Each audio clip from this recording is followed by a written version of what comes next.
guys. Let's give them a huge screaming congratulations, shout out. Great bowling all weekend. We'll do it again, everyone.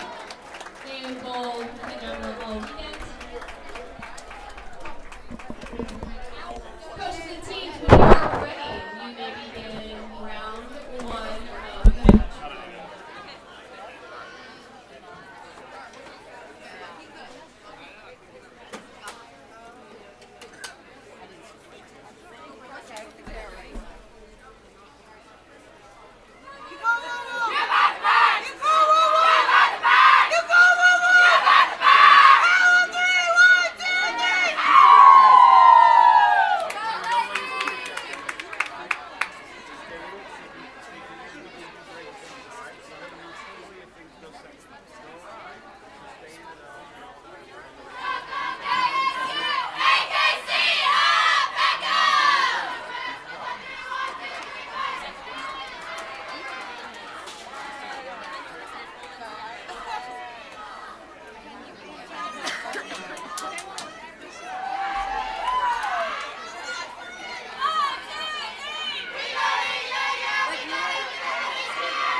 And with that, ladies and gentlemen, we say good morning to you from Strike and Spare 2 in Lockport, Illinois. It is Championship Sunday, and that is what the Commodores look to leave with later today as they head back to Nashville as indeed the 2026 Storm Flyers Classic champion. Emil Williams Jr. here with you this morning as we get you underway. Natalie Kent, Sapphire Nofuente, Alyssa Ballard, Avery Dumigan, and Caitlin Abaganya. The starting lineup for your doors as Kent will get us started here. The team yesterday just missed three makeable spares yesterday. Complete turnaround from what we witnessed on Friday. They were simply fantastic yesterday, folks. If you missed that, I encourage you to go back and watch some of the progress that was made yesterday, specifically match 4 against Sam Houston State, which was a truly, truly great match, of which Vanderbilt won 11-51 to 11-22. They did go 5-0 on the day yesterday. They have lost actually once this tournament, 9-1, went plus 460. They had the highest traditional team pinfall total yesterday of any team in the field to claim the number 3 spot, but it is not going to be easy. Sacred Heart coming off a very good tournament win at the Columbia 300 Saints Invitational. They are in the midst of a very good season, and they look to continue their momentum here today versus Vanderbilt. And they've got a nice double on the board. Again, best of 7, the first team to 4 wins will advance and face the loser of the 1 versus 2 match, which is taking place just next door to our left. Jack State number 1, Sam Houston State number 2. Bang from Sapphire Nofuente. First strike on the board for Vanderbilt.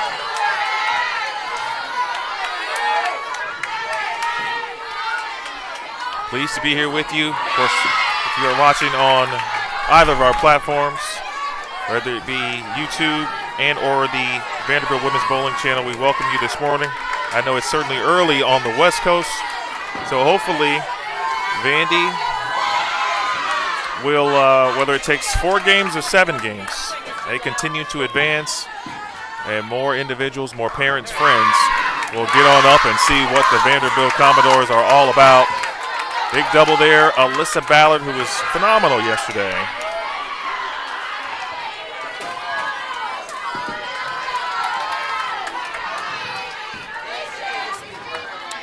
Avery Dumigan, who will bowl fourth. She tied with Caitlin Ruzak yesterday for the tournament individual lead. Both players with plus 165. Sapphire Nofuente did get an all-tournament team nod. She finished 5th at plus 102. Alyssa Ballard was 15th. She went 58 over yesterday. How about 3 in a row for Vanderbilt to start the day?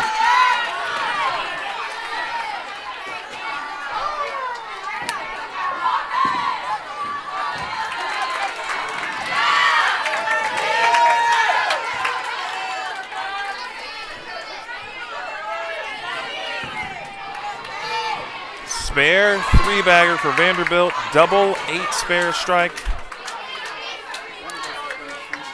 for Sacred Heart.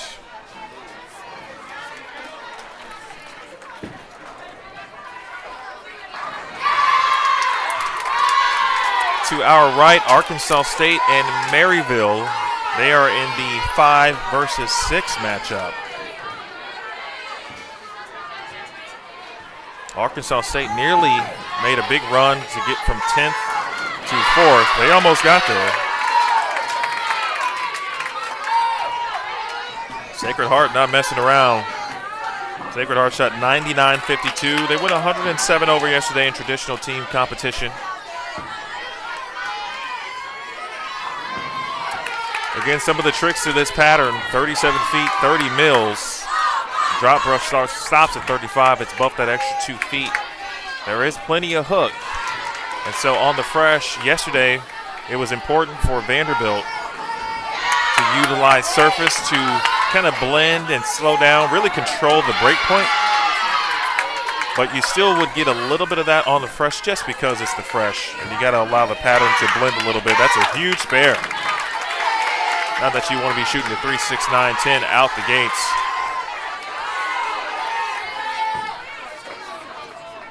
Hope Bunk transfer. She's been at Sacred Heart now for a couple of seasons. She transferred from Youngstown State a couple of seasons ago. Addison Nyako, the anchor player for Sacred Heart, a junior from Raymond, New Hampshire. Natalie Kent. 9-pin remains. But she did kick the 4 out. Again, best of 7. It's the first team to 4 wins.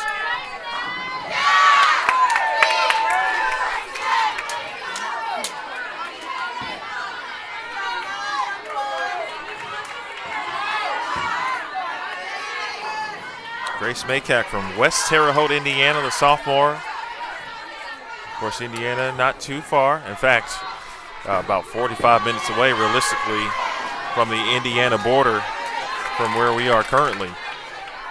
Sacred Heart also got some home cooking as well with Morgan Lacossi. She's a junior. She's actually from Crest Hill, Illinois. This is her home center. She went to Lockport Township High School, which is a perennial state championship favorite in the state of Illinois.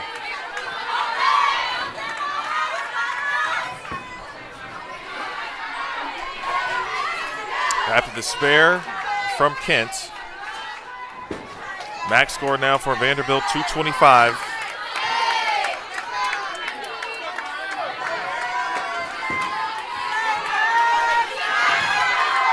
Big opportunity here for Sapphire, trying to apply a little bit of pressure here on Sacred Heart. No Fuente. There it is. Good morning to all of those who had to get up early. But if you had to get up early on a Sunday, and if you weren't going to church, this would be the best place to be.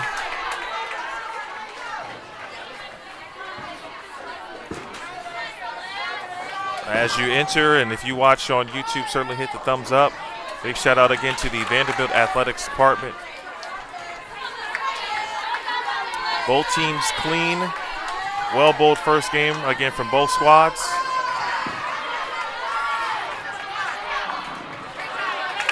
Good shot there from Alyssa Ballard. She wraps a 10-pin. And now Vandy would need a little bit of help to try to win game 1.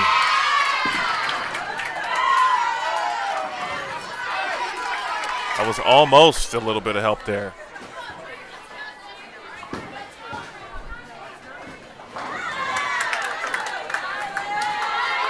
couple players on the Sacred Heart roster from Indiana.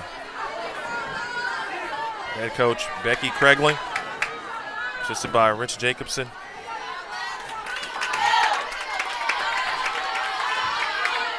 All right, Ballot takes care of the spare.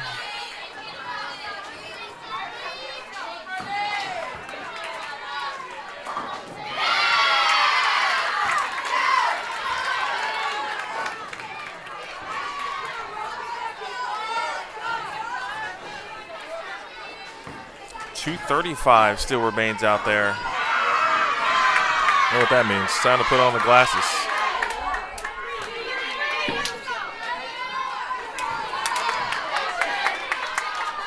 Spare is taken care of by Carly Lamond. Meanwhile, Dumigan. Avery got that one just a hair right.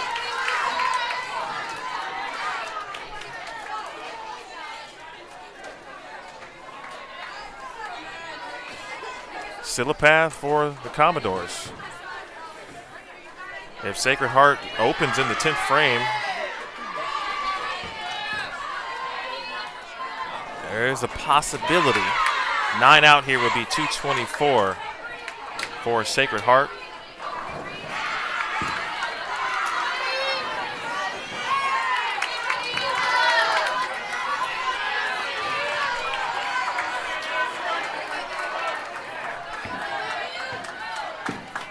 Alco is going to get up and handle business.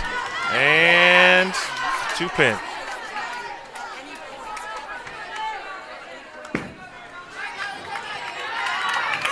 All right, Dumigan handles her spare. So simply put right now, Madison has to make the spare for Sacred Heart. If she does that, they will win game 1. She will just need to hit pins on the next shot in the 10th and stay behind the foul line. If that were to happen, or if it was not to happen, then Kaylin Abagania could step up, throw all 3 in the 10th here, and they could tie at 224.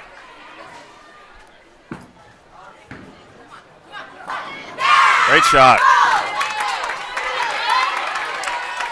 Nice move from Caitlin, who left the 3-6-9-10 on her first shot back in the 5th frame. A single pin, and Sacred Heart's going to take game 1. And that is handled.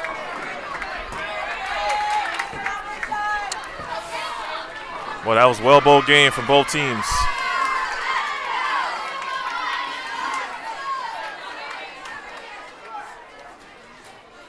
The true difference here is the 4-bagger in the middle of the game from Sacred Heart.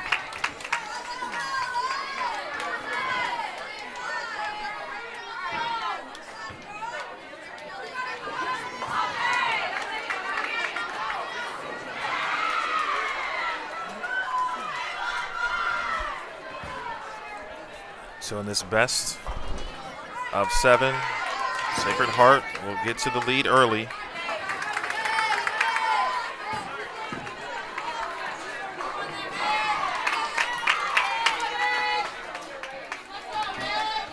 .213 for Vanderbilt.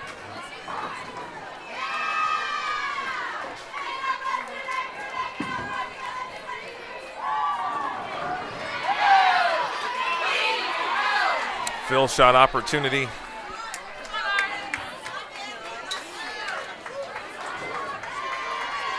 Well, it's from the hand of Megan Prettyman. 235, 213. Sacred Heart, again, coming off a big win at the challenging 2026 Columbia 300 Saints Invitational. That's the host, or home event, I should say, of Maryville University.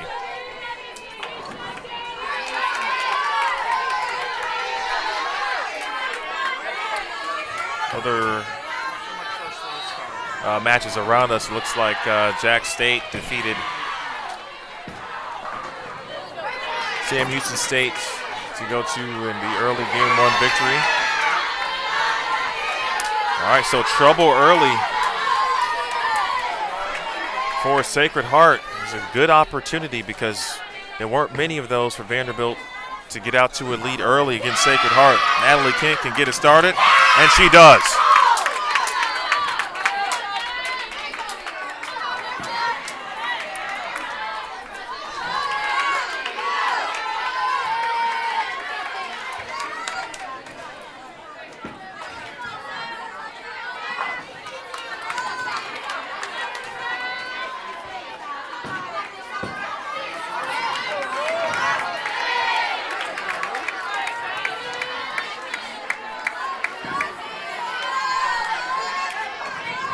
Sapphire out of trouble.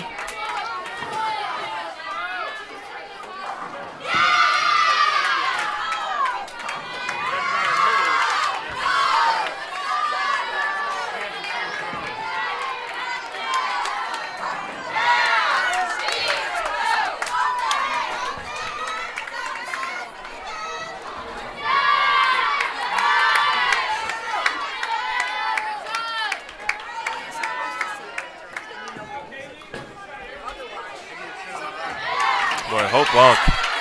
I thought she was a really good player. She was very early in her Youngstown State career. She's done a really good job with Sacred Heart.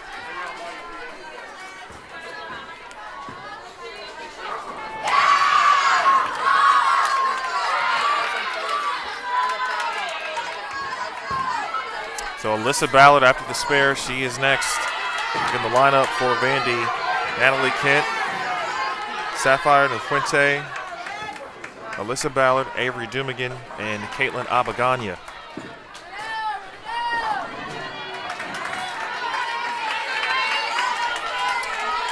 One, that's the dreaded 278. She left this yesterday and made it.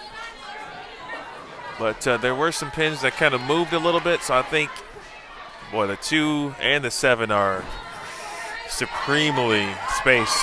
I think the 2 is slightly offset to the right. So she will have to do it like she did yesterday. She's got to hit the 2-8 on the right side of the 2 pin. And sends the 2 into the 7. Meanwhile, Sacred Heart. Let's take a look at Sacred Heart and what they did on the fresh yesterday. So the first couple of matches, yesterday they shot 10-20, 10-51, 10-41. So to me that indicates another great spare. She's made that twice, speaking of Alyssa Ballard. That's an impressive spare. But with respect to Sacred Heart, again, it does to me tell me that they certainly enjoy and know what to do on the fresh. Although in their first Baker match they shot 930 and then followed with 1082.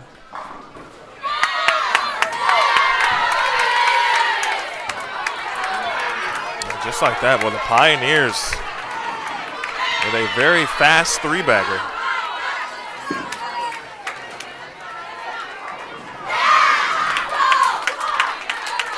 Exactly what Vandy need. Big shot there from Avery Dumigan. It's giving high scoring vibes, and so that's going to mean that Vandy will need essentially to kind of perform like they did against Sam Houston State probably for this entire match. It looks like it's going to take games in the 230s to win this match against Sacred Heart.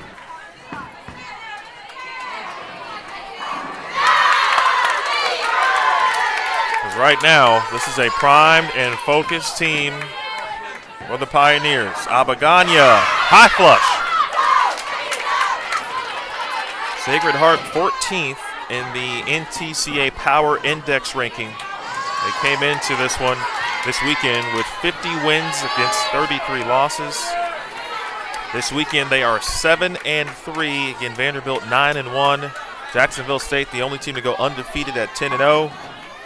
Through the nose, there is trouble.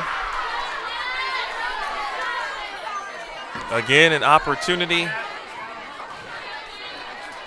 for Natalie Kent.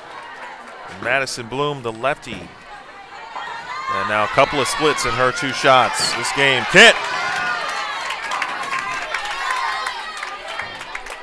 3-6-10 there for Nat. And Madison was almost a shooter right there.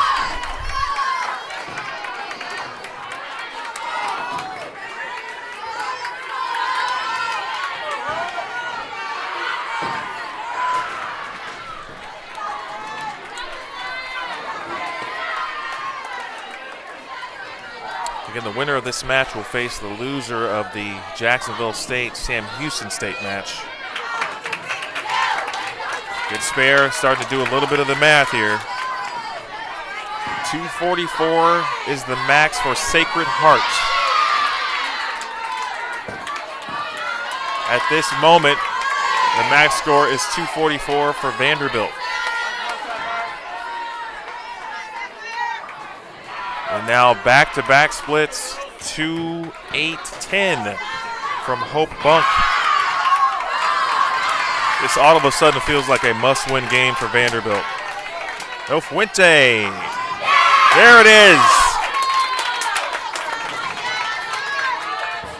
It's pretty clear that Sacred Heart is relatively lined up, right? Minus the splits. But they have a good game plan. So this feels like now you got to win this game if you're Vandy. You don't want to go down 2-0. Wow, Hope Bunk made that one pretty close. And she shot straight at the 2-8. Victoria Verano, Danielle Henderson coming back from the warm-up pairs. Ballard, that's got to get up the hill. Wow. And she returns the favor, unfortunately, with a split of her own.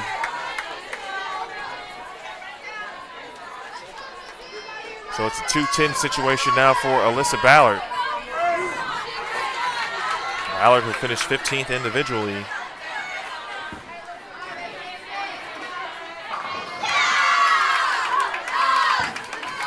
Yesterday went 58 over. Shot 244 out the gates yesterday. Race Maycack now with a strike in the 8th. Max score now for Sacred Heart, 223. Ballard going to give it a run. It's close and made it. Alyssa Ballard. And that keeps Vandy in the lead by 1 pin as we head to the 9th. I tell you what, folks, it's very early. We got a whole match to get through.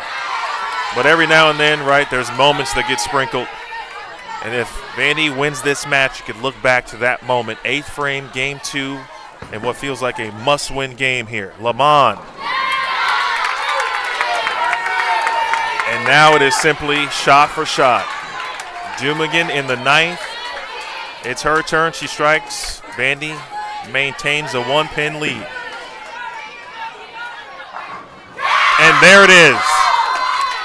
And so now you get it down to another star freshman from one in Avery Dumigan to the next in Caitlin Abagania. It's simple.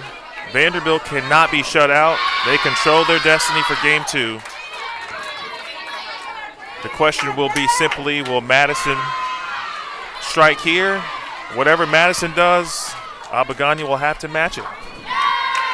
That is online, and a great shot. Well, that was just dead aced from Madison Yackel. Impressive shot. Not an Abagania. She's got to have them all. Through the nose, gets a good break, 2-pin.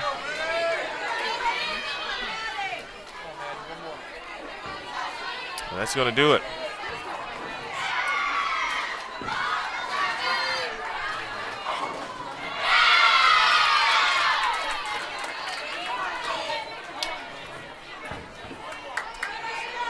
Madison Yackel.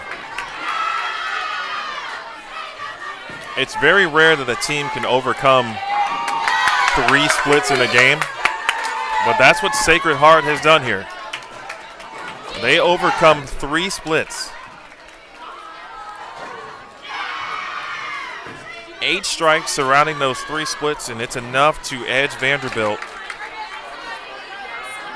The 2-10 conversion in the 8th from Alyssa Ballard kept things in a positive light for Vandy. That maintained a 1-pin advantage. Dumigan then struck in the 9th. Abagania needed all 3 in the 10th to shut out Sacred Heart by a pin. She left the 2-pin on the first shot in the 10th. And so now Vanderbilt trails 2-0 to Sacred Heart here.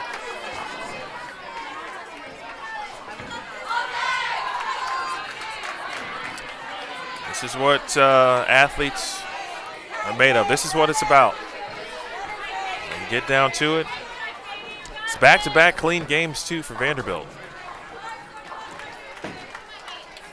Again, you point to the difference has been Sacred Heart's just been able to put more 3- and 4-baggers together than Vanderbilt has so far, and that's truly been the difference.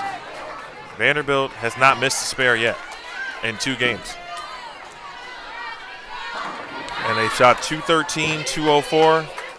Meanwhile, Sacred Heart has gone 235, 223. And Sacred Heart simply is just outstriking Vanderbilt through 2 games.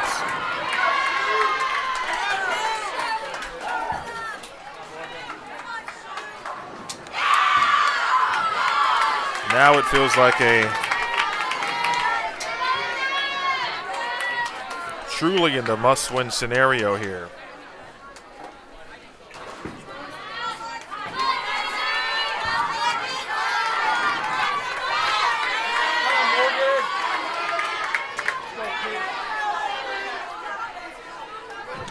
See if Sacred Heart will make any moves with respect to their lineup at the top. 8 count to start, the lefty for Sacred Heart.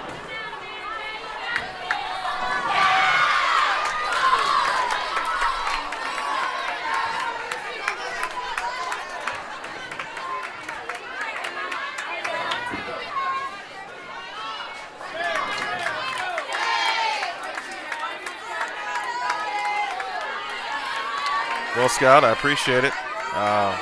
Obviously, sometimes the moments just handle themselves, of course.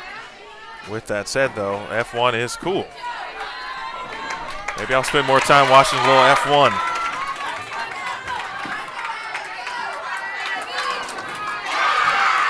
Vandy is going to make a change. Caitlin Abagani is going to move to the number 4 position. Avery Dumigan is going to drop to the anchor position.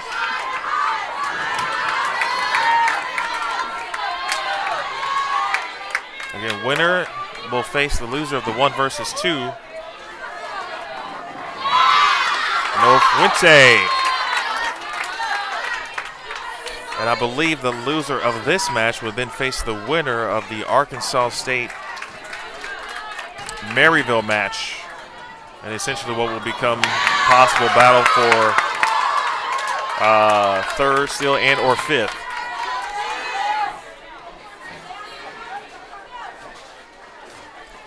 Pay attention. So the players, the teams are playing the lanes somewhat differently. Sacred Heart is much further right. They're playing closer to the gutter. And in what would be, or what some might call a traditional style when you see a short pattern, they're closer to the gutter. Their break point theoretically around 6, 4-pin there for Ballard. Break points around 6, 7, 8-ish for the righties.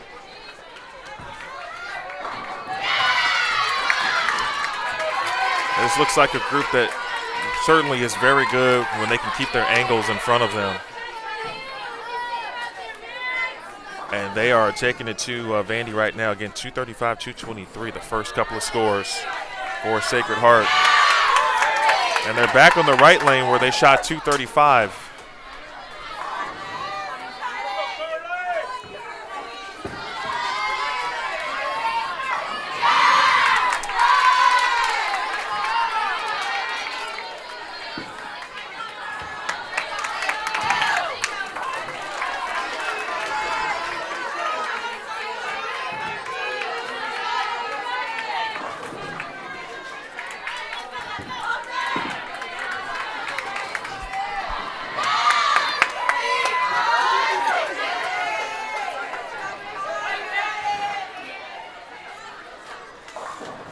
Loser of this match will be taken out of contention to win the tournament. The best they would be able to do is 3rd. Sacred Heart again out to a great start. Abagania stepped out of that one a little bit. Lost a little bit of leverage. And it's 10-pin for Abagania.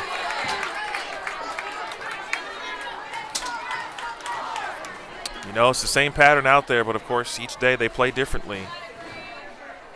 And right now, you've seen a lot of bowling balls not really continue through the pins for Vanderbilt and Sacred Heart. Everything that they produce right now, every bowling ball seems to be continuing properly through the pins. When they miss, their misses have been right, and so that's when they get into the 2-8, 2-pin type situations.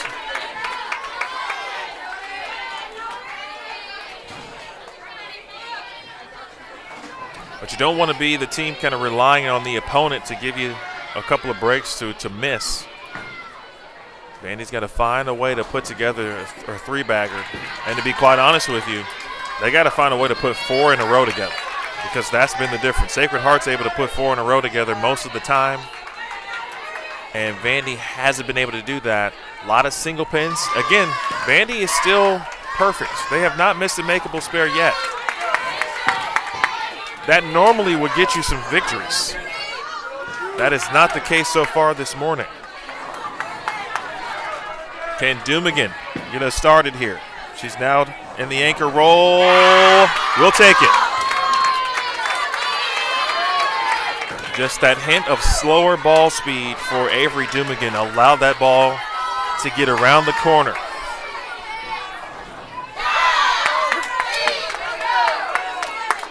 That's a very good sign for Sacred Heart, where they get Madison going. She had a couple of splits in the last game. Now she strikes in the leadoff role.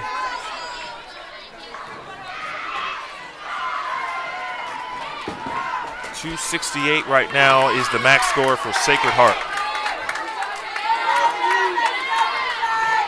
.259 is the max for Vanderbilt. We talked about matching shot for shot yesterday versus Sam Houston State. They got to go shot for shot with Sacred Heart here this morning. See it ball. There it is.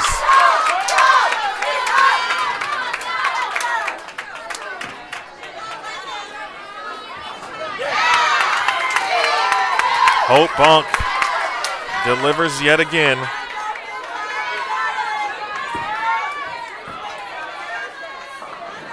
Hello, Aunt Deb. Good morning to all who are watching. Let's get these numbers up. If you're watching the Vanderbilt Athletics YouTube channel, we welcome you in. Thank you to the Vanderbilt Athletics Department. Trust and believe right now for the black and gold of the doors. No Fuente. That push a little. There it is. Got to withstand the punch and counter with a punch. Vandy is doing that.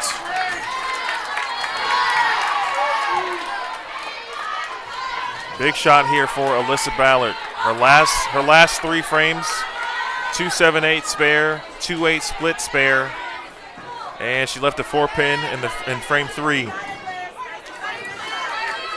Any non-strike from Sacred Heart is a plus for Vanderbilt. That's how well Sacred Heart is throwing it right now. You see some words. You can see the words of encouragement speaking out from Mia Yeager and Sydney Bone right behind Alyssa Ballard. 8th frame, game 3. Ballard made a ball change through the nose. 3-6-10.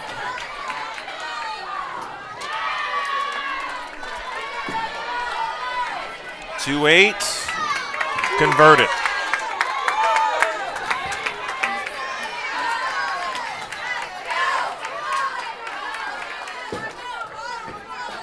And Baker, of course, everything is back to being condensed, right? And so in a traditional team game, you can allow players to kind of shift through a couple bowling balls, figure out where they need to be. You don't have that kind of time in Baker because everything happens so quickly. Hard way, we'll take it.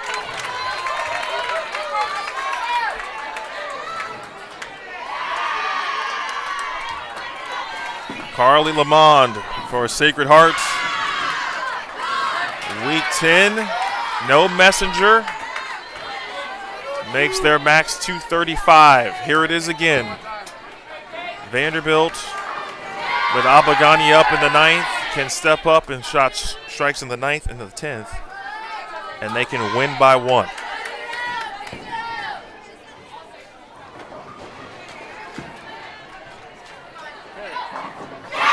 Oh, there it is. This time from Abagania, now down to Dumigan. The situation is as difficult as it is simple. All 3 strikes in the 10th, assuming this spare made from Sacred Heart. Vanderbilt will win game 3. Hold on, that spare is made.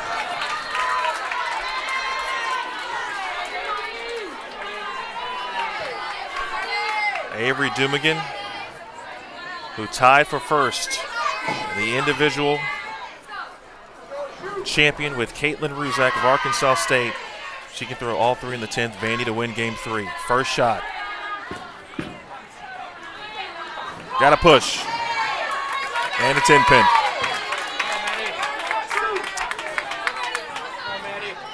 And because Vanderbilt was behind on the count, their first shot was very important. If she struck there, Vandy would have at least been in the 220s. And now you're going to need a break here from Sacred Heart. Madison Yackel. Wow, fast 8.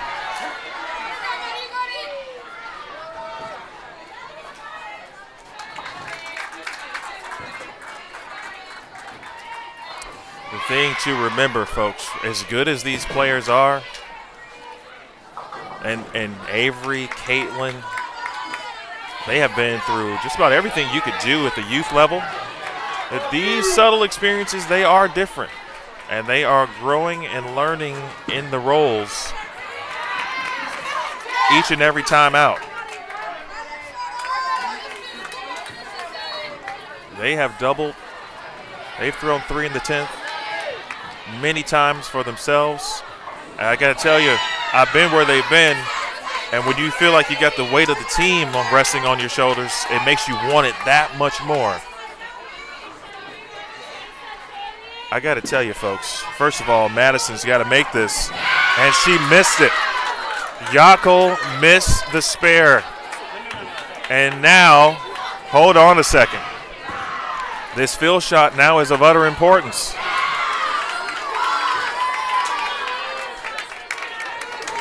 Now, Dumigan needs 6 to win the game. That is the most unexpected situation. You talk about a gift.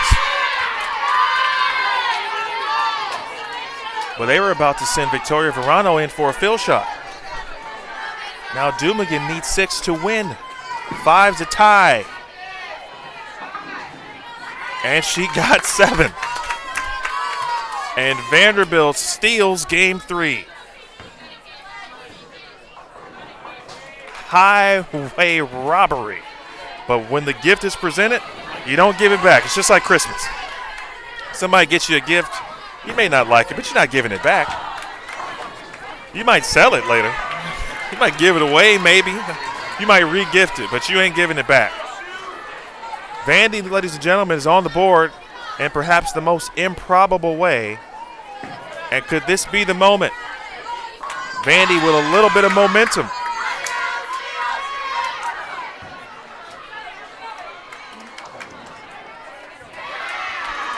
I've never seen a coach stop what they were going to do quicker than what I saw John Williamson do. Victoria Verano was about to go in for a field shot. He saw the miss and said, "Hold it."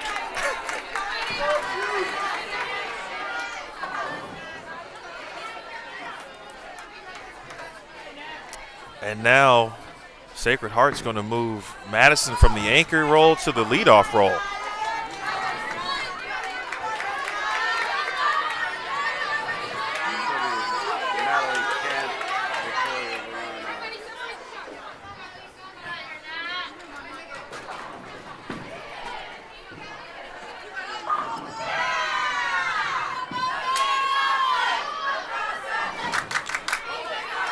Vandy wins, again, 213 to 211. Folks, if you're just joining us, Sacred Heart was simply outstriking Vanderbilt in the first 2 games.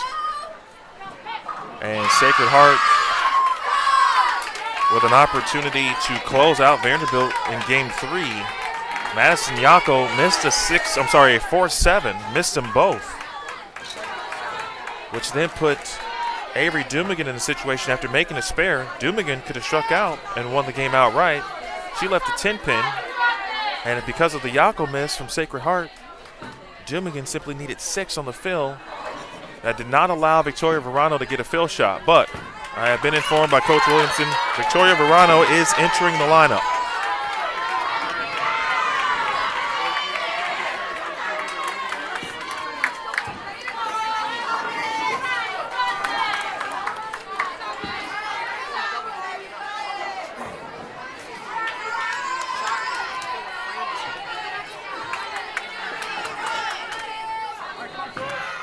Boy, what a turnaround. But I tell you what, Vandy has to capitalize. And I'm speaking, folks, from someone who has, again, been in this position before, but you got to make Sacred Heart really feel that mistake. In the most respectful way, I mean that, right? But just as an opponent, you got to let them know that was the worst thing to do. You can't give us breaks. That was a good break, though, for Victoria, right, who was going to get a fill shot, but she didn't get the opportunity. She did go down and obviously get some warm-up shots. The warm-up pair is obviously different than what's happening on the competition pair in the moment. So the new lineup as of right now, Natalie Kent, Victoria Verano, Sapphire Nufuente moves down to number 3. Abagani remains at 4. Dumigan at 5. We mentioned Sacred Heart moving their anchor to the leadoff role. Hope Bunk is now moved down to 3rd. I think Bunk's got maybe the best ball reaction on the squad. I actually thought it was Madison Yako. No Fuente. Can she capitalize? Yes, indeed. Rockland, California's finest. And an all-tournament team member based on her individual performance yesterday. She finished 5th individually, did Sapphire. And now all of a sudden Vandy feels like they might be able to develop. I talked about 4-baggers, not even 3-baggers, folks. Normally in Baker, you get yourself a 3-bagger, you feel pretty good. But when your opponent is outstriking you, you need 4-baggers as opposed to 3. Abagania. She started this match as the anchor, moved to 4th. Just trying to kind of figure out, fine-tune, if you will, on the fly. Push ball. Bang!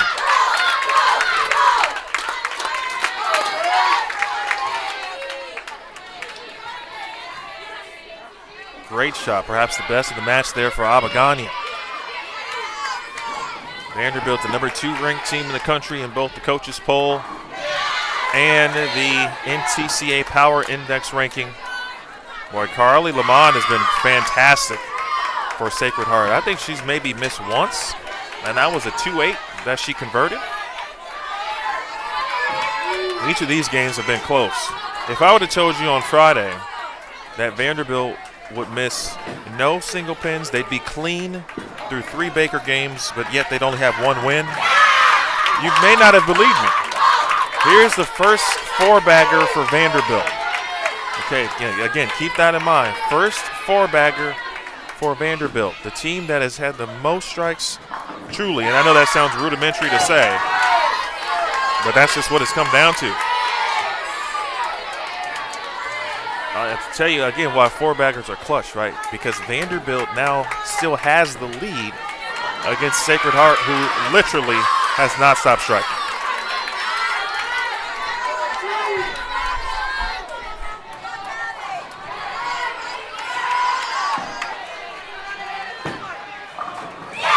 Got to keep the train moving.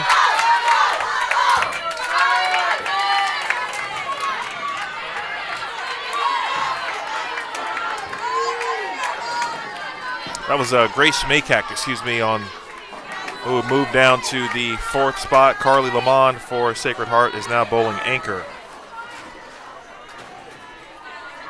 All part of the Sacred Heart lineup shuffle. First 5-bagger for Vanderbilt.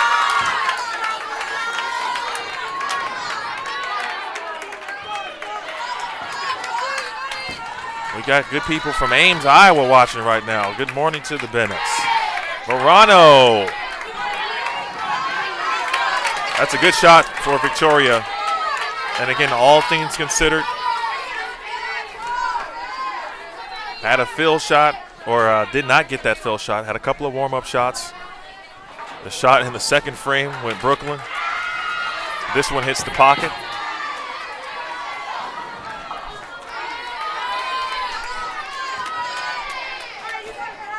And now the first open frame for Sacred Heart.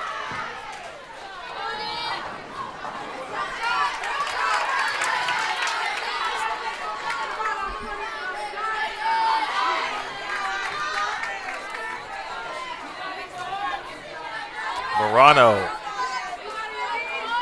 Just got to work the pre-shot routine. Handle this thing like she has done literally thousands of times before.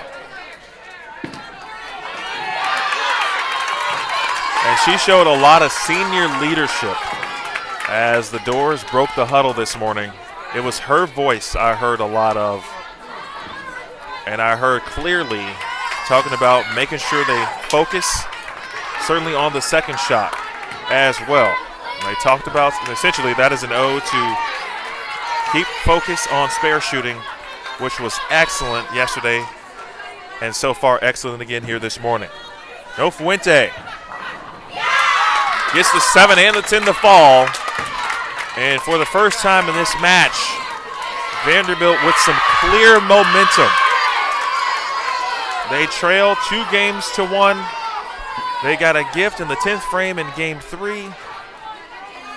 An unexpected and unforced error from Sacred Heart in the 10th frame allowed Vandy to literally steal Game 3, and now perhaps stealing the momentum and hopefully stealing this match.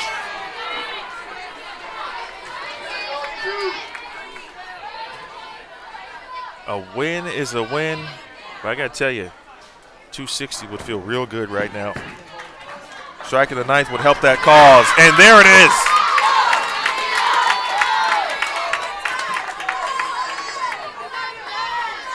Caitlin Abagania.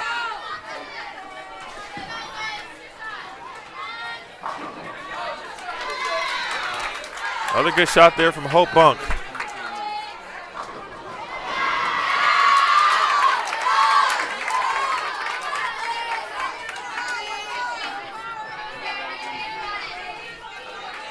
Please hit that thumbs up on the this YouTube broadcast, courtesy again of the Vanderbilt Athletics YouTube channel and the Vanderbilt Athletics Women's Bowling Program. Avery Dumigan.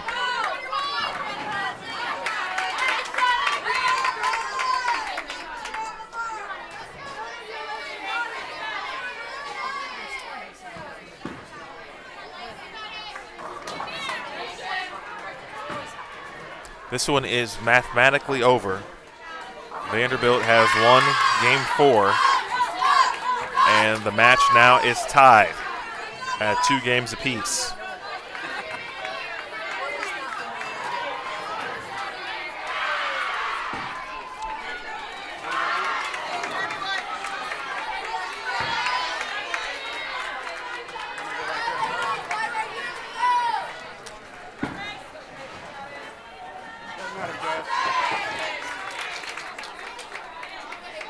That was the first mismakeable of this match for Vanderbilt.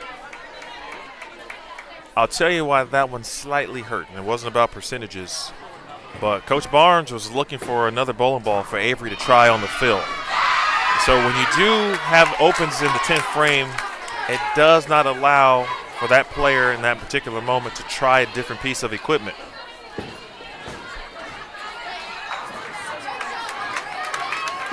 Nonetheless, Vandy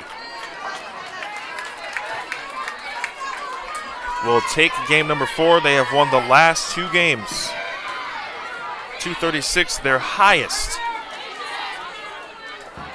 of the set, and then it's now the highest by either team. Sacred Heart shot 235 to open up competition in game number 1.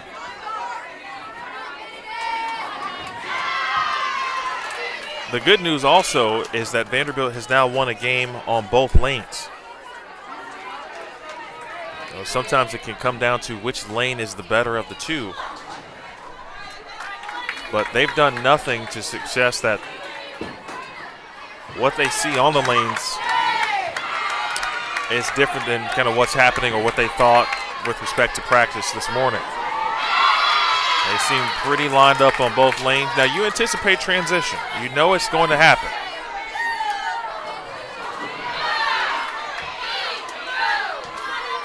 So Megan Prettyman, the senior from Deptford, New Jersey, I'd be willing to make a wager that Prettyman will be entering this lineup here for Sacred Heart. I don't know for who, but she's going to get the entire 10th frame.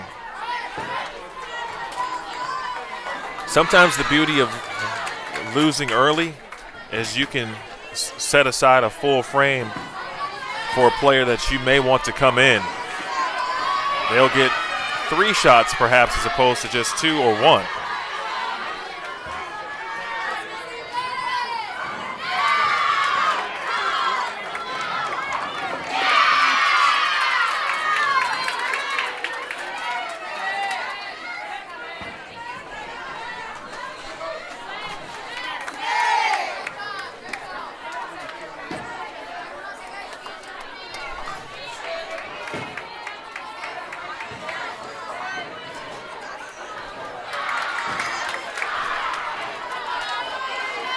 So Madeline Yockel, a junior from Raymond, New Hampshire.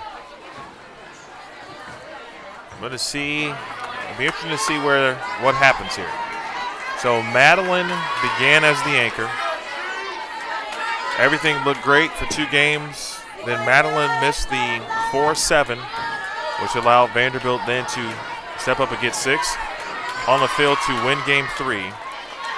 Yockel again goes then to the from anchor to the leadoff position.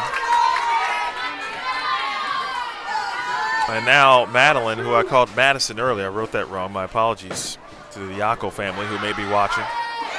We'll see where players for Sacred Heart are going to be. Meanwhile, for Vanderbilt, all they have to do from Vandy's perspective is worry about Vanderbilt.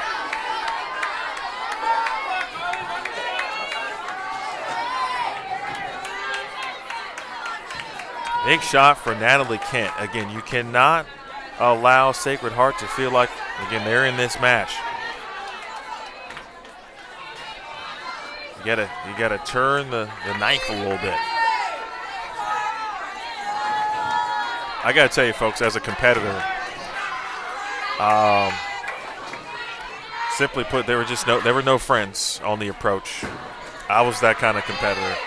So that's the lens that I view it from. Because you win the close ones, sometimes you lose the close ones. So Yockel's going to remain in the leadoff role. And she throws a great shot. I saw her locked in into the coach's eyes. They still have full trust in Madeline. Meanwhile, Verano. Early double for Vanderbilt. Again, the winner of this match will face the loser of the Sam Houston State-Jack State match. That's the 1 versus 2 that's happening right now. Good morning to Kim G. Again, hello to Chris and the entire No Fuente family. Oh, wow. Boy, what a shot from Megan Prettyman. And that could be an early break for Vanderbilt. A disgusting leave from Sacred Heart could end up being a break for the Commodores as the breaks go the other way. No Fuente trips the 4. And the first time Vandy has begun with the front 3 in this match.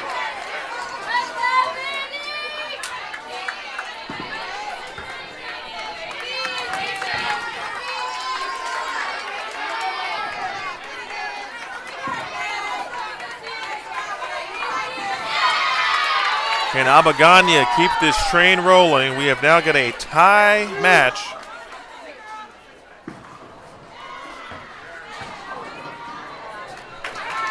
That sounded like a split. I couldn't see it. And now see the result. Looks like a 2-10. We saw this made by Alyssa Ballard earlier in the match. Hope Bunk, man, I got to tell you, Hope Bunk, her ball reaction is fantastic. And she's left a couple of wrapped ins. Good morning to Will P. Hello, Aaron, also watching on YouTube. We talked about Scout. Oh, I just saw Del Ballard's comment. Well, thanks, Del Ballard. Ooh. That was a millisecond, basically, inches away from being made. That's how close that was, right? But the bad news in that scenario is we didn't get count, and of course 1 is 2 in bowling.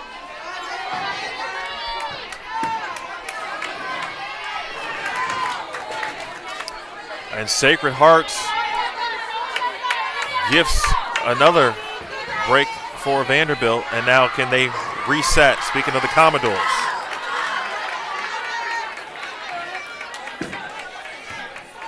Doom again. It's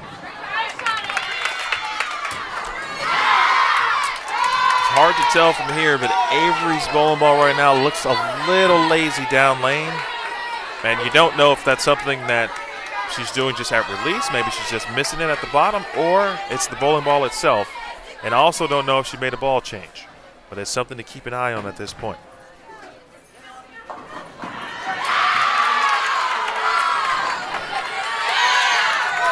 Good break.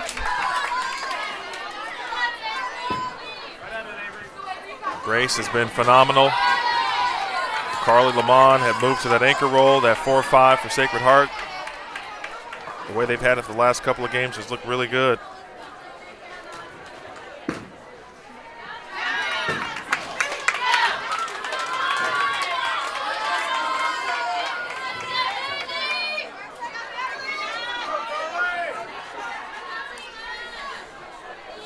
Back to the top of the lineup. With Sacred Heart trying to eat into that lead. They cannot right now, 3-6-10. So it's important for you, the viewer, you start paying attention to what some of the leaves are. All right, 3-6-10. We've seen some weak 10s. We've seen a couple of 2-10s and some 2-8-10s, right? So the lanes are starting to go into that transition situation. Natalie Kent. Oh, that was just dead money. That shot was you just push all of your chips to the center of the table and you just put everything on Natalie Kent in the 6th frame. That's how good that shot was.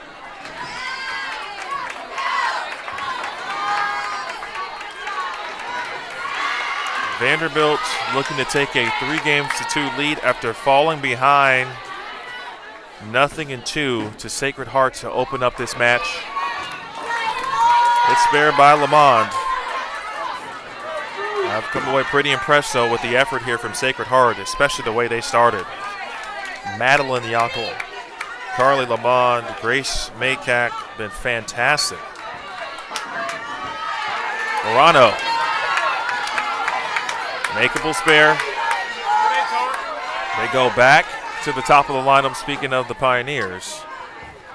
Vanderbilt is 1 frame ahead right now of Sacred Heart with respect to pace of play.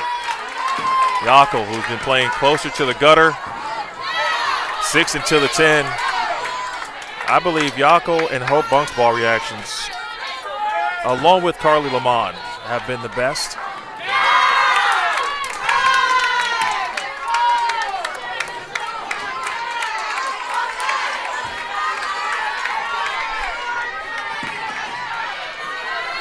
Get them both.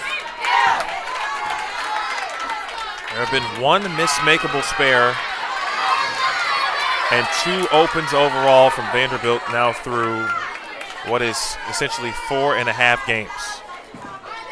Prettyman, who left a stone-cold 7-pin the first time, all 10 down the second time. She got a full 10th frame essentially to get warmed up and see what this pair was doing. And she comes in on fire. No Fuente. Well, lazy 10-pin there. The 6 just laid and rested right in front of the 10-pin. And all of a sudden, folks, we've got a situation. 2:38 is the max for Sacred Heart in a pivotal Game 5. The winner of this game goes up 3-2. Bunk posts the shot and is rewarded.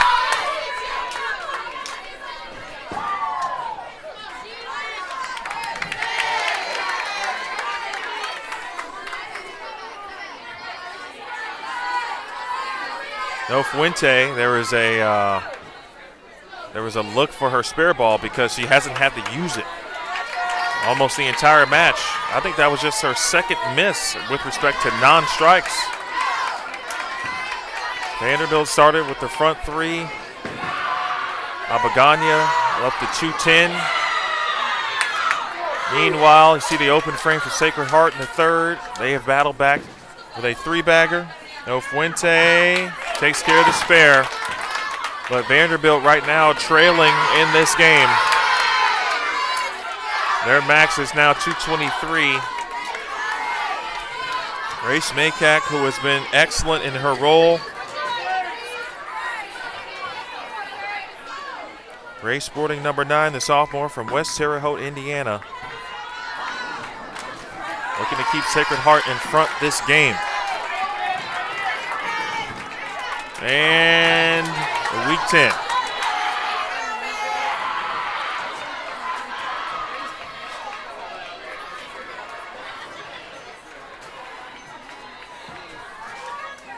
Must strike. Oh, great shot. Oh, those are the ones that hurt. Those are the ones that hurt. That would have put Vandy in a winning situation. And now Magani got to make the spare. All three in the 10th for Vandy would be 212.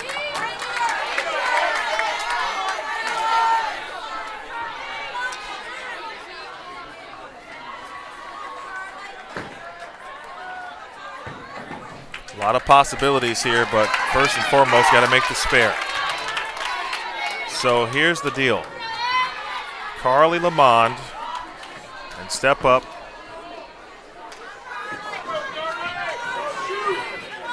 Step up and throw 2 strikes and 6 to shut out Vanderbilt. She got the first. Dumigan has to strike to have any chance.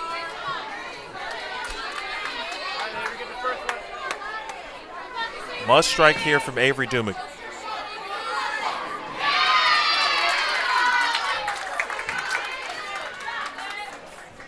Last couple of shots have left weak 10s for Dumigan. And a 4-pin. She looked like she made a move. And now it's 5 pins and 2 shots for Sacred Heart to officially close out this game.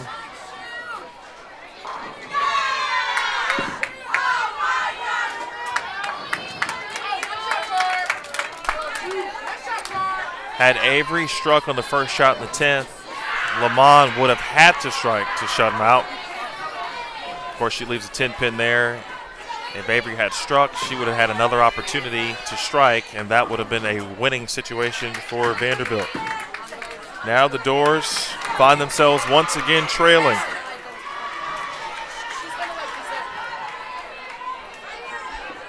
They now trail 3-2 to Sacred Heart.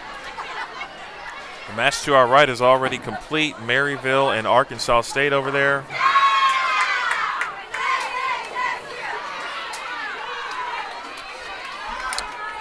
I cannot tell who was victorious.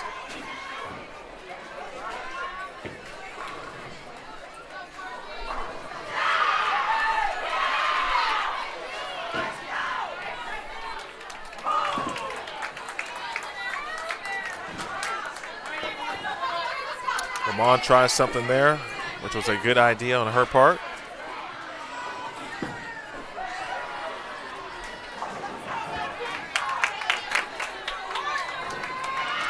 All right, so Vandy again trailing now 3-2. Sacred Heart wins game 5. 206 to 199.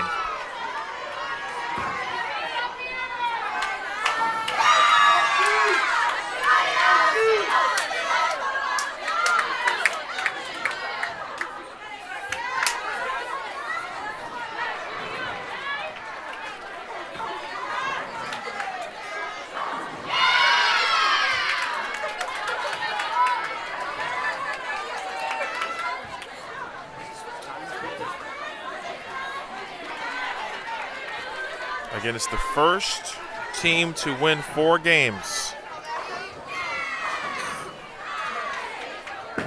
So at this point, for Vanderbilt to win this match, this one will need to go all 7 games. That's what Vandy is looking forward to now. The Pioneers want to win it right here in Game 6. Madeline Yackel. That one through the nose. Natalie Kent. Poised to get this thing started off properly.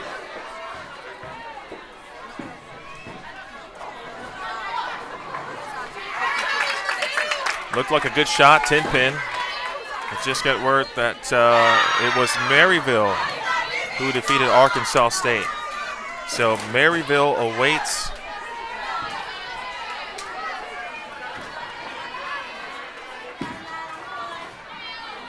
the loser of this Vanderbilt Sacred Heart match. So the loser of this match will face Maryville. The winner of the match will face either Jacksonville State or Sam Houston State. And with the winner of this match still in line and having a chance to win the tournament, the loser of this match, the best they can do is 3rd place. But in a field like this, 3rd place certainly ain't too shabby. But when you got a chance to win, you got to take advantage of your opportunities.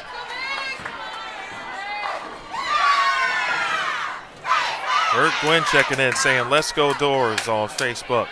Who else we got watching here?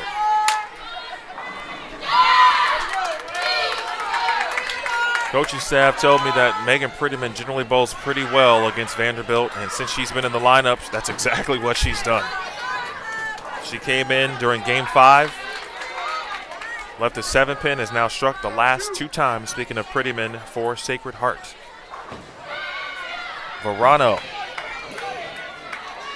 That's got to hook a ton. That's a good 7-pin right there. That one had a lot of work to do to get up the hill. Richard Verano, a senior leader from Stony Point, New York, out of North Rockland High School. Helped the team win the 2023 NCAA National Championship as a freshman. A 3-time All-American. Honorable mention, All-Region. Also 2-time All-Conference USA selection. Bump for Sacred Heart. And they go spare double. And what the Pioneers hope is a winning situation.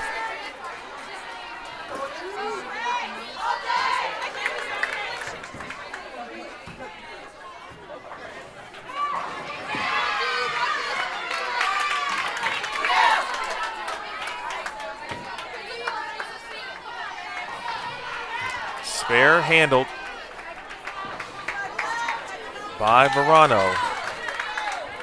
This has been a very interesting match. Sacred Heart got out in front early, 2-0, but they were just simply outstriking Vanderbilt. Vandy was clean through the first 3 games, and their high game twice was 2-13, but they got a gift in Game 3. Sacred Heart had a chance to close out Vandy with a makeable spare. Madeline Yackel, at the time the anchor, missed the 4-7. Vandy got 6 on the field to win. Transition really starting to show up, of course, at the worst possible time here in Game 6 for Vanderbilt. And you got a good idea of it by watching Sapphire's ball reaction right there. That was nearly the 2-8 or 2-8-10. Sacred Heart has started spare 3-bagger. Vandy then went on to win the next 2 games. By the way, they won Games 3 and 4. Game 4, their best, 236 to 201. And we just saw a very close game again.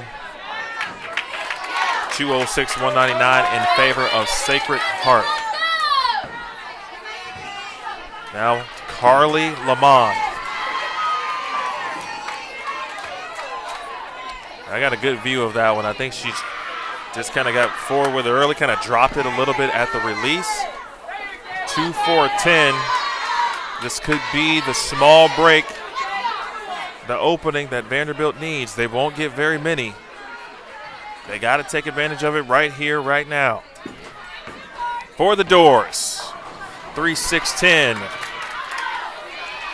And again, I think as a teammate, you're watching what's happening in front of you, watching ball reaction. And you probably say to yourself, okay, I might need to make a move.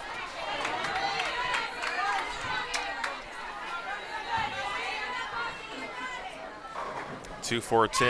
Not sure certainly of all of the percentages if you just think about it, but this split to me has become more of a split that we see converted more often than not.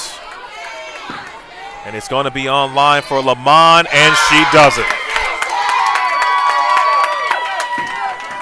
Well, that could be a dagger right there. We'll see how it plays out. Alyssa Ballard made a 2-10 back in Game 3, which ultimately ended up being of utter importance. At the time, we thought Vanderbilt was going to lose that game, but it ended up being Ballard split in the third, or excuse me, in the eighth. That conversion was huge. But the Commodores, no strikes through 4, however, they are clean. And this is kind of reminding me of what we watched in the first 2 games of this match, where Sacred Heart were putting up all the strikes. Vandy could only put together doubles, maybe 1 triple, no 4-baggers. That's a good break there for Sacred Heart, boy. Looks like a different ball in the hands of Dumigan. Oh, good Lord. Good Lord. Hashtag Team No 8-pin. That's my least favorite pin known to mankind.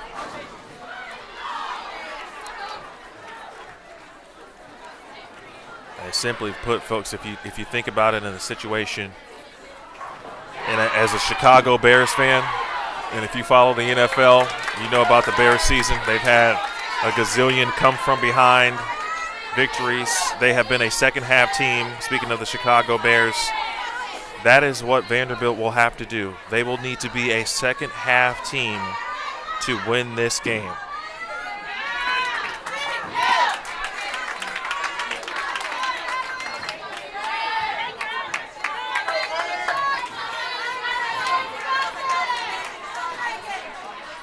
.244 is now the max score for Vanderbilt. And Prettyman got that one way right. And she leaves what is I can't tell if that's 8 or 7. It is a 2-7-8. I know it says 7 on the scoreboard, but I wasn't sure. Natalie Kent, got to start it. There it is. Got to have it second half, Vanderbilt.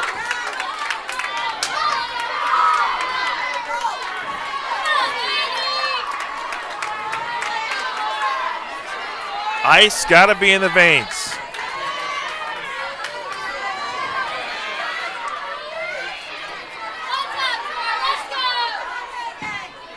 That's on line to be made, and it is converted. Wow. A 2-4-10 make, a 2-7-8 conversion within 2 frames of each other. Max score for Sacred Heart, 242. Verano to continue the momentum, did not like it, and that had no chance, unfortunately.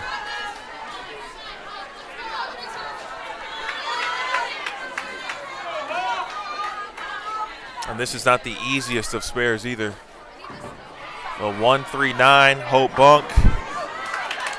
A little bit of a weak 10. It's slowly coming back to Vanderbilt, but right now they're in the situation where they must strike. First of all, the spare conversion. Curious if Victoria will go straight at this. I'm assuming she would.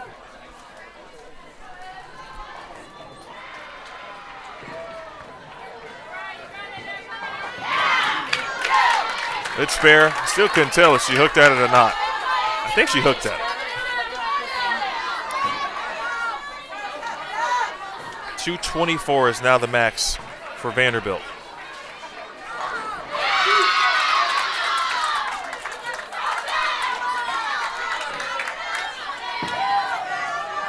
Bunk takes care of the spare. It was a little left. And Hope comes back, talks to the coaching staff. All right, here we go. No Fuente, who has been phenomenal in this match. And a must-strike scenario. High flush. Vanderbilt trying to apply as much pressure as they possibly can, but they do not control their destiny. Grace Maycack, who has been absolutely fantastic in this match for Sacred Heart. She is about to step up here in the 9th frame.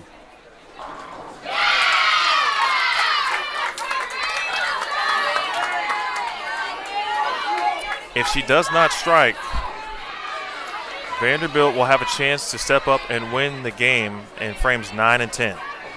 Key shot for Sacred Heart.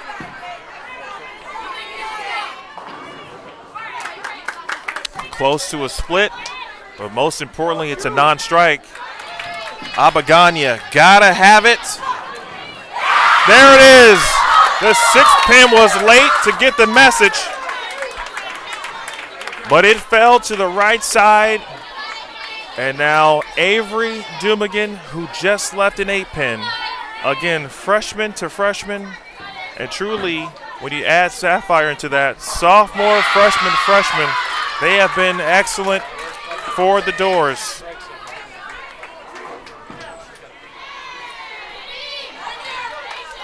Dumigan, first of all, must double.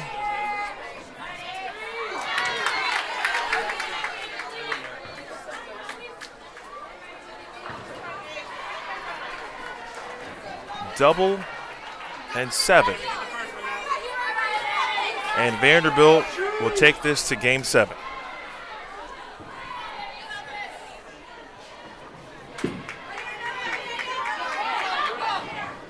There it is.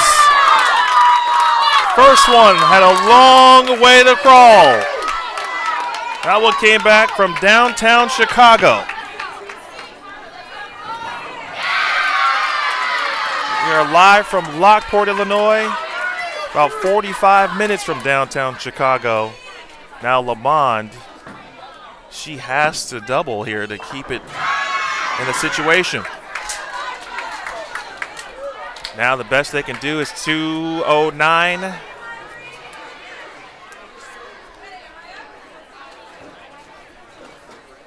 And I believe with that, of course, Coach Williamson looks at Haley Lindley. Tell us to grab a bowling ball. Dumigan just want to keep it on the lane, of course.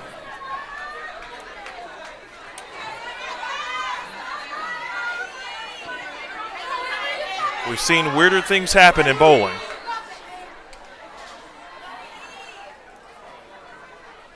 Good count is still very important. Push, push, push. Okay. Okay. Okay.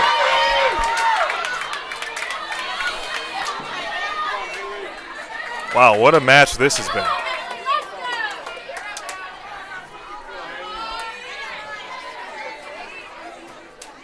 Unbelievable. Every game has been just like this, folks. I talked about yesterday Vandy bowling Sam Houston State and being one of the best collegiate matches I've seen. Boy, this one might take the cake. And for me, it's because both teams realistically have kept open frames to an absolute minimum.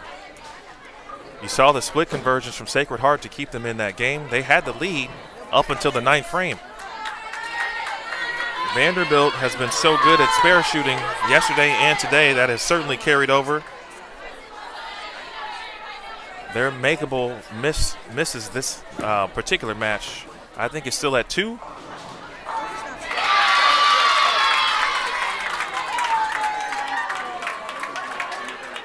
We're going to game 7 now. Here's the caveat. The higher seed, when you go to game 7 in the bracket match play, gets to choose which lane they want to finish on. Vanderbilt has the choice.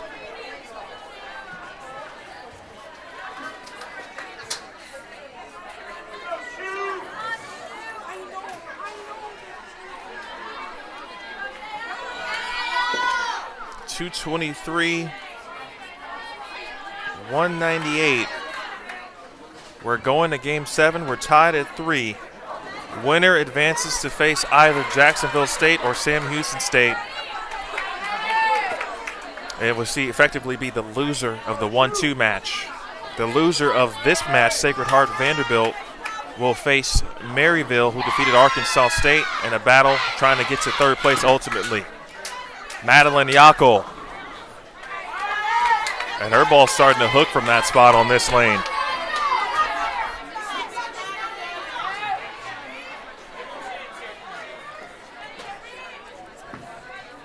Natalie Kent has set the table all weekend for Vanderbilt.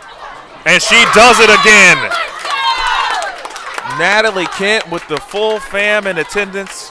Brother Jacob, sister-in-law Erin, her nephew Clark in the building. Clark Kent, by the way, which might be the greatest name ever, of course. Mom is in the building. Dad's here as well for Natalie, and she has been so great. I've seen multiple people in this match from both teams now make the 3, 6, 9, 10. I'm truly telling you, the spare shooting in this match for both teams has been excellent.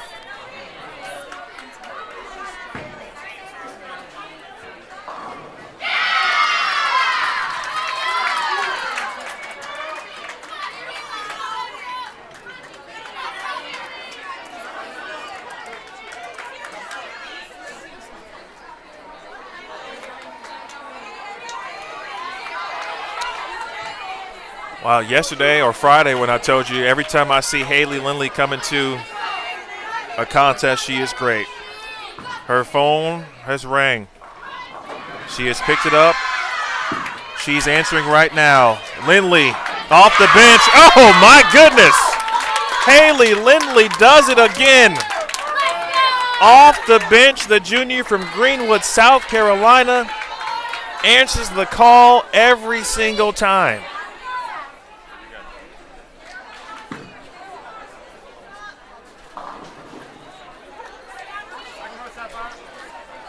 And Sacred Heart has made a lineup change. They have moved Carly Lamont now down, or up to 2, excuse me. So both of their anchors in this match. It started at Madeline Yackel, then to Carly Lamont. They've both been moved out of that spot. Bang! No Fuente. 3 in a row for Vanderbilt. I'm going to lose my voice before we even get done with this match. The Ricola brand is calling me right now. Ricola. I'm going to need a throat lozenge.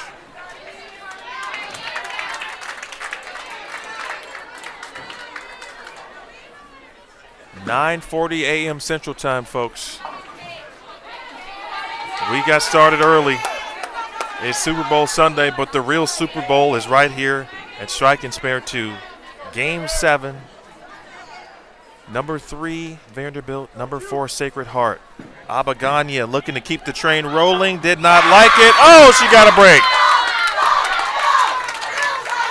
Oh, you be around this team, and it's contagious. The way they fight for each other, the way they love on one another, whether they're bowling or not bowling. That love, that intensity, that fire is starting to shine through. It's starting to peek through a little bit. Great shot again from Sacred Heart.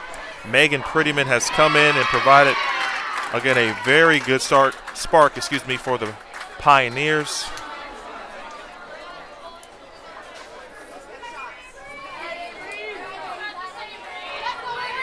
The match to our left is over. Jack State and Sam Houston State, but I cannot tell who won the match.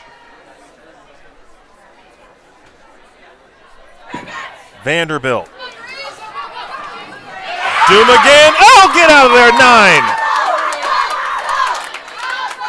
Show that 9-pin what the deal is. Front 5 for Vanderbilt. And Grace fires back. So Grace remains in the 4 spot, and they've moved Hope Bunk, whose ball reaction I've been talking about this entire match has been great. They move Hope Bunk now to the anchor position. The goal simply for Vanderbilt is don't even let it come down to the 10th frame. You've got all the momentum. Go ahead and put this one to bed.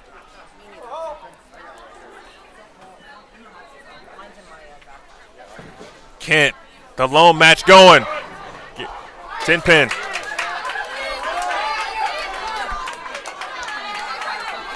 All eyes right now on Vanderbilt and Sacred Heart. Hope Bunk. There it is. And Sacred Heart not going away. Tell you, I got to admire the coaching staff and the moves they've made for Sacred Heart. Not afraid. And the players have to be receptive to those changes, too. Yako missed the 4-7 in Game 3 to give Vandy a win. They moved her to the leadoff role. Then they moved Carly Lamont down to the anchor spot. So then Lamont, unfortunately, made the big 2-4-10. Couldn't come through in the 10th, so they move her out, and they move Hope Bunk down there. This is a big shot here for Yako. She's been high on the head pin the last couple of shots. She makes the move. And it's high again, but that's a good 9 count, all things considered. For Vanderbilt, it's simple, folks. Let's get this YouTube popping off. Triple digits here at 9:43 a.m. Every match is going to be key and crucial for Vanderbilt today. No one said it would ever be easy. If you want to win a championship, sometimes you got to do the hard things. Haley Lindley looking to strike once more and again. There it is! South Carolina in the building.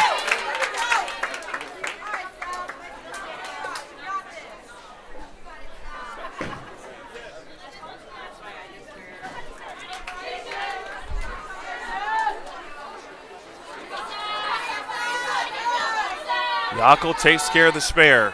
Again, Vandy trying to make sure what Sacred Heart does won't matter late in the game. No Fuente once more and again. Vanderbilt saving literally their best for last. This match started with Vandy dropping the first 2 games, getting a gift in Game 3, then winning Game 4. We were tied at 2 heading into Game 5. Sacred Heart then defeated Vanderbilt 206 to 199. As you just saw, Vandy gets Game 6. And now with the bucket and the biscuit, Abagania can all but put it to bed. KA at 9.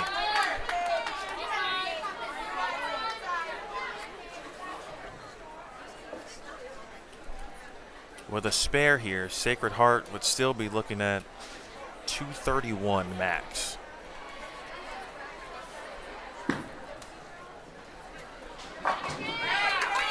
It's spare. It's not mathematically over yet.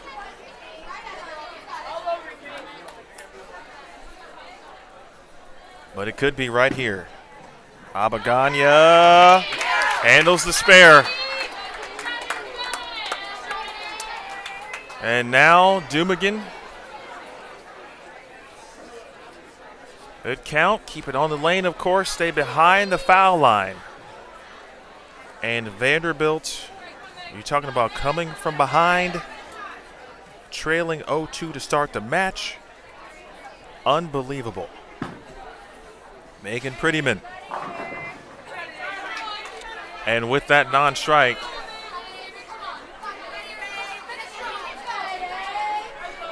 Avery now just needs 3 pins to mathematically seal this.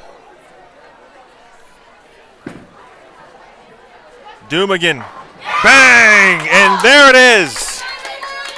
Vanderbilt wins a thriller, 4-3 over Sacred Heart, and they will advance in the championship portion of the bracket. Don't know the opponent yet. And Tamia Yeager is going to get some time here at the end of Game 7. Mia, one of incredibly talented freshman, not only on this team but across the country. He's a Dexter High School All-American from Tacoma, Washington. A 3-time Dexter High School All-American, I might add. On the Storm Youth Challenge in Idaho, the SYC. Got a perfect game under her belt. Won state as a team, won state as an individual. Doesn't see a ton of time throughout the season, but when she does, she makes the most of it. And they love Tamia Yeager. And I got to tell you, too, if you want to debate Tamia Yeager, I wouldn't advise it. Make sure you come prepared if you want to debate Mia.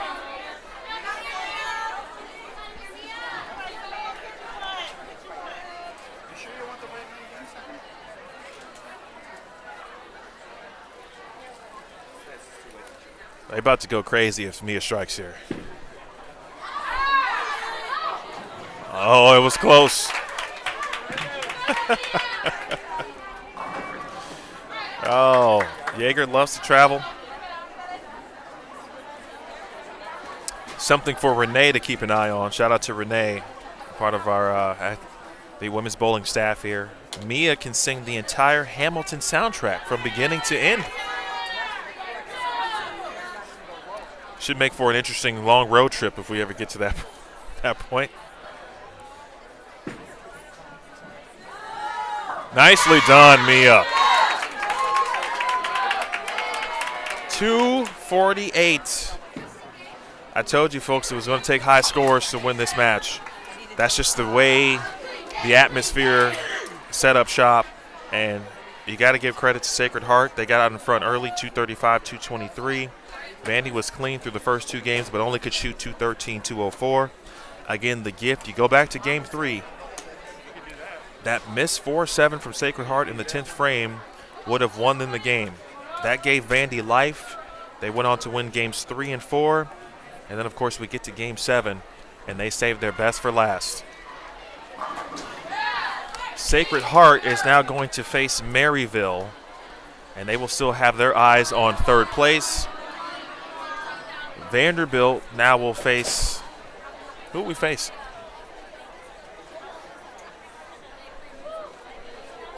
It's hard to tell. Both teams' facial expressions are the same between Sam Houston State and Jack State.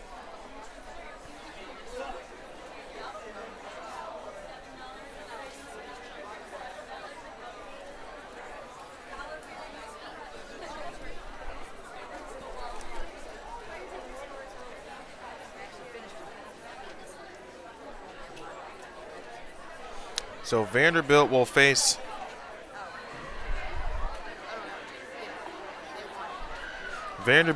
Sam Houston State. Jack State won. So Vandy is going to head to 13 and 14. That's where we're headed. 13 and 14. Oh, what a match.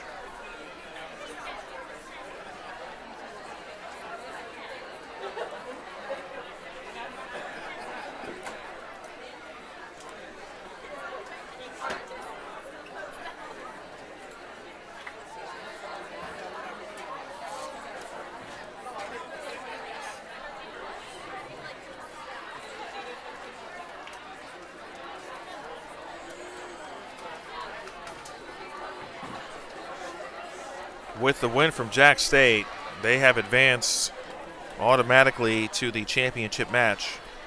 And so effectively, we get a rematch of some great bowling that we watched yesterday between Vandy and Sam Houston State.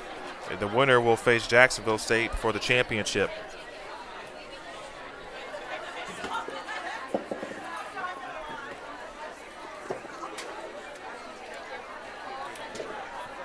Wow.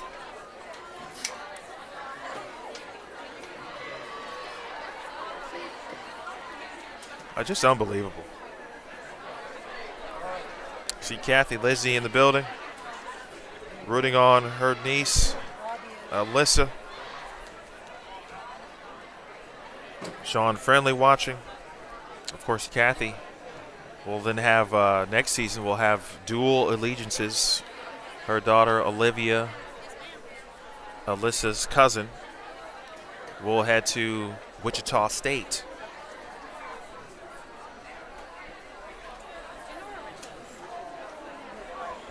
Looks like there might be one match remaining down on the high end of the building. Once that match has concluded, then the teams will have 5 minutes to move to their next pairs.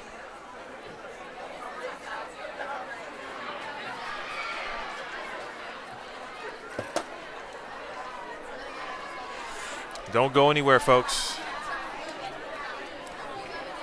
I kind of like this position, to be honest with you, for Vanderbilt. In that 3 versus 4 matchup, they had to come out firing. And every match today, because of the position that they were going to be in, was probably going to take upwards of 7 games. The first one certainly took 7. You knew if they won this match, whoever their next opponent would be, either Sam Houston State or Jacksonville State, was going to take an effort. That's the situation that they're in. Again, when you want to win championships, you got to do, as Josie Barnes would say, you got to do the hard things. All right, we will step aside as we get you prepared to move to 13 and 14. Jack State, again, has won. They defeated Sam Houston State. Jack State is into the title match. Vanderbilt, in 7 games, defeats Sacred Heart. They will face Sam Houston State for the right to face Jacksonville State in the championship. Another great match is on the way. We will have the call for you right here. You're watching Vanderbilt Women's Bowling's the Storm Flyer Classic. As Jaeger. I don't know what's in that bag, but it's good. We'll be back with you in a moment here on the Vanderbilt Athletics YouTube channel and the Vanderbilt Women's Bowling Facebook page. Don't go anywhere.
As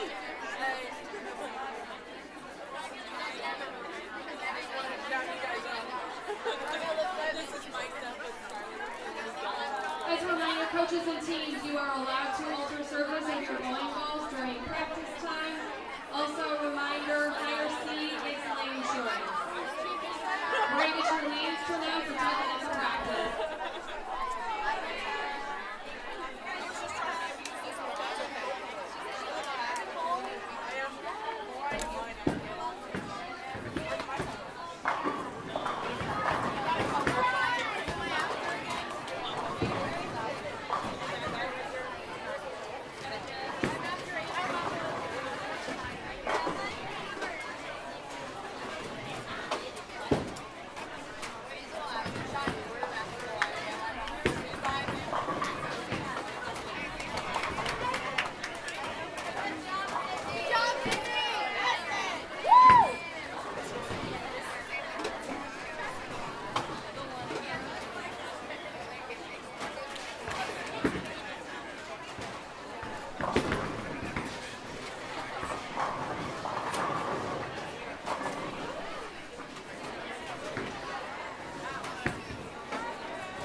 Please reset your machines in the first ball.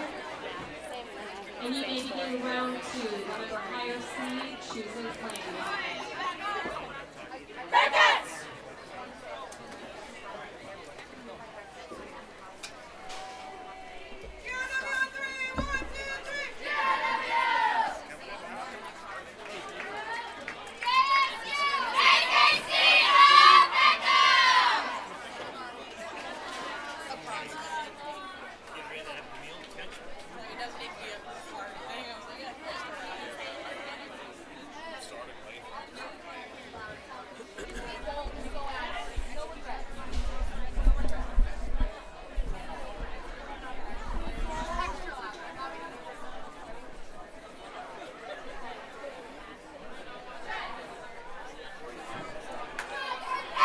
Welcome back, ladies and gentlemen. Well, hopefully you had a chance to kind of calm down, relax, reset. If you have any nails left, because that certainly was a nail biter that Vanderbilt found themselves in. They went all 7 games to defeat Sacred Heart. And now they face the next challenge, and that is in the form of Sam Houston State.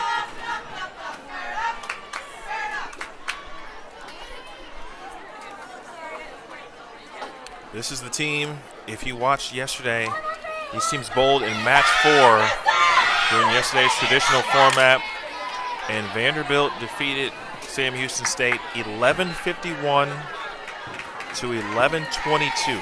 the match essentially was shot for shot, every single frame, every single bowler. It truly was a great match. The one we just watched may have been slightly better, if you can believe that. And so I anticipate another fantastic match as we, again, Baker format, best of 7.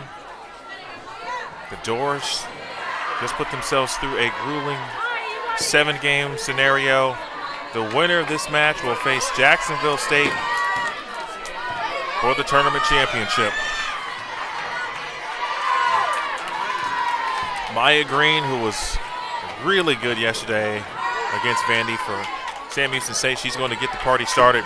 When I talk about shot for shot, essentially Green and Natalie Kent were battling in the leadoff role every shot, and they both ended up shooting a game in the 240s. I think Maya Green ended up shooting 247, and Natalie shot 245. I mean, they truly set the tone yesterday.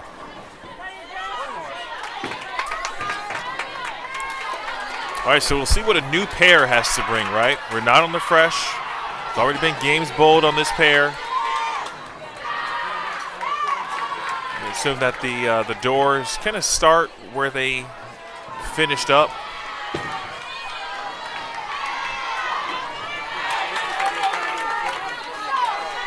The lineup's slightly different so far here for Maya. So it's Maya Green. Yesterday they had Emily Hart second. Today they go with Jessica Sillis is second.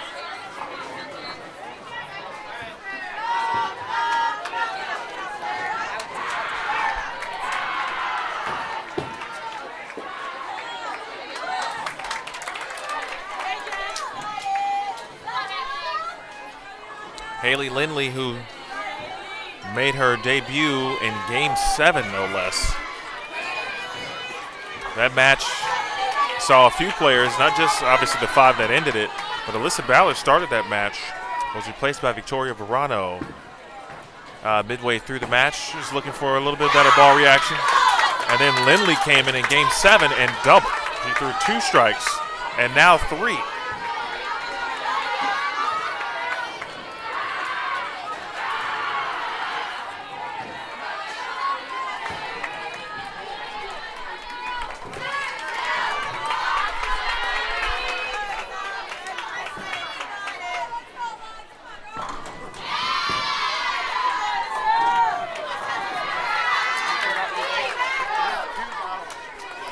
Ana Gonzalez from Lima, Peru in the number 3 position. Meanwhile, Sapphire LaFuente.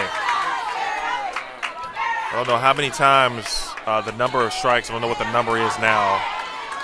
It's got to be around 12, maybe 13 at this point. And that's just today, folks.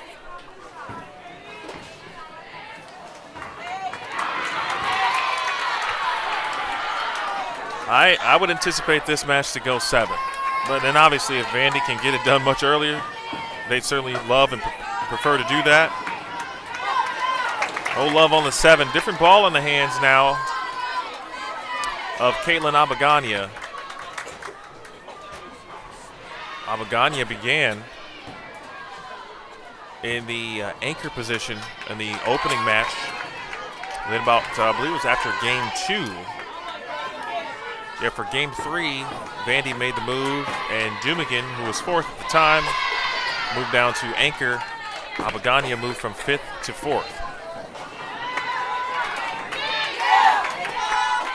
It has been a good day so far, too, with respect to spare shooting. There have been minimal, and I mean minimal, miscues and unforced errors. We've seen some very key split conversions as well. Alyssa Ballard made a 2.78 and a 2.10. 2.10 essentially being the catalyst for a Game 3 win.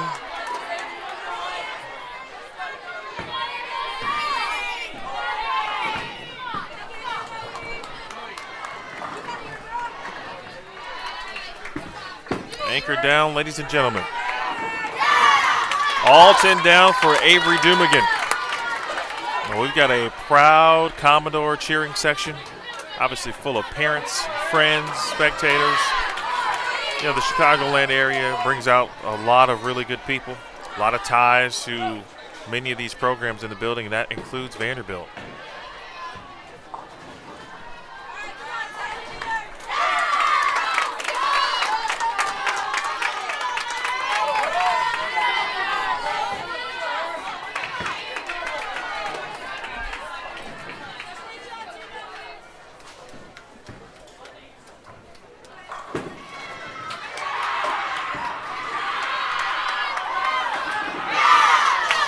Looked like a ball change from my mini monitor that I've been trying to pay attention to. I couldn't tell, but that bowling ball did not look like an Ion Pro Solid.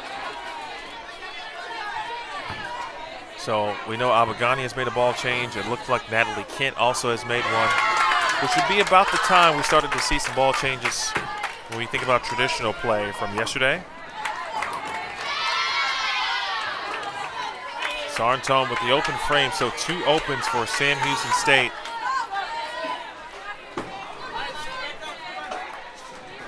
For Sacred Heart, of course, the loser on the match against Vandy. They are now facing Maryville. Winner of that match advances to the 3rd place match. The loser of this match between Sam Houston State and Vandy will also be a part of the 3rd place match, with the winner advancing to the championship final.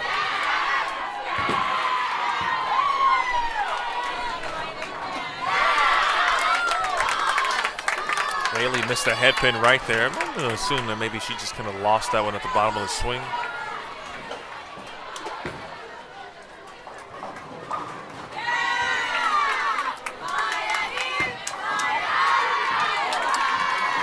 And we say good morning to you. Now 10:30 a.m. Central Time. We got underway at about 8:15 a.m. At least on the low end of the building. The only match, or the lone match left, was the Vandy Sacred Heart match. But there was 1 or 2 more matches actually on the high end that were going, that went to 7 games.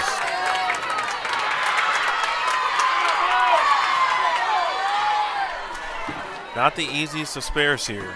1, 2, 4, 8. Converted. Vandy trying to get on the board early, something they were unable to do. Not that they didn't try, but they both some really good games the first couple.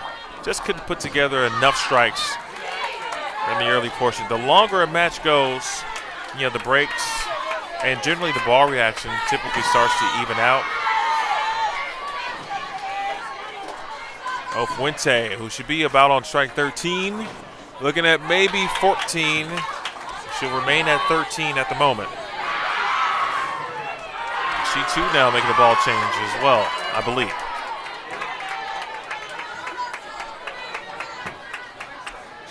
For bowling balls, thinking about the individuals. For Sapphire, she's been in either an Ion Pro, an Ion Pro Solid. Yesterday, later in the block, she got into the IQ Tour Ruby. Kaylin Abagani has been in either Ion Pro Solid and or Phase 2 Pearl.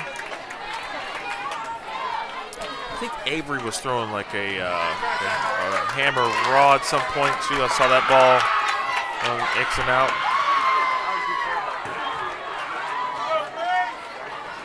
Natalie Kent has been an Ion Pro Solid or Phase 2 primarily.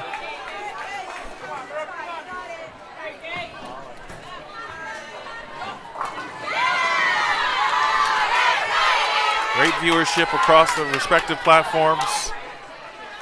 All right, Ana Gonzalez. Actually, Ana is okay. She was sneezing earlier, and now she's coughing a little bit. Speaking of Gonzalez here for Sam Houston State. All right, so Duman's got a chance to lock up game number 1 right now.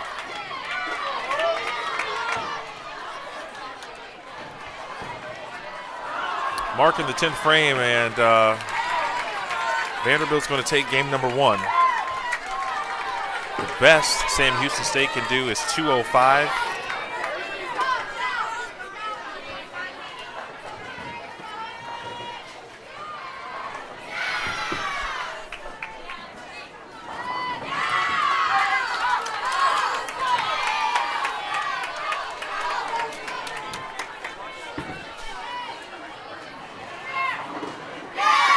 And there it is.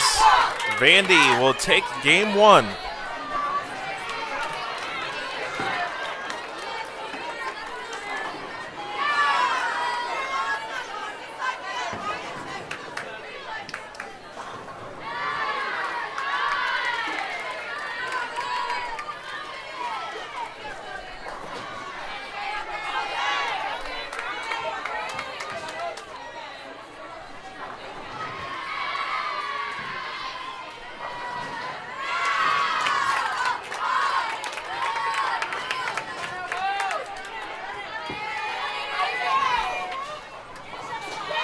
Nice spare.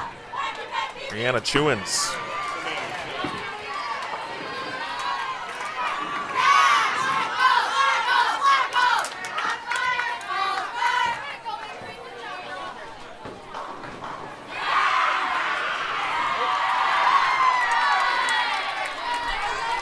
All right, Big Ten frame that allows for a fill shot.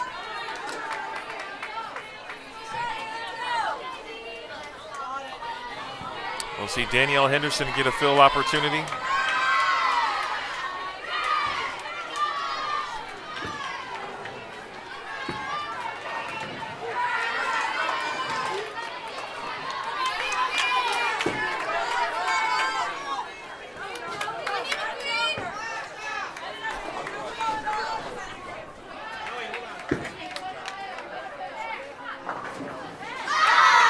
Oh!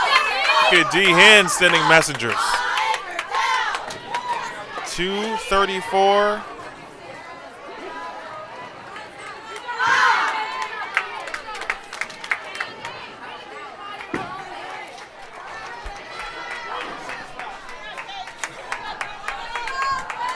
Sean Williamson does a, he like jumped from the second step into the settee area.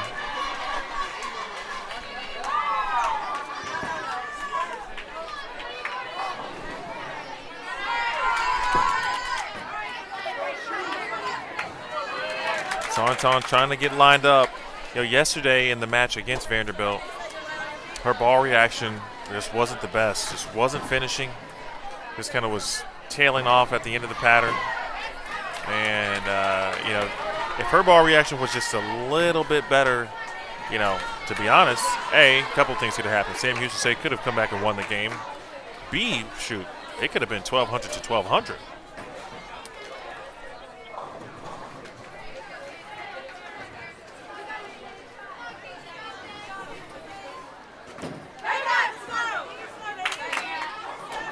Vandy opens up with a 1-0 lead.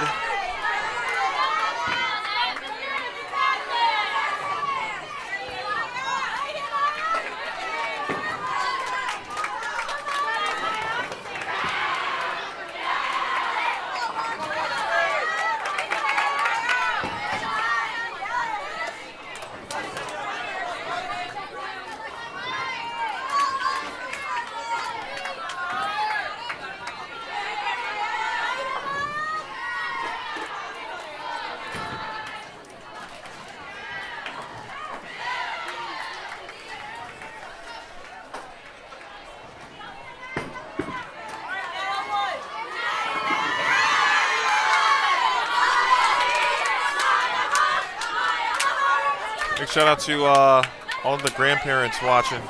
Grandma Nancy, Grandma Jane, and everybody else in between. It takes a village, as we all know, to raise a child. And it's pretty cool to watch the fruits of everyone's labor kind of come through in these types of moments and situations.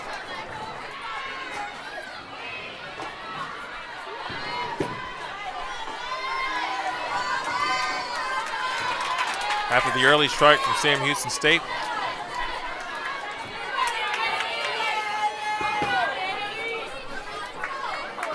Jessica Sillis, the 7 count. Lindley and Haley starting to move a little left. I tell you. Yeah, you know, there's no stat, so to speak, on. And maybe there is, actually. I shouldn't say that, but I don't think there's a stat Like, if you could have a stat where, how many times has A come into the lineup when they haven't bowled in, X amount of frames and just struck. Bury him. And that's what Haley Lindley has done. I believe that's strike number 14 for Saf. Speaking of Sapphire, Saf and Mia Yeager. Had a chance to talk with them last night. We don't know if it's going to be called Vandy Talks moving forward, but Mia named it. I just went with it. But it sounded like something that the coaching staff has been doing in relation with the athletics department and athletic communication. Shout out to Pilar. Talking with players after performances, asking them a couple of questions. So that the fans, not only of the women's bowling team, but of the university and the athletics department can get to know players better from every sport. And those do live on the Vandy Athletics YouTube channel. And they both were very good. It's a pleasure to talk with them and hear some of their experiences and about yesterday and even the weekend. Because yesterday was, it was a really good day. Today could even be better. And we're trending in that direction.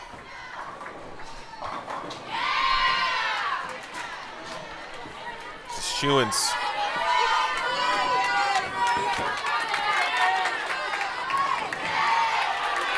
Just a 7-pin. Dumigan. I tell you, I think the most common leave for Avery this weekend has been either kind of the wrap 10 and or kind of the weak 10. That's been the most common. And then we even had to differentiate the types of 10 pins she's been leaving. She left an 8-pin earlier today. But for the most part, she's been bothered by 10 pins, but she's handled them all. This group as a team, again, really turning things around after Friday's performance. If you watch Friday, you know that this team is just a little bit different right now. They were different yesterday. They're absolutely different today in the best ways possible.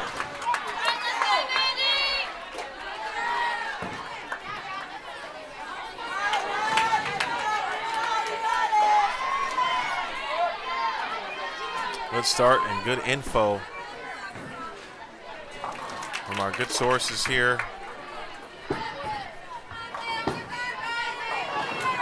I mentioned Avery with the Hammer Black Raw, throwing that, a little bit of the GB4 Hybrid as well. And believes, looks like maybe the GB4 at the moment. Kent.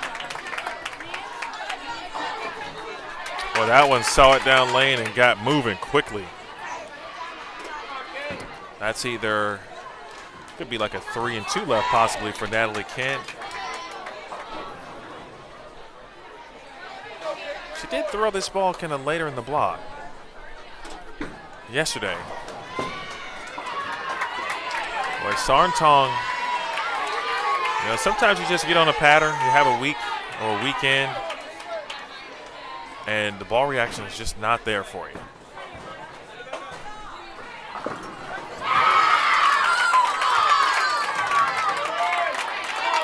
First open frame on the chop of the 3-6.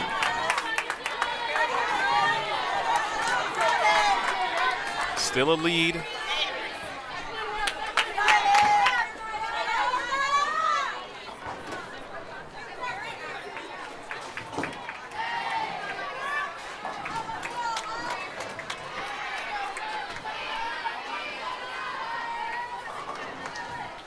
.236 the max for Sam Houston State. Maya Green with a 9-pin. Now back to Haley Lindley.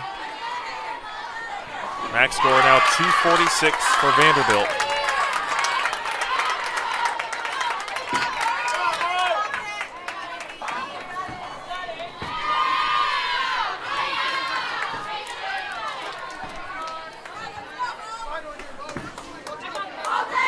That's got to get right.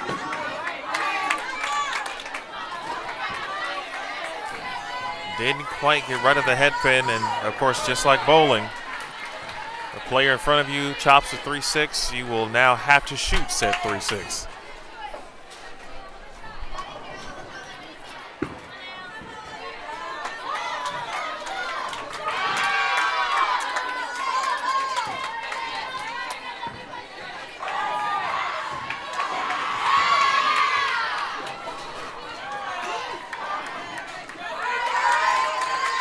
Right now, the lead is 20.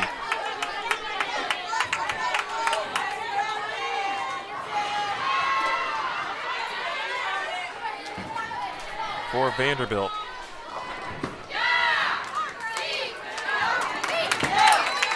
All right, 2 is covered. The ball hits both pins. Bo and Verano return after taking some warm-up shots. Silas, a freshman from England. She strikes in the 7th. 2:26 again, the max for Sam Houston State. Right now, Vandy pacing into 2-0s. Oh, Vandy's going to need to find a double here. This is, of course, assuming that Sam Houston State continues on the path. And the 7-pin won't fall.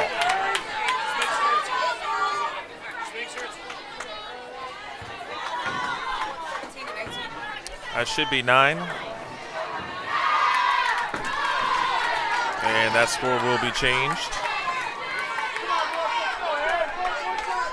Meanwhile, Sam Houston State opportunity here for Gonzalez. Well, that was, I couldn't tell if the 10-pin had also fallen. It did not. So 7-10 on the board for Gonzalez. Sapphire handles the 7-pin. And Vandy inching closer to a 2-0 situation. First game, 234 from Vandy. Sam Houston State, 159. Each team alternates each game. However, and we saw this come to play out in the first match against Sacred Heart, the higher seed gets to choose the lane they want to finish on for Game 7 if they get to that point. In this situation, Sam Houston State, keep that in mind, is the number 2 seed today. And that is based on their 5 Baker matches and their 5 traditional games yesterday. They qualified as the number 2 seed. They will have the chance, if it goes to 7 games, they will have choice of which lane they want to finish on. Vanderbilt had choice against Sacred Heart, and they chose to finish on the right lane, and they had their highest game of that match.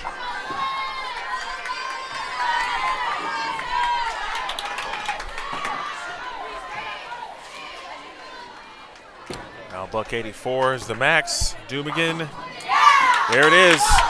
Finally got something to tap the 10-pin.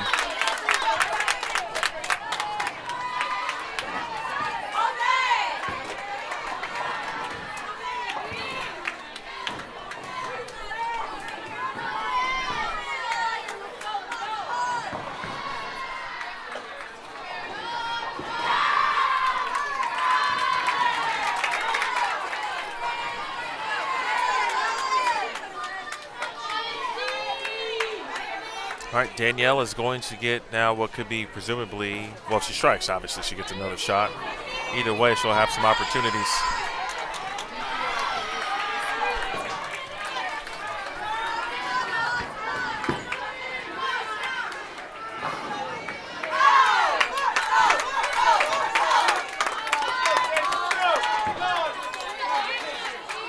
Danielle wearing number 2, the right of the jersey. Transfer from Jacksonville State. There are 3 players on this Vanderbilt team that do have national championship experience, and a lot of it, Danielle, as a freshman, was on the squad with Jacksonville State that did win their first national championship as a program in their inaugural season. And then as a sophomore, she was phenomenal throughout the season, an All-American, and bowled extremely well in the TV show. Unfortunately, fell just short.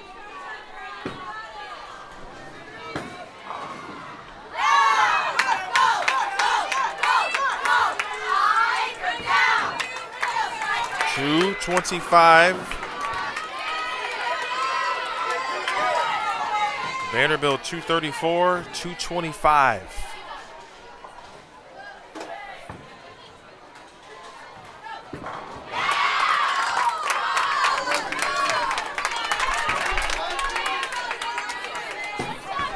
That's to our left there, or to the left of your screen, I should say. Josie and Danielle. I'm sure sharing a little bit of information. Well, this is like the complete opposite of what Vandy just went through. The last 4 games for Vanderbilt, 223, 248, 234, 225. Their low game today is 199.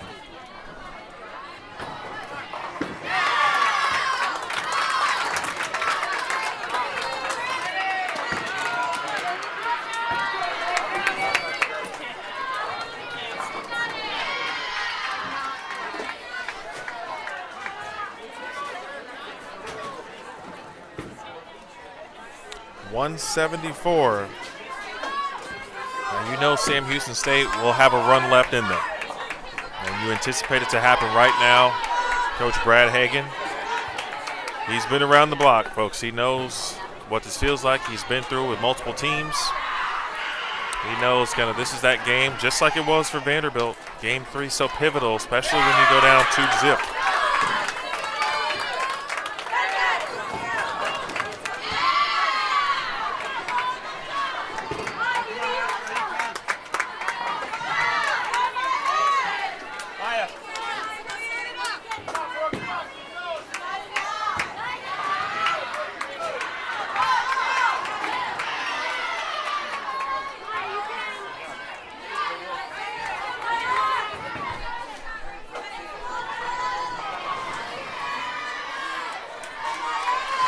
See if Natalie Kent will get back to the Ion Pro Sala. I think they were giving her that bowling ball after she had left the 3-6 back on 13 and of course we were on 13 and 14. Back in frame 6 of the previous game. Maya Green, talked about yesterday, starts tall, then kind of bends the knees, then gets into the rhythm. Wow. You could tell she thought that one was a very good shot, and it looked good from this vantage point. The lanes are starting to hook.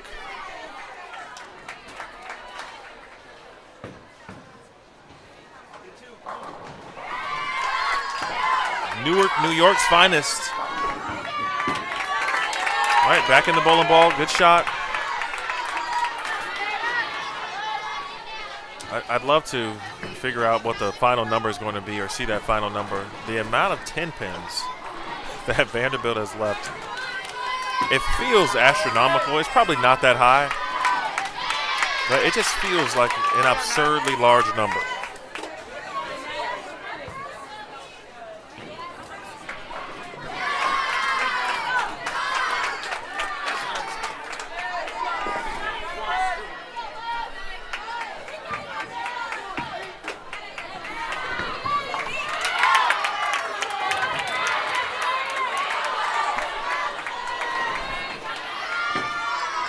Large number, of course, of viewership watching across the many platforms. Shout out to, again, Vanderbilt Athletics and their YouTube channel. Silas, great shot for Sam Houston State.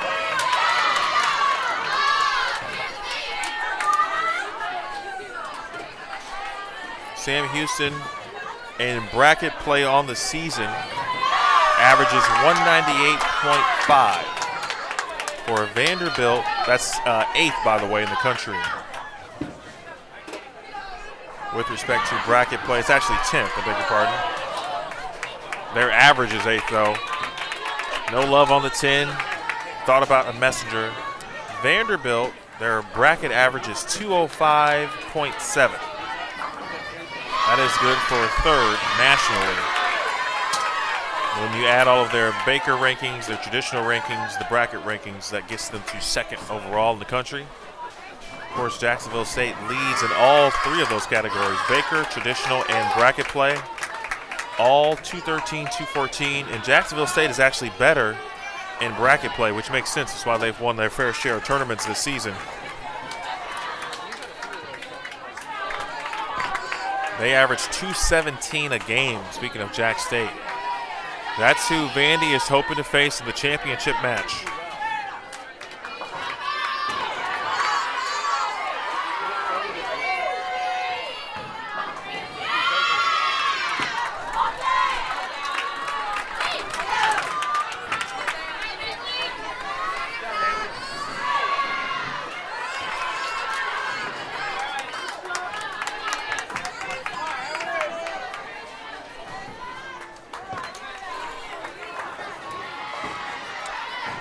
Sam Houston State getting they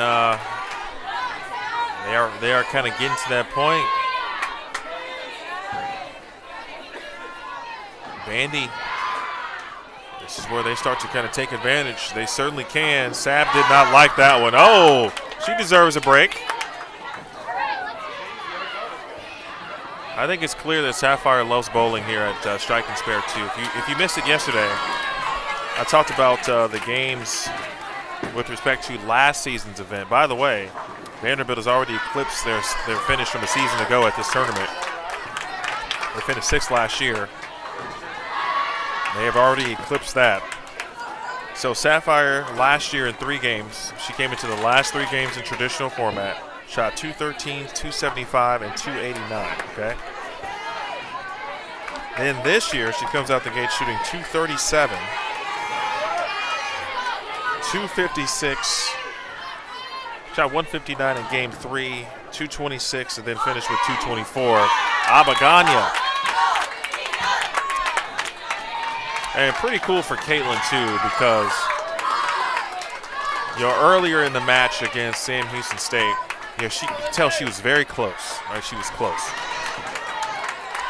And the coaching staff moved her from anchor to 4th. And so again, allowing her to still make the subtle tweaks because she's such a great player, such a great shot maker. Allow her to make the tweaks. And of course, Jumigan has been so good all weekend. No question that you'd have no problem with Avery Jumigan as your anchor, because this is all she's done this weekend. She tied for first individually, did Avery. She's going to be on the all-tournament team. Sapphire Nofuente is going to be on the all-tournament team.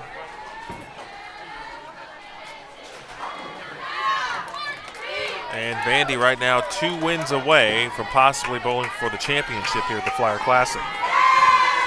Perhaps here comes the run, though, for the Bearcats of Sam Houston State.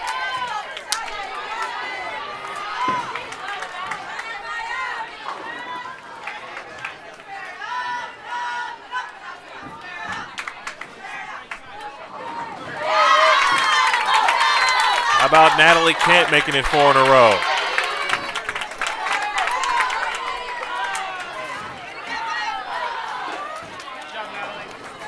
Natalie went, I believe, plus 107 for 4 games yesterday.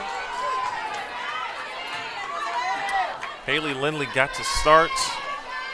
She got the starts game 1 in the traditional. Did not have a good ball reaction. Natalie Kent came in game 2 and went plus 107 for the remainder of traditional play. First double of the match, or this game, excuse me, for Sam Houston State. Big shot there from Maya Green, and that elicited some emotion there. She's trying to rally this team. But Vanderbilt is in full control. Back to Lindley. Hook. There it is.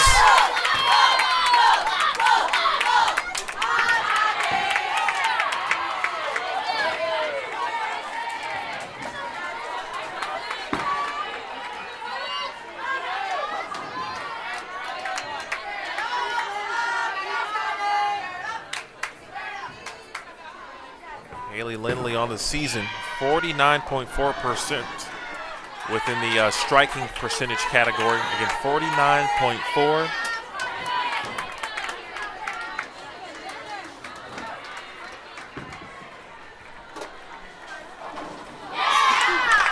Sapphire once more and again.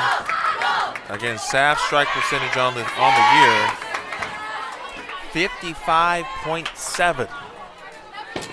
It's much closer to 75% today. Actually, 75 is low. Probably like 85%. I know Dad's paying attention. He's got all the numbers crunching.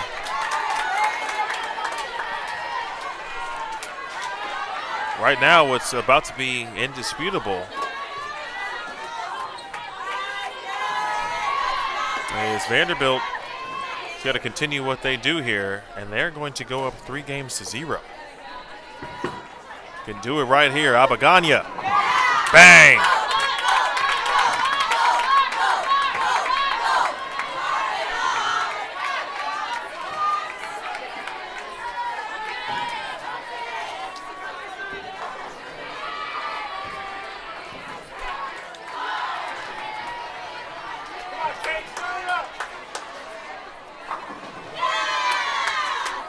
This match is actually the complete opposite of what we watched between these two teams yesterday during the traditional format. But again, different format, different day, different time of the day, different situation. Everything's different.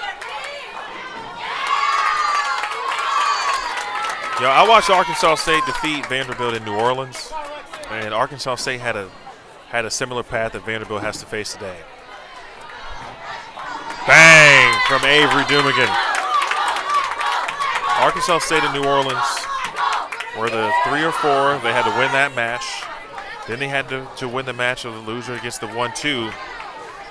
And by the time Arkansas State got to the championship match, of which Vanderbilt was the number 1 seed and had won their first match, Arkansas State just had all of the momentum. They had been through essentially the fire. All of their matches had gone 7 games.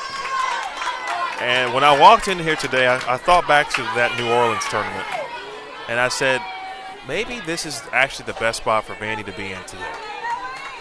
They know that they will not have any room for error if they want to get to the title match and ultimately win it. And right now, they are peaking at the right time. Was that a dab? What?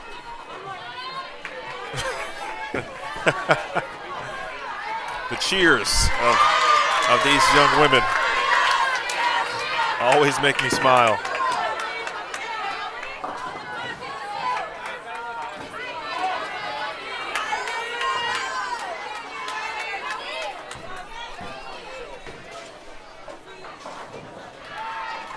D-Hen, Danielle Henderson.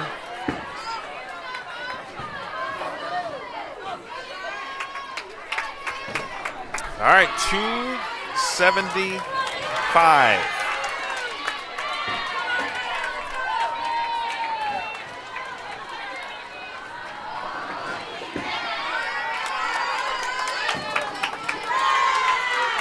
Sam Houston State simply just hasn't had a chance to breathe in this match. And that's what you want. Like, you want to take that other team's breath away. Like, you want to sweep them off their feet in the opposite way, if that makes sense.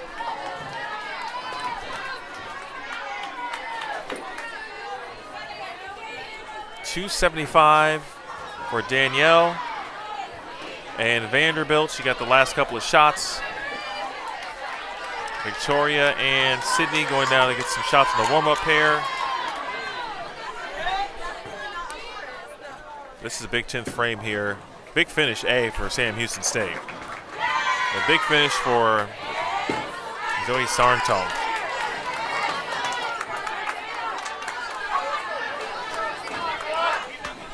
Noe needs to see her ball go through the pins the right way. She needs to see the pins fall properly.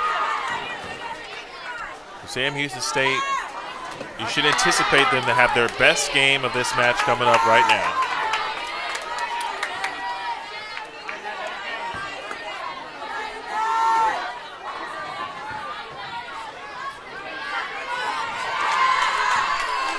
Vanderbilt leads 3-0.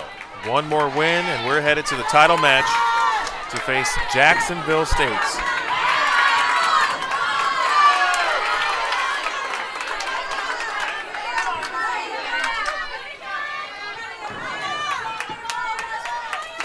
Can't let Sam Houston State feel like they've got any momentum.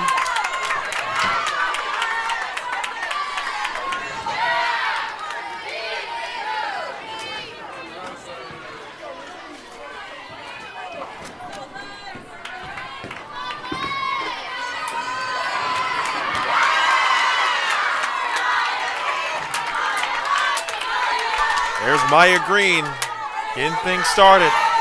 Sam Houston State not on the brink of elimination. If they lose the match, they will bowl for third place against the winner of the Maryville and Sacred Heart match. Another quality second shot.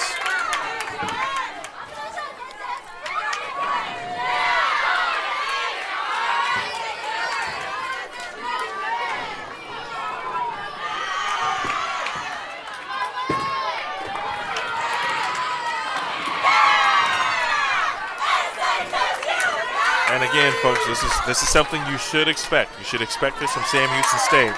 They are down 3-0. They just ended essentially that game with a 5-bagger. They have a little bit of momentum, and they're trying to slowly claw their way back in. It is Vanderbilt's job, obviously, to eliminate that feel and process. And Lindley has done such a good job of doing that.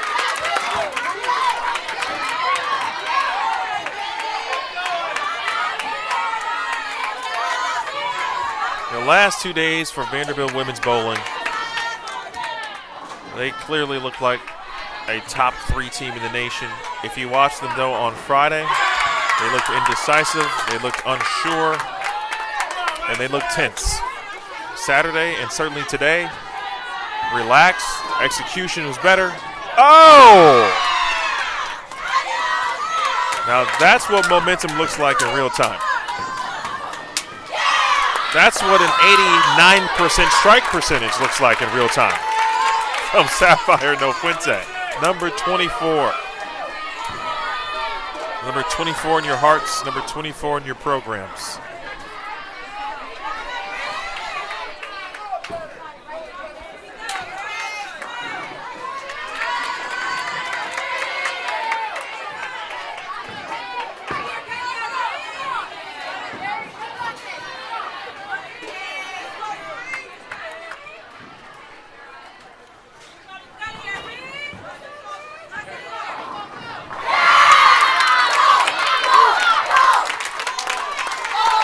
Bagania.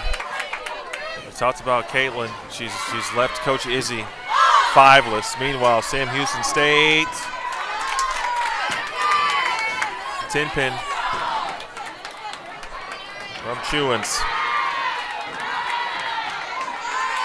Chewins was bowling anchor against Vanderbilt yesterday. Sarntong was 4th in their battle. Yesterday we saw Emily Hart. Today we see Anna Gonzalez. Dumigan feels like she's been able to strike at will. Fast 8. I think she knew that one was maybe a touch slow, missed left.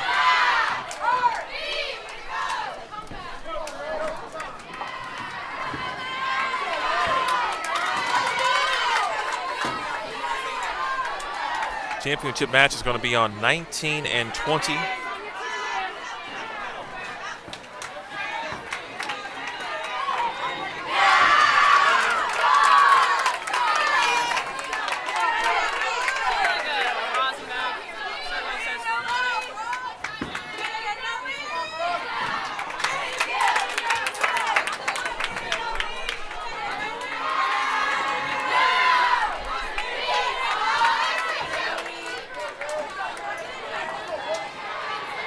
Spare, triple spare, first 5.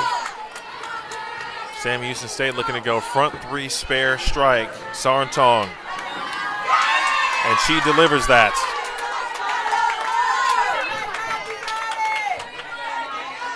This weekend in a Baker competition, Sam Houston State delivered a total of 5281. That is plus 281 essentially for 5 matches. Vandy did not have their best in Baker. A different team today. Oh, and that Well, that one looked good for about 55 feet.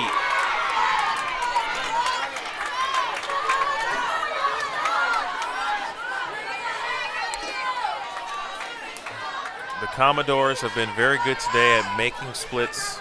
Yesterday, I might add as well. 3, 6, 7, 10.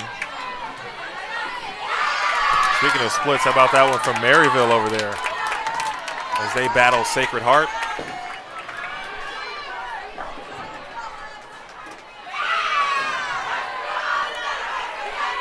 Meanwhile, Maya Green, who got the party started with a strike for Sam Houston State back in frame 1, up again frame 6. High flush. Sam Houston State trying to stay alive in this match, avoid the loss here. Kent, maybe close. She did secure count. 243. That's the max now for Vanderbilt. Max score at the moment for Sam Houston State, 279. And including the last 5 in the previous game, Sam Houston State is locked in. Took them a few games for the lanes to start to come to them to figure out what they needed to do. They have essentially thrown 11 out of the last 13, or 12, I beg your pardon. And there is Lindley yet again. And Lindley, nice recovery there. That's obviously just a great teammate. Right, cover that open.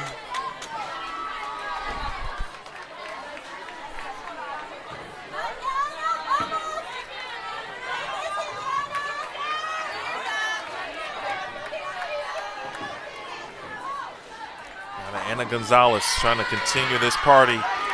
It's a strike party right now for the Bearcats. And a 9-pin. That drops their max to 258. Sapphire still keeps Vandy in this thing here. And the Commodores lead 3 games to 0. They trail, however, in this game. They're going to make Sam Houston State certainly earn it and work for it if the Bearcats are to win game 4. If Vandy wins this game, they head to the title match to face Jacksonville State.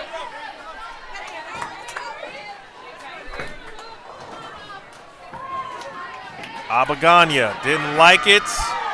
Oh, wow. Well, she didn't like it, but I don't think she didn't like it like that.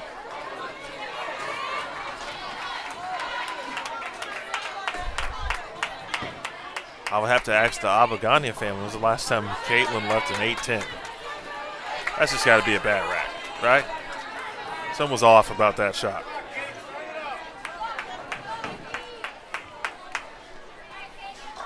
Meanwhile, Brianna Chewins now with a little bit of pressure removed. Great shot. And Sam Houston State's going to extend this match.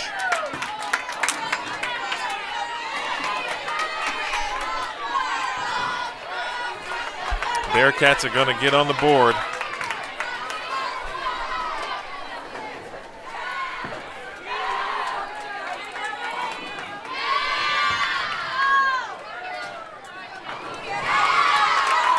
I want to say hello again to all of our viewers.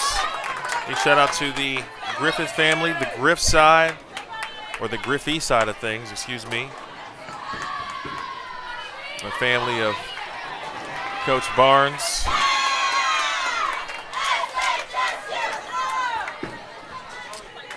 Plenty of Vanderbilt alums watching. Plenty of family watching still as well.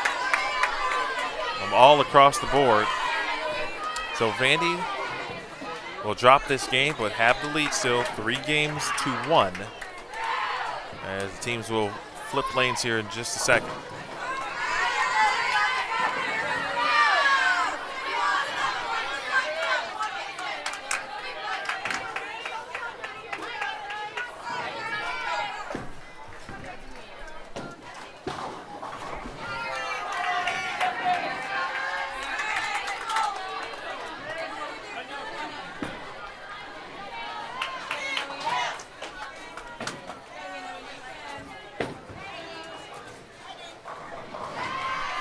dating back to Game 3 for Sam Houston State. They tossed 13 strikes, which resulted in a 216 and now possibly 245. Santong probably is going to maybe get a look at another ball perhaps. Speaking of field shots, Danielle Henderson gets one more. Vanderbilt ties what is their second lowest game of the day at 199, this time in a losing effort.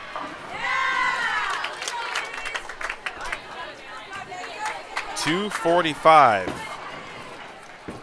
A little bit of cachet building for the Bearcats.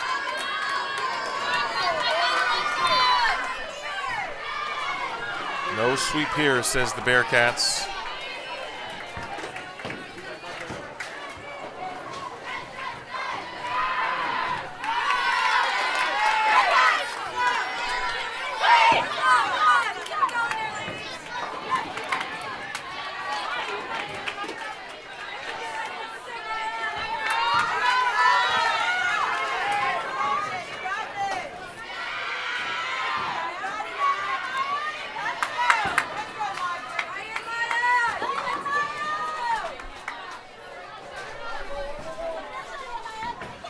If you're curious about the results from Friday, Saturday, and even the bracket today,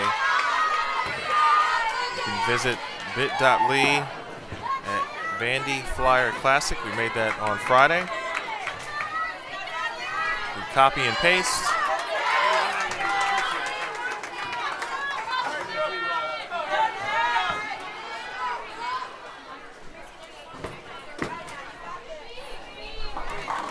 Maya Green.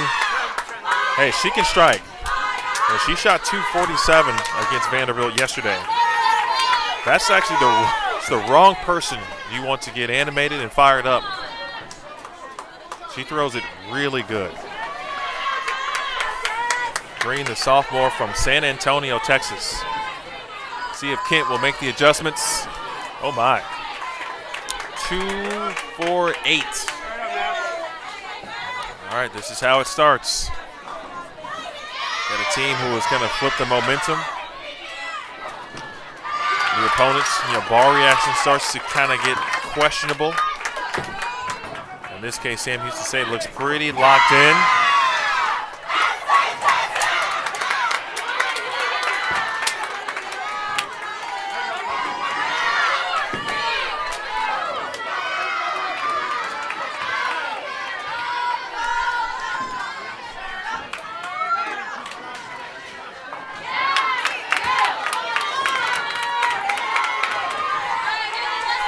Early double, good spare there for Natalie. Yeager, Ballard come back from the warm-up pairs.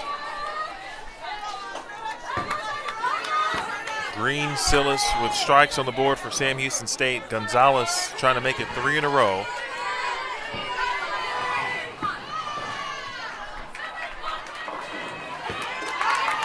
That one is through the nose. And it looks like just the 3-6.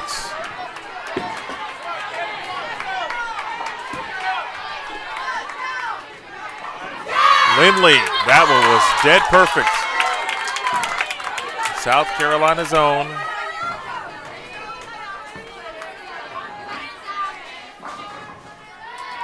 We talked about Maya Green being so good. She has the highest strike percentage for the Bearcats at exactly 50% coming into this tournament, or at least according to this data last updated on February 1st.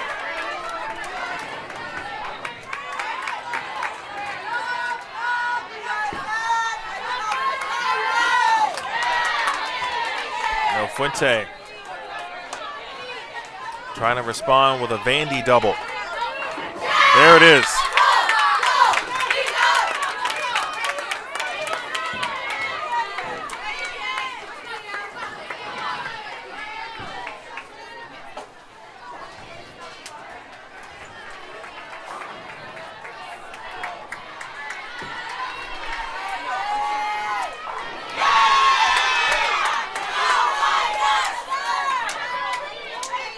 Bearcats continue to strike.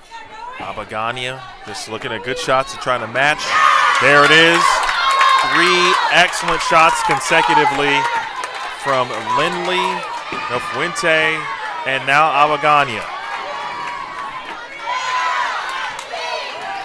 They work it down to Avery Dumigan. It's like you would work it around the court. Good ball movement in this case. Not only great awareness with respect to what they're watching, right? But when your teammates are doing great things in front of you, obviously just gives you that additional momentum, the feel, and then you can see great ball reaction as well, which helps. Sarntong back on the double, maybe, and she wraps a 10-pin. The one thing you don't want, you got Maya Green pretty lined up, you got Jessica Silas lined up. You don't want Sarntong to get lined up. Dumigan. Wow. And right now, the doors, when they aren't striking, if they don't, they leave something makeable, they can make it. Now we're kind of getting into a little bit of a situation where breaking down splits are troublesome.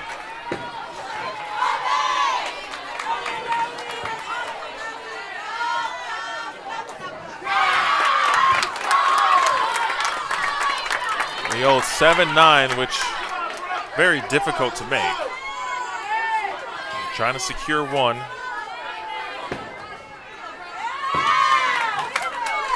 Sarntong, an excellent spare shooter.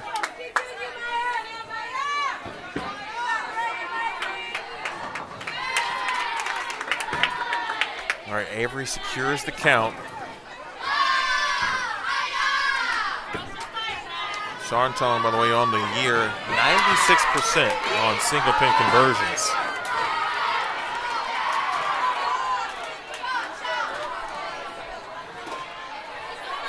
So with that open frame, the Bearcats now with a 2-pin lead. It is Natalie Kent time.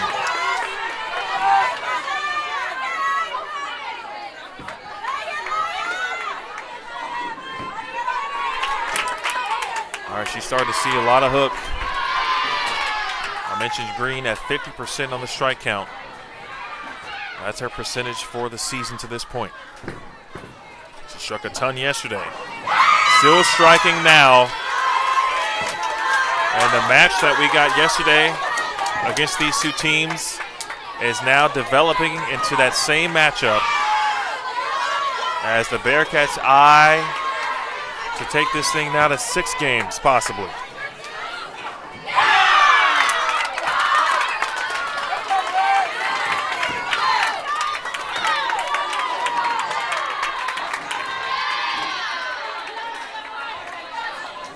It is very difficult to be patient in these moments because your adrenaline is running, just racing through the roof. But both teams really have done a good job of that, but it's important for Vandy to still do that as well because they are obviously receiving Sam Houston State's best shot right now.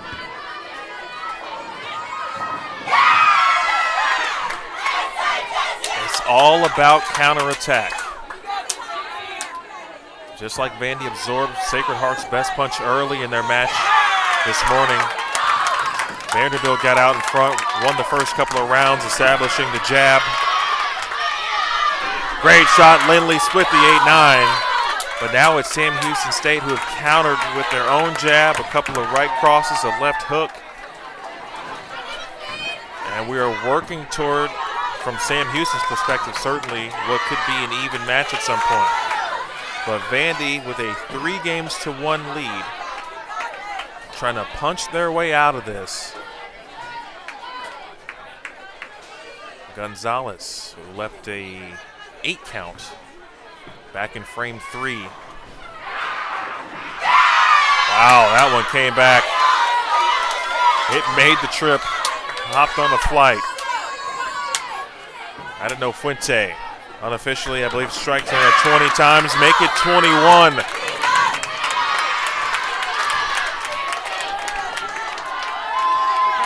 .246 is the max for Vanderbilt. 258 is the max for Sam Houston State. We're in a similar situation a game ago. Abagania unfortunately left an 8-10 in the 9th frame. Any non-strike here from Chewins, and he's going to have a chance to win the match in the 9th and 10th frames. 10-pin stands up. It's in front of Vanderbilt. Abagania must strike. And she leaves a 10-pin. It is a 12-pin lead for Sam Houston State. Both players in the 9th frame dealing with 10 pins. If Sam Houston State converts,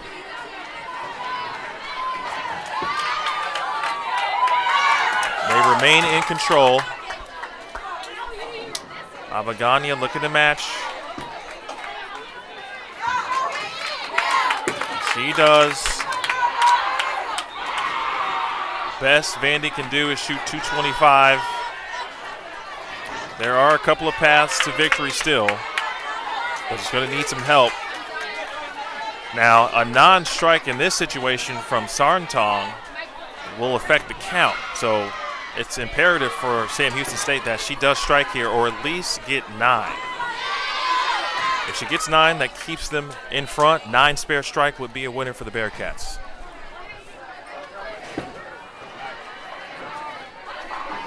Great shot. That was dead aced. She looked back at Coach Hagan, and I think they were on the same page with respect to maybe making a subtle move.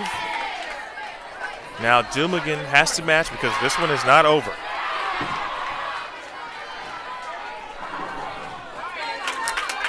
Four-pin, and Sam Houston State still alive. They have won the last 2 games.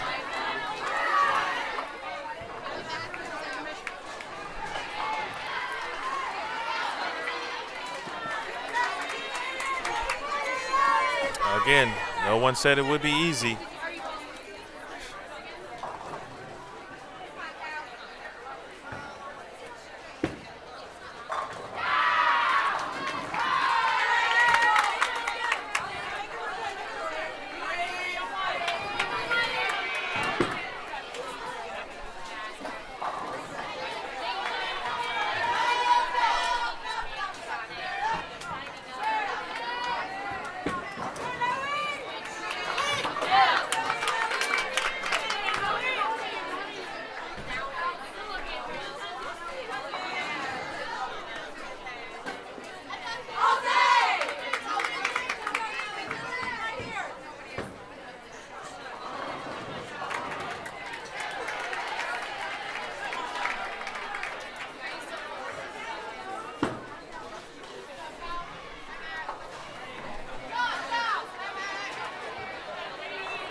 All right, it's official now.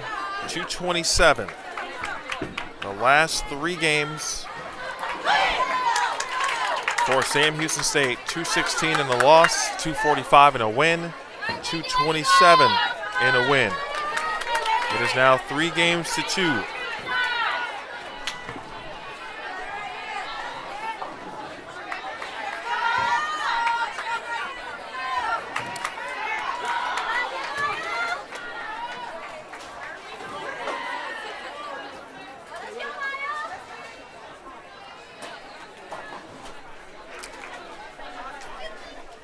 You can see on the left side of your screen, quick opportunity, a moment.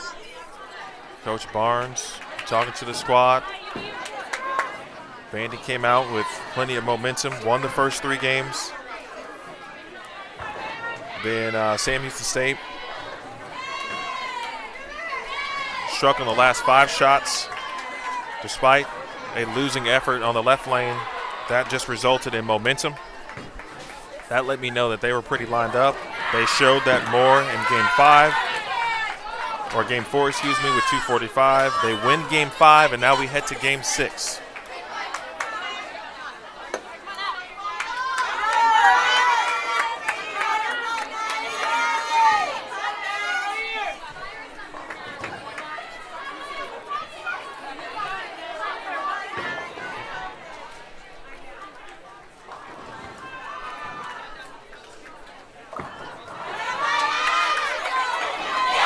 Natalie Kent needed that. Needed that because Maya Green has been excellent in her role in the leadoff position. Those two went shot for shot yesterday.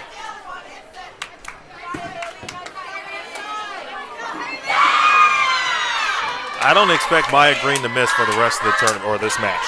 And that's just being straight up.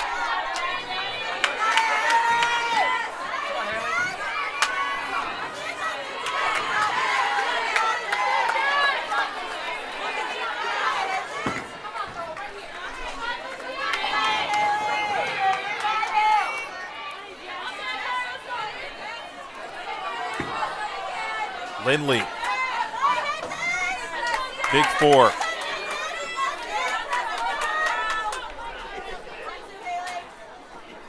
Billis, or Silas, I beg your pardon. Wanted it to lay off, she got it.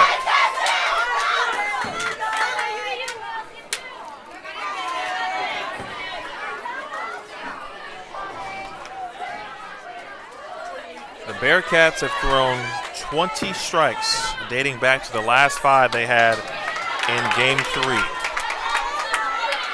20 strikes across the last 3 games. Again, truly beginning with Frame 8, Game 3. They have looked like a completely different team since that moment. Now Vandy, with their work cut out for them, trying to withstand the Sam Houston State potential comeback. Gonzalez. And remember, I mentioned this at the top of this match, and now we're getting closer to it possibly being a reality and something to consider. Sam Houston State, as the higher seed, will have choice of which lane they want to bowl on if this thing goes 7 games. Right now, the first couple of shots, the last 2 specifically, for Vandy, makes the left lane not look as good. And the right lane right now looks great for Sam Houston State. Chewins looking to go 4 in a row. And looks like she missed wide right there.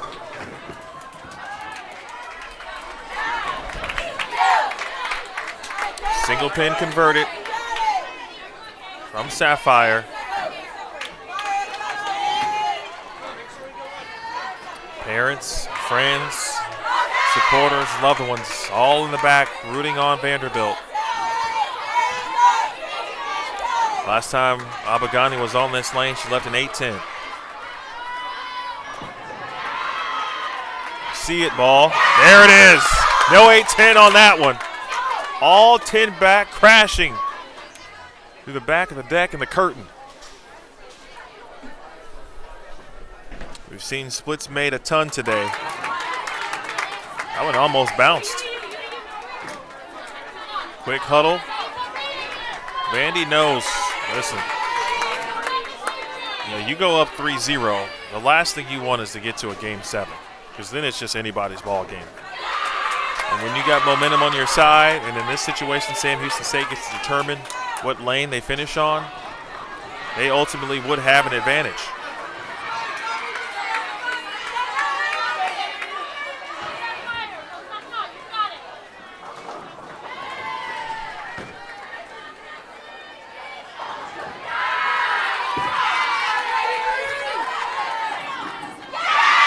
Wow.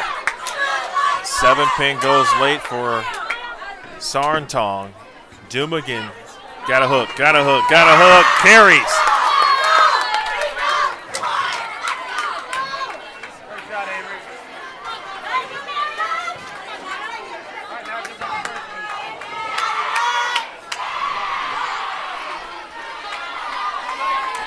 Vanderbilt trails by 10.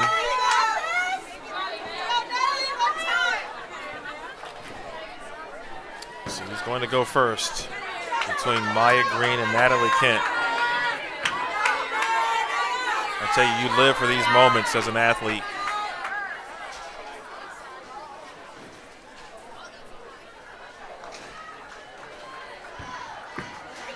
This is for 3 in a row.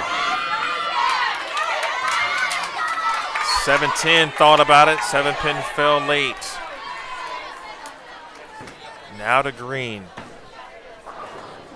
who has been so good for so long. Just a sophomore. Maybe. No messenger there.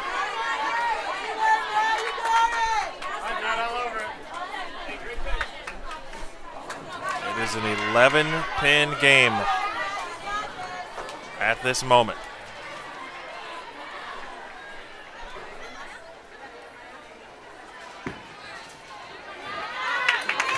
Great execution. Well, this team the last 2 days has looked like the squad who has been excellent all season with regard to spare shooting.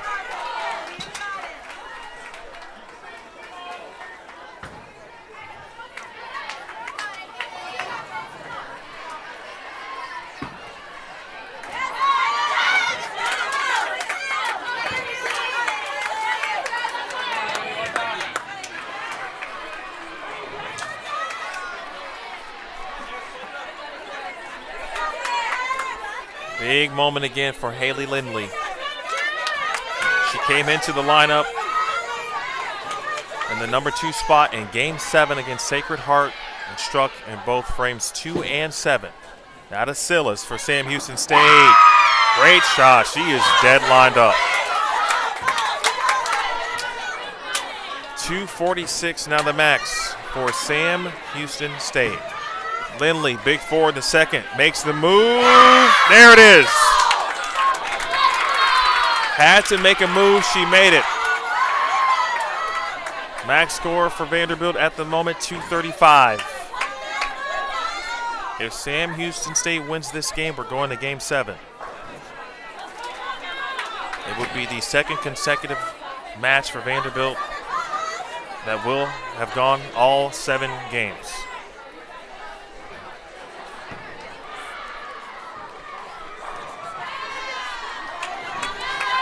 Gonzalez.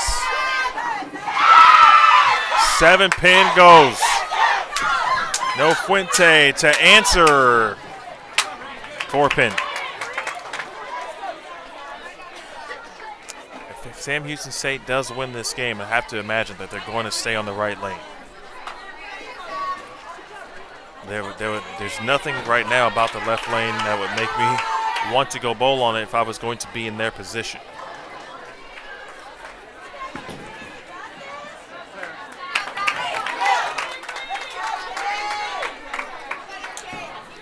Now Sam Houston State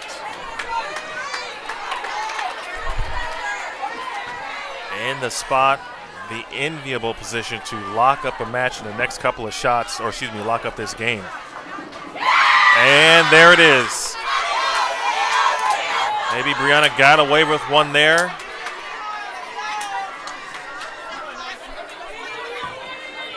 Still not over yet.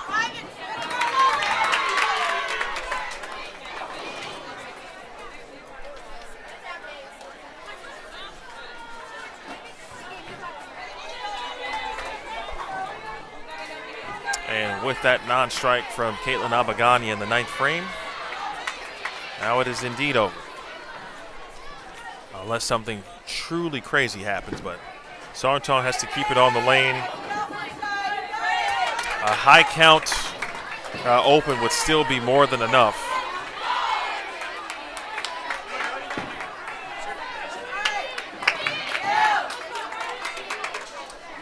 Well, Vanderbilt open this match versus Sam Houston State, 234 to 159 victory. 225-174 victory. 275-216 victory. But that 216 was the one for Sam Houston State. They threw the last 5 strikes in that game. They went on to then win game 4, 245-199. They won game 5, 227-213. And now they will take game 6. And Vanderbilt is going to be in back-to-back game 7s. The winner to the championship match to face Jacksonville State.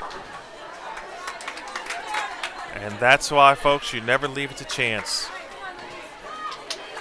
You just never know what's going to happen. 212. Quick huddle. I like what Vandy's doing here. Dumigan did strike. Having a moment, discussing, chatting.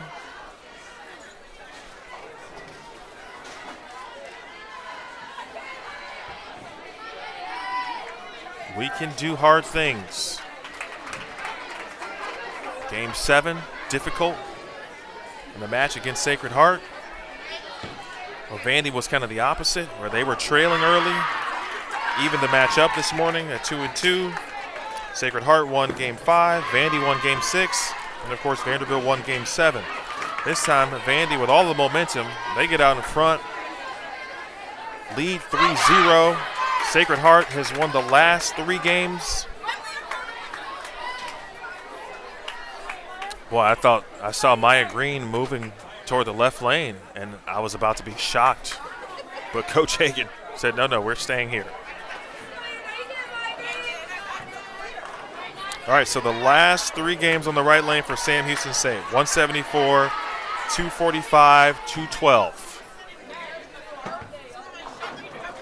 The last 3 games on the left lane for Vanderbilt, 202, 199, 225. The winner of this match will face Jacksonville State to bowl for the championship here at the Flyer Classic. Kent will get us started. Bang!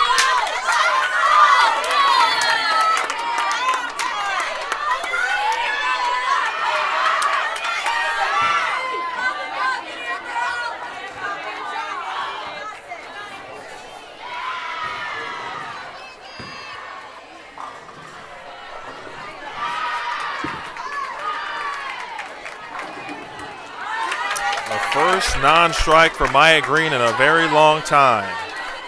Haley Lindley made the move in the back half in frame 7 on this left lane. The good news is for Vandy, right, they do know the moves that they had to have made on the left lane because they're going to stay there.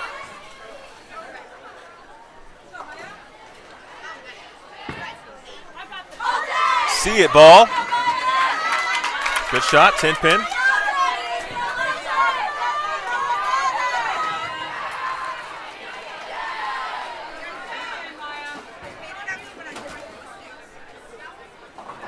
Just joining us, the second match of the day for Vanderbilt that has gone all 7 games, despite albeit in different ways. Spare cover for Green.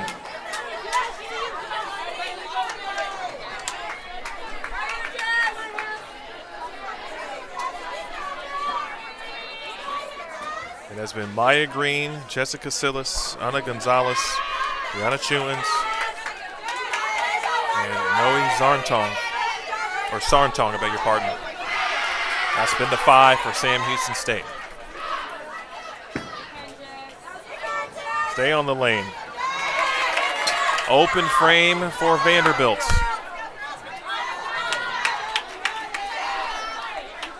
Nada Silas.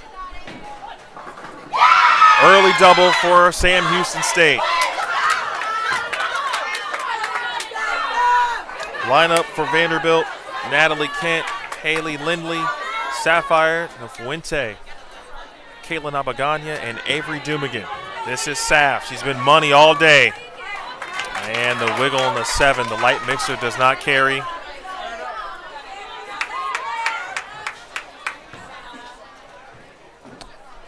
One thing is for certain right now, folks. Sam Houston State as a team, the ball reaction as a group, is slightly better than Vanderbilt at the moment. They've got the momentum. Speaking of the Bearcats, got a chance to finish on the right lane, which they chose because they were the higher seed. And a big 4. This might be the only break Vandy gets in this game. They've got to take advantage. You cannot leave it to chance. You got to get out there and you got to earn it. Caitlin Abagania, Avery Dumigan coming up next in your 4-5. Gonzalez, she gets 2.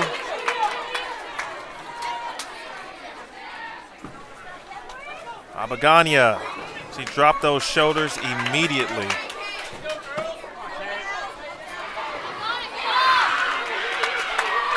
I can't say obviously for sure, but you know, our bodies naturally, you know, when there's that adrenaline pumping, right, we can get a little tense, and that's where we can get a little quick. We can get a little muscly with the swing. I'm not saying Caitlin did that, but it is something to kind of keep in mind, to be aware of in these moments. Big spare. The hardest thing in these moments is to stay patient and relax. It is the hardest thing to do.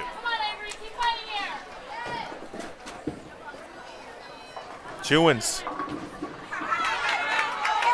Sam Houston State maybe starting to see a little bit of hook. I'm expecting some moves coming up from them here soon on the right lane. Vandy in a move state as well. Coach Barnes talking to the talented freshman, the one half of the San Diego duo between Dumigan and Abagania. Here is Dumigan. Your anchor. The wiggle. Talked about Avery's love for fishing yesterday. Dropping the bait, dropping the hook.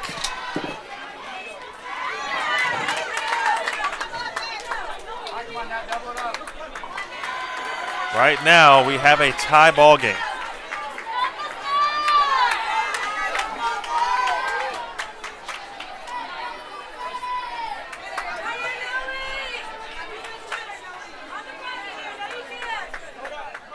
Game 7.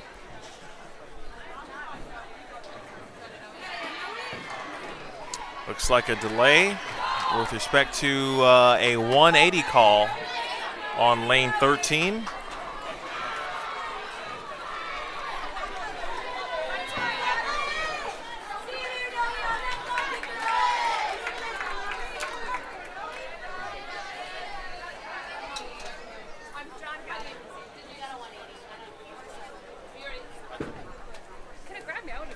Meanwhile, Sarntong is going to go ahead and go, and she crosses over. This is the moment here for Vanderbilt. Last 3 shots, either high on the head pin or moving left for Sam Houston State on the right lane. You know they're going to make the adjustments. This is it for Vandy. This is the moment. We talked about them being back half winners. They were against Sacred Heart. Trying to do it again against a team with the same acronym, 3 letters, SHU, Sam Houston State. Good shot for Natalie Kent. Excellent shot. This now feels like, after we watched so many strikes go down the lane for both teams against these first 6 games, it feels like it could come down to spare shooting.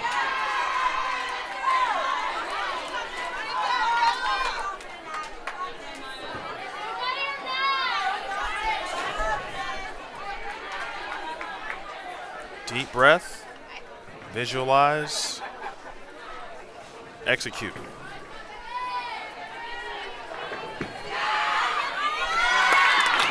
Execution complete. Natalie Kent, phenomenal again.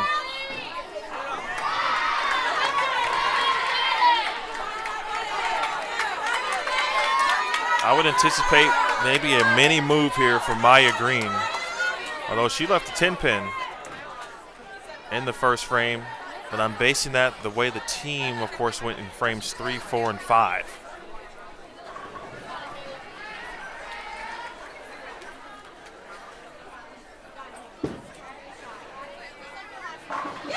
Great shot. Well, I tell you, every team needs a Maya Green. She is excellent. All right, Haley Lindley.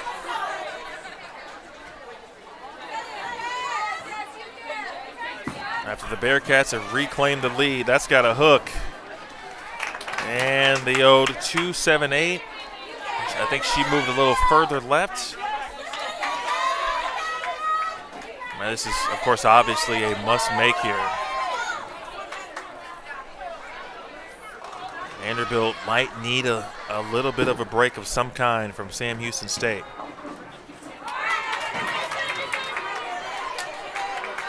Simply don't know if they're going to get it. Lindley in a very difficult spare. Got to get that tooth pin to deflect into the 7, of course, and the ball to still cover the 8. So your ball's got to go to the right of the tooth pin, still connect with the 8. Hook ball, hook ball, hook ball. Ah. Hook too early. And now the open frame there in the 7th. Max score is 202.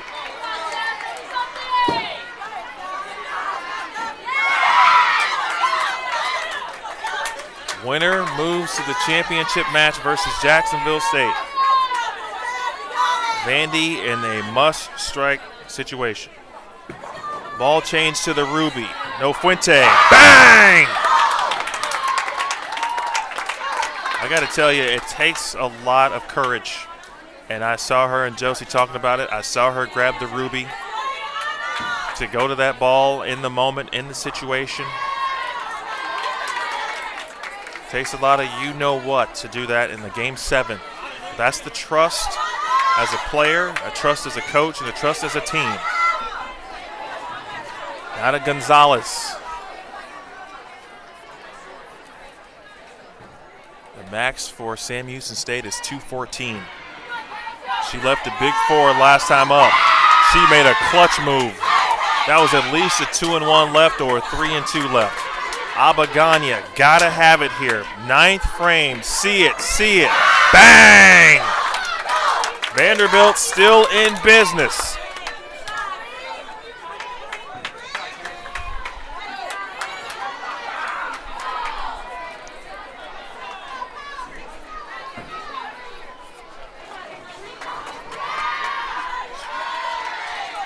There is still a path, but no matter what happens, Avery Dumigan has to throw the first 2 in the 10th frame.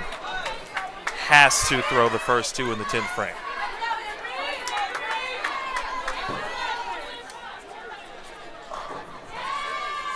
Even if Chewin strikes in the 9th, Dumigan will still give Vanderbilt a chance to win with 2 in the 10th.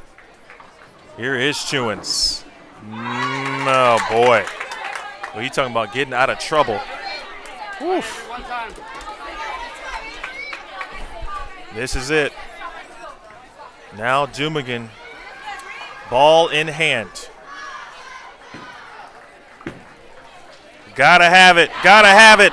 Bang!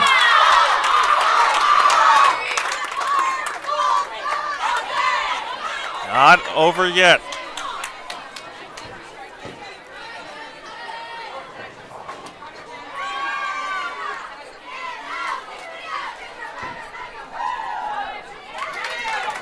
Chewins makes the spare.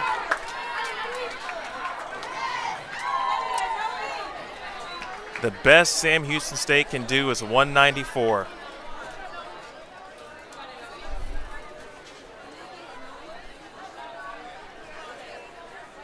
Avery Dumigan, if she strikes here, Vanderbilt will win Game 7 and will move on to face Jacksonville State for the 2026 Storm Flyer Classic title.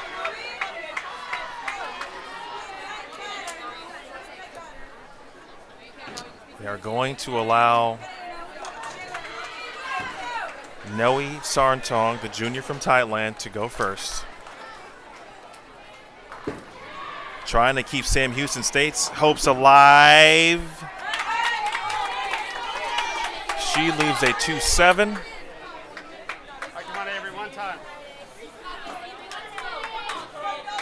Keep it on the lane at this point, but you want to throw the best shot possible. How about Vanderbilt, folks? Looking to head to the title match. There it is. It took 7 games in consecutive matches, but Vanderbilt will bowl Jacksonville State for the title.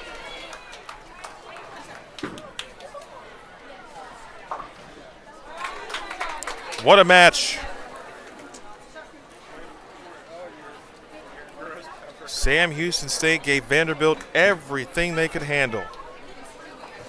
But Vandy absorbed the punches. They absorbed the jabs, the left hook, but Sam Houston State could not find a way to knock out Vanderbilt. And the Commodores live to see a title match again. D. Hen to get the field shot.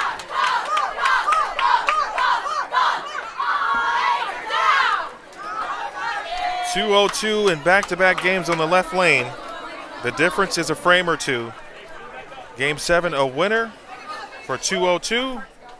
And we head to 19 and 20 for a date with Jacksonville State. How about that?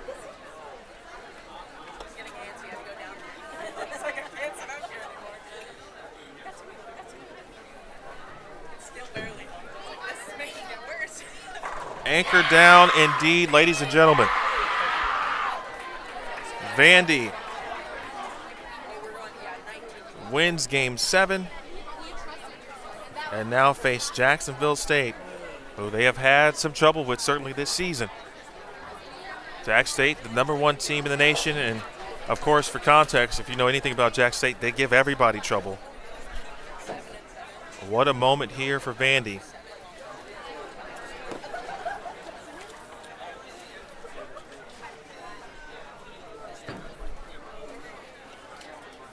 Sam Houston State will face, I don't know who won between Maryville and Sacred Heart.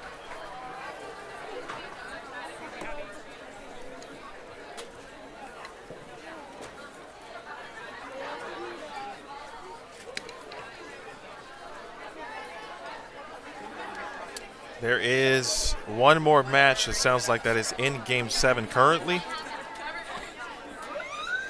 So we will step aside momentarily. Folks, do not go anywhere as we approach the noon hour here Central Time.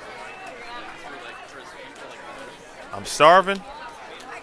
I have had to use the facilities for about 4 games, but I could not leave. I was not going to leave. So I'm going to take a break. We will move down to 19 and 20. And when we get there, Jack State versus Vanderbilt for the championship. That is next. You're watching Vanderbilt Women's Bowling, the Flyer Classic.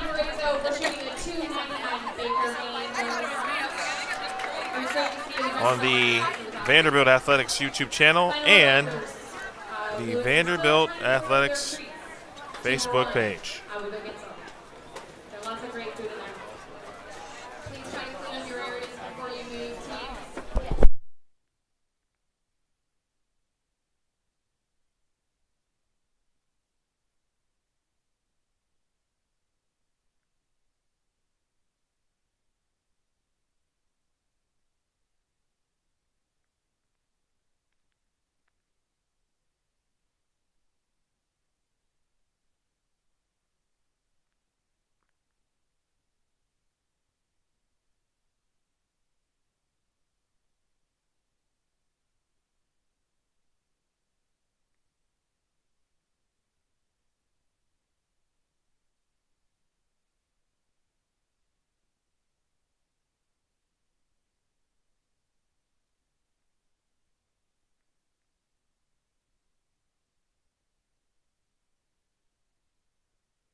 your feet towards me. Yeah.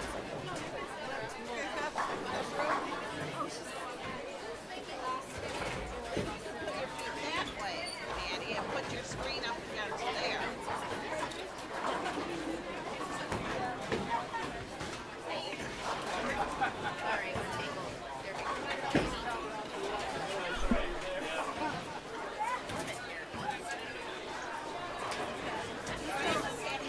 But you can't see anything. Where are your periscopes?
Okay, ladies and gentlemen. Whew. You talk about a match. 2 7-game situations. Vanderbilt has won them both. 2 different ways to get to 7 games. They've won them both. They have persevered. You're talking about a team that's growing up and getting prepared for the postseason. That is Vanderbilt right now. What they face, the best team in the country. And Jacksonville State, during the last match, I kind of gave you a throwback, if you will, a flashback. And I remembered what I watched Arkansas State do to win the Colonial Lanes Classic in New Orleans. I was with the team then. Arkansas State was in that 3-4 spot to start the day. They ended up winning 3 matches to win the title. The first 2 went 7 games for Arkansas State. And they ended up sweeping Vanderbilt in the title match. This was Arkansas State I'm speaking of. Vandy has essentially done the majority of that.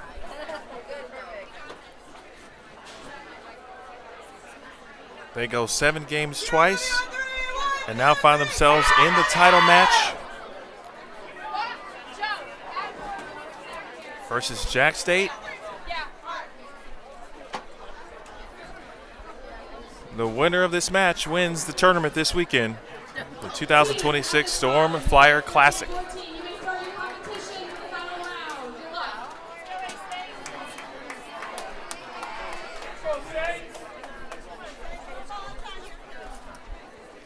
There you see both teams huddling.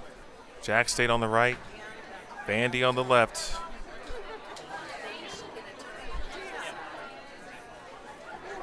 Talked about Vandy's results this year.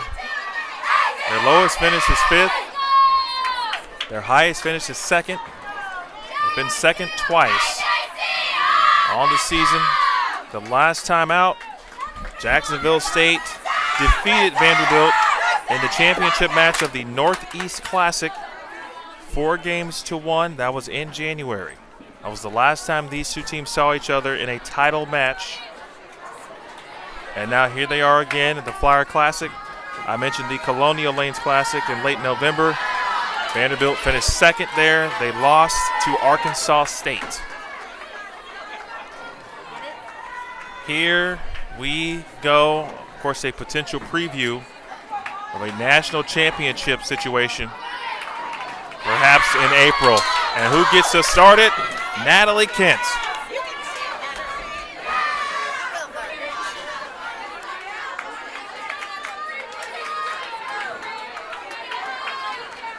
Lineup will be a little bit different.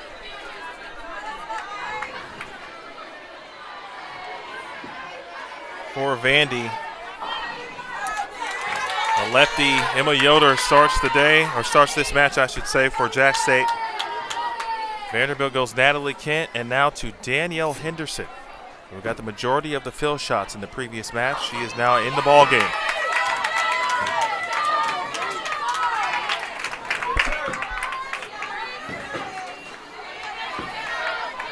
Danielle, transfer from Jacksonville State. Her first season here with Vanderbilt. Again, she helped the Gamecocks win a national championship as a freshman and to a runner-up finish as a sophomore.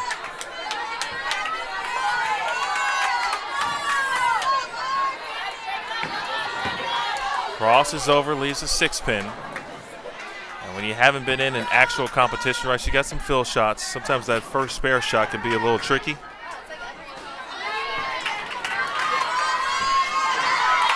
You got to be able to calm the nerves as best as you can.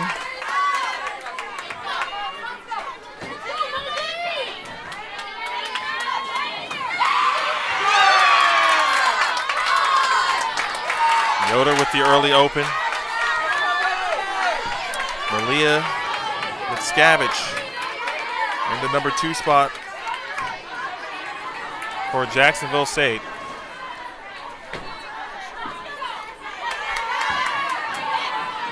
And Miscavige, the first strike for Jacksonville State. So they go Yoder, Mickiewicz. Looks like Caitlin Stoll is going to be third. No Fuente with a 2-8. Of course, new pair, different lineup.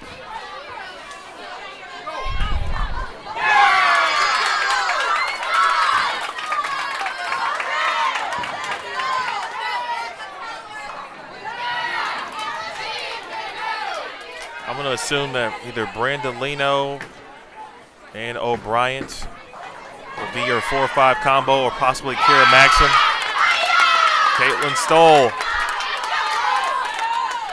These two teams, the amount of Junior Team USA representation is incredible when you combine the two.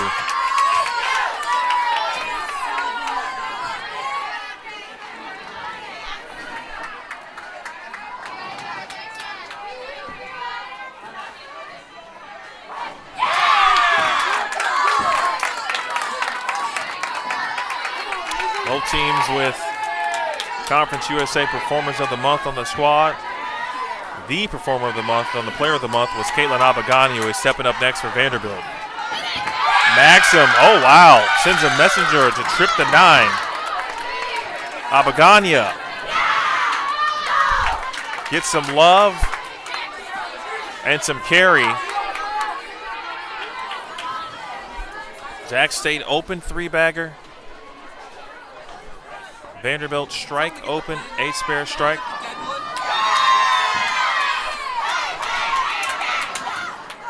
Looks like there's some, maybe some deadwood down in the back corner there.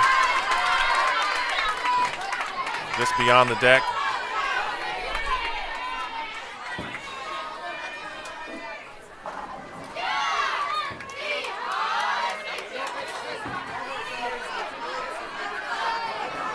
Zoom again, 2-4-8.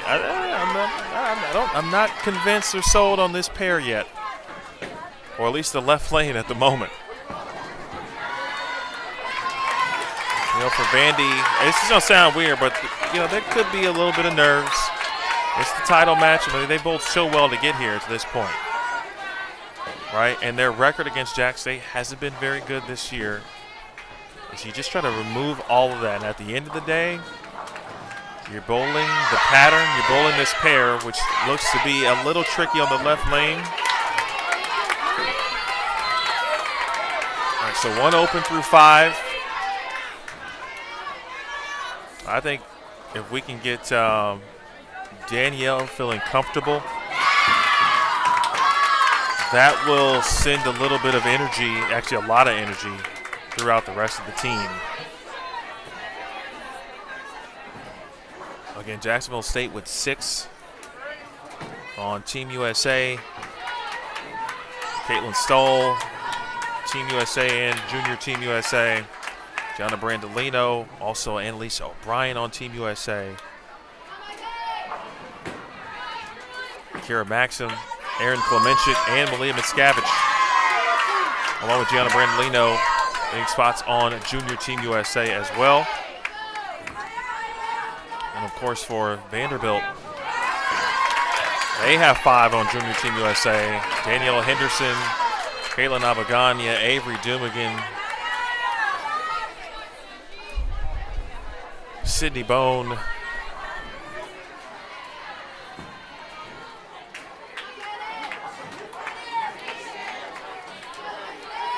and Sapphire Nofuente. Saf, Danielle, Avery, and Caitlin Abagania, all both team trials, Team USA trials.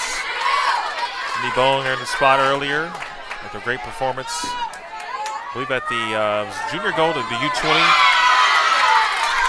U22 Masters in Queens. But it just goes to show, again, the combination of talent of these two respective rosters. The 2 best teams in the country. Here's Kent. Yeah, this lane's hooking a little bit. Well, at this point, we should anticipate and maybe even want a 7-game match the way it's gone today.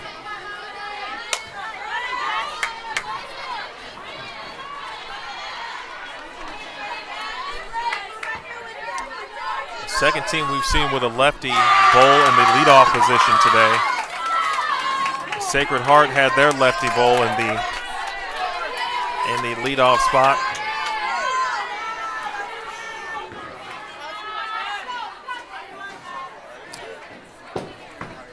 All right, so again, your title match is here. Just to our right, Sam Houston State taking on Maryville. That's a battle for third place. And the battle for fifth, Sacred Heart taking on Arkansas State. And the battle for seventh, Newman versus Youngstown State. And the battle of ninth, Valparaiso taking on McKendree. All eyes here in this title match.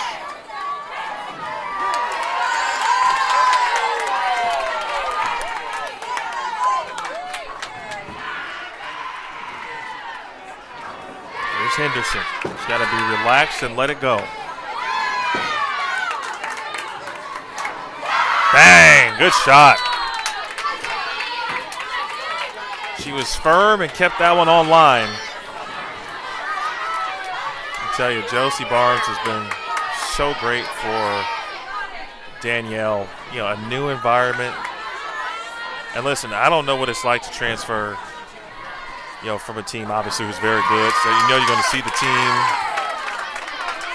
multiple times throughout the year. But this team as a whole, I think, have truly rallied around just Danielle, just to make her feel comfortable with this group. And they, as a group, are phenomenal together. The Ruby for Sapphire.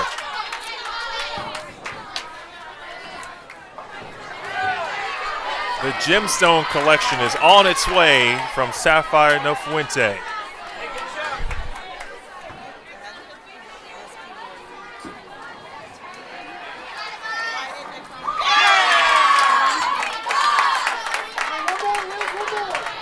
Couple hundred people watching this thing right now, and that's just on the Vandy channels. And I'm sure there's a solid audience on the Jack State channels as well. Second open frame for Jack State.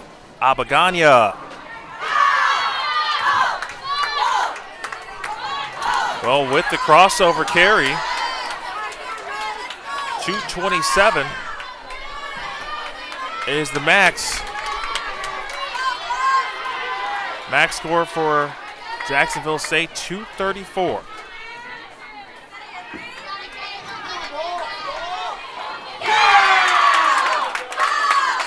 Caitlin Stoll.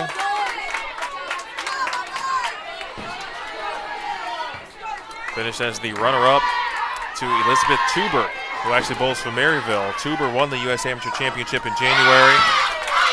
She strikes in the eighth.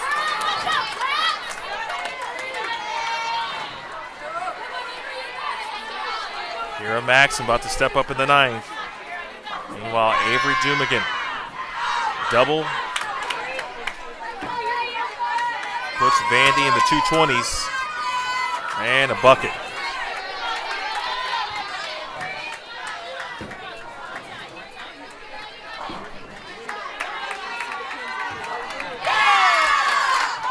Certainly not the easiest of spares.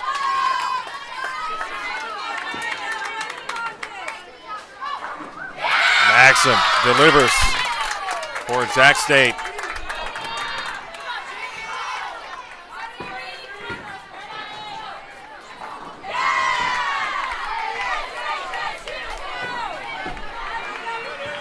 It's a big shot here.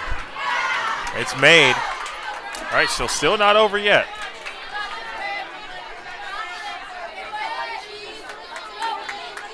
A 9 out here for Jack State is 201.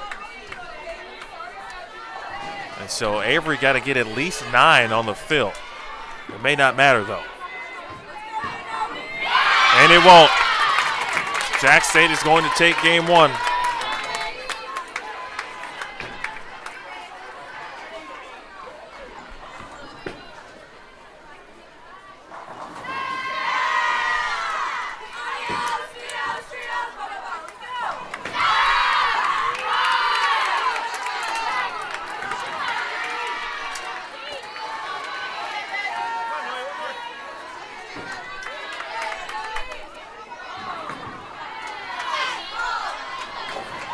All right, so Dumigan went to get a look at a different bowling ball.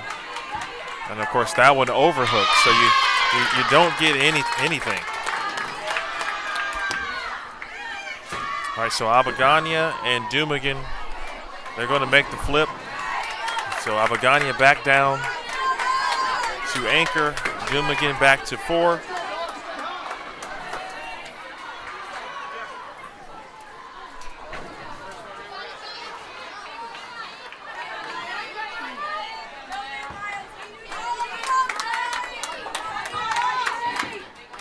Brandolino. G has bowled a ton in this building. She lives in nearby Shanahan, Illinois. Her family is here. There's a lot of ties. A lot of ties for both teams with respect to the Chicagoland area. Brandolino from the area. Josie has some family that lives in this area. There's a couple of recruits for both teams. Some who live in the area, some who made the trip because it's in-state to watch their future programs battle. Now, of course, battling for a championship.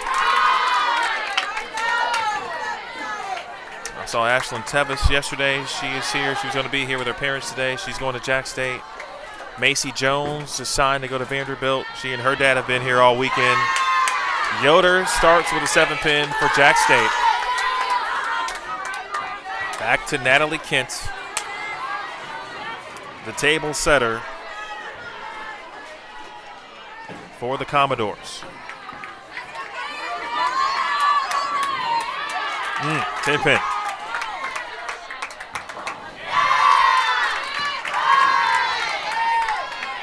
Well, this feels, it's not quite like cut the tension with a knife type of tension, but this feels like an NCAA championship.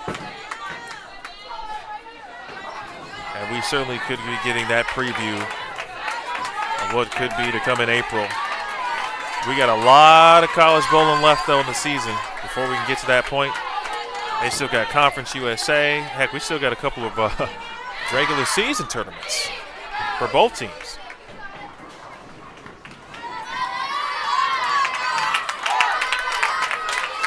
Jack State led by Shannon and Brian O'Keefe. Of course, your doors, head coach John Williamson, 20-plus years at the job. 3 national championships. O'Keefe's with a couple.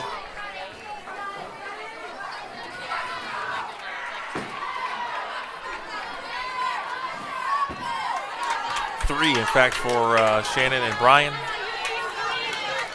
2 at McKendree, 1 at Jack State.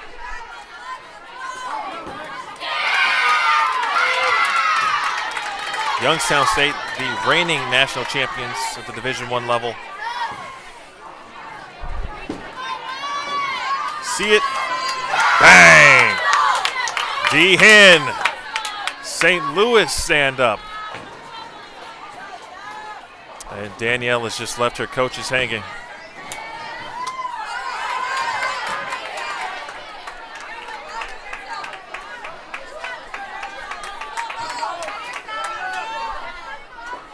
Anderson from St. Louis. Dad has been here throughout.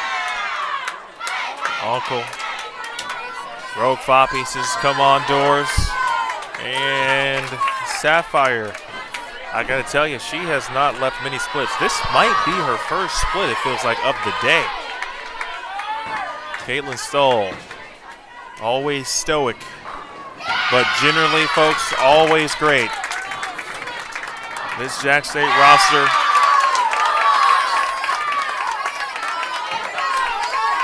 Caitlin Stoll, just a freshman. Gianna Brandolino, a freshman.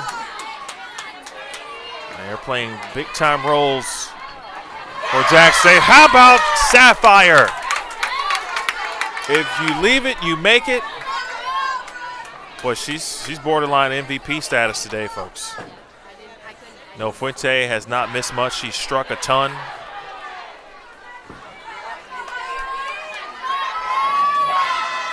The young players for both of these teams are shining. Maxima, sophomore. No Fuente, a sophomore. Bang, good shot. Spare three-bagger for Jack State. And now Dumigan, she had made a ball change on the fill. She's now bowling in the 4th position.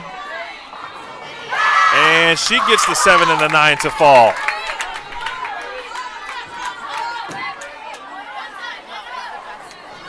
Erin Klemenchik also in the squad. She's a sophomore.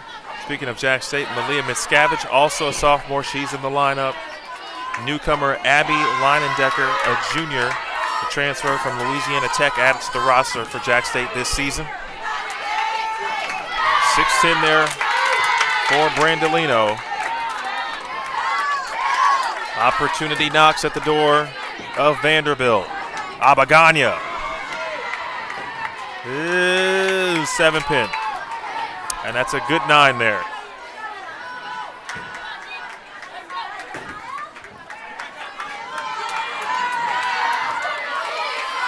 I'll say hello to all of those who may be watching from the Vanderbilt Athletics Department. The Commodores 4 wins away from a title this season. Today. This weekend, I beg your pardon. They trail, however, 1-0.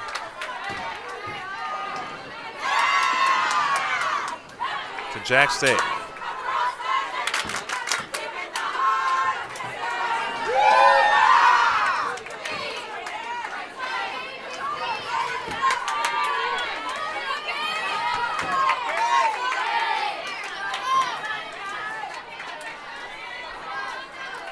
Anybody, if you have a question, feel free to drop that, especially those who may be watching on the Vanderbilt Athletics YouTube channel. If you had a question about what's happening, what's going on, how we got here, I'll recap it for you as the match continues on. Good shot from the southpaw, Emma Yoder. Hit. Another Swisher 7.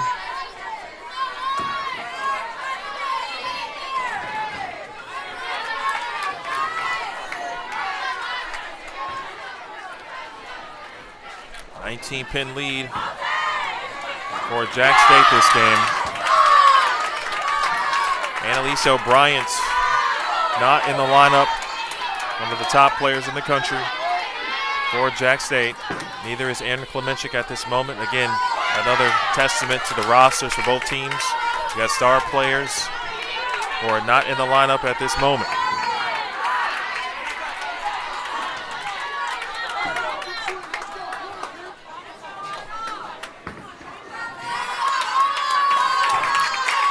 Natalie Kent, so solid today.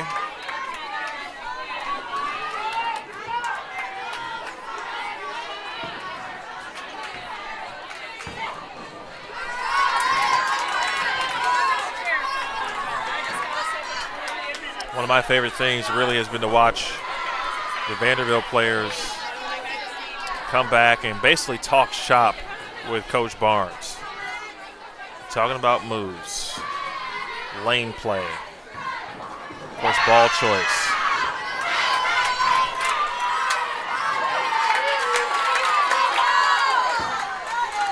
Miscavige was not sure about that one. Henderson struck in the 2nd, now looking to strike in the 7th frame. Sends the messenger. I haven't had a chance to talk a lot about Danielle this week. She started match 1 way back on Friday, and she just had a lot of over-under with respect to ball reaction. Vandy ended up finding the right lineup late in the block to go 10-65, 10-20. That same lineup essentially pretty much got Vandy through the day yesterday in a plus 460 traditional team format. They were phenomenal. Danielle got all of the fill shots in the semifinal match versus Sam Houston State, and now she starts here in the championship match. Of course, Danielle with the team's highest strike percentage, and that shouldn't surprise anybody at 57.9%. Meanwhile, Sapphire trying to figure it out here on the fly. That's what bowling is, which is arguably the most difficult part, right? You got to make all these adjustments as it's happening on the fly, shot to shot.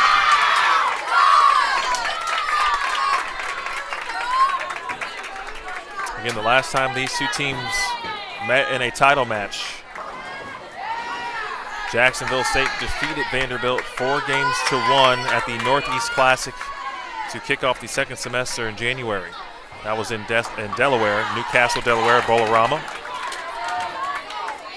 Let's spare here. This weekend, Jack State did defeat Vanderbilt in Baker match number 3.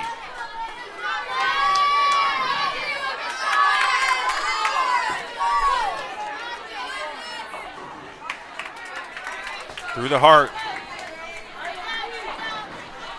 36-10. 219 is the max right now for Vanderbilt. Of course, Jack State pacing in the 2 teens.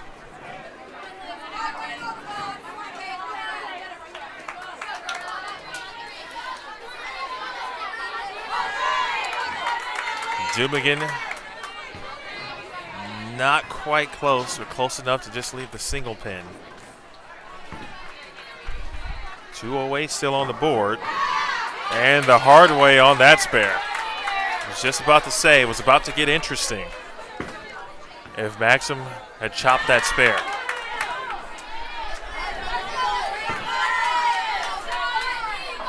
.202 would be 9 outs for Jack State here in the 10th frame, which would still give the possibility of a win here for Vanderbilt. So a mark, Jack State's going to go up 2-0.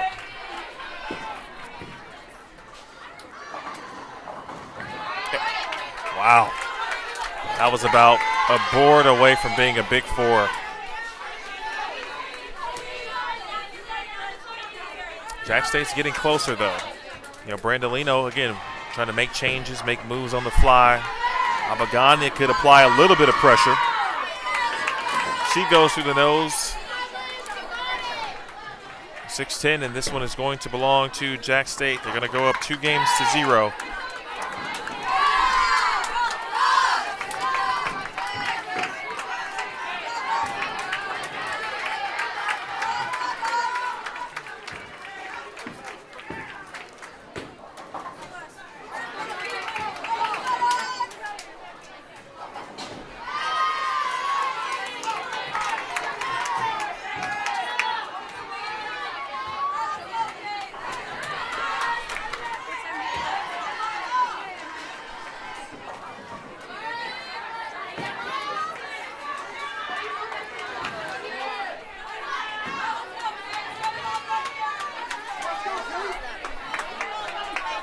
All right, 185, the official tally. And that's the thing you're afraid of right there. You watch Brandolino kind of get closer and closer to finding it. She got away with one on the first shot that could have been 6, which would have allowed Abagania to have a chance to win.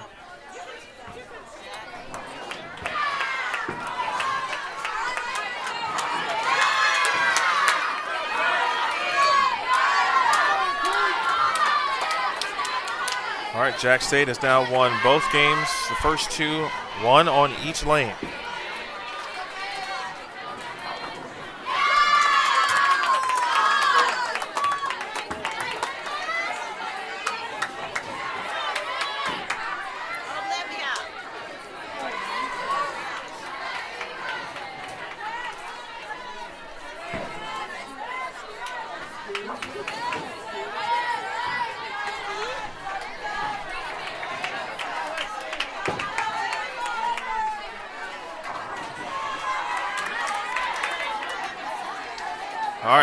All right, good people out there. We're all in this together. How are we feeling out there? Where's your heart rate right now? Mine is, it's moving and grooving. My heart rate is moving and grooving. Vandy has gone 7 games in their first 2 matches today. They were the number 3 seed. They qualified 3rd. After 5 Baker matches on Friday, 5 traditional matches on Saturday. They were phenomenal yesterday. They went 7 games against Sacred Heart this morning. They went 7 games against Sam Houston State in the semifinals. And now they are down 0-2. However, they have been in this position before. They dropped the first 2 games this morning to Sacred Heart. So this is a position that they are familiar with today.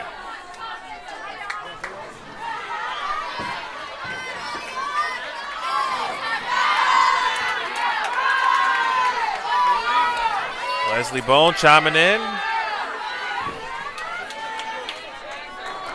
Watching from afar. That is Sydney Bone's mom. Dad Parker has been here this weekend.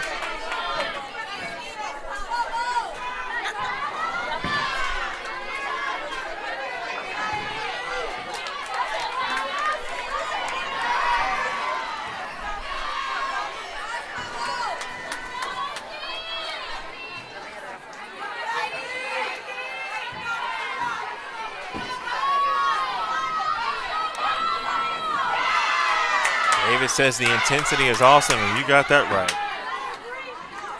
Danielle. That one got up the lane quickly.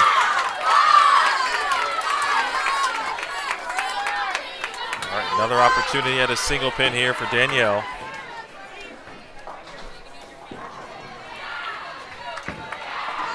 Mitscavage trips a 4.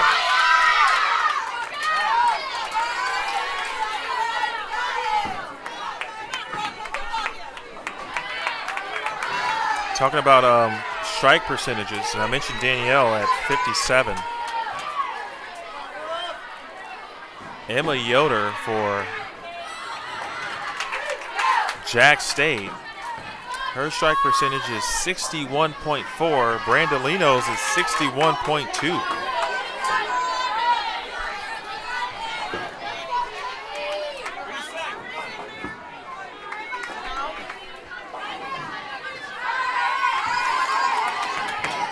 Here is Stoll.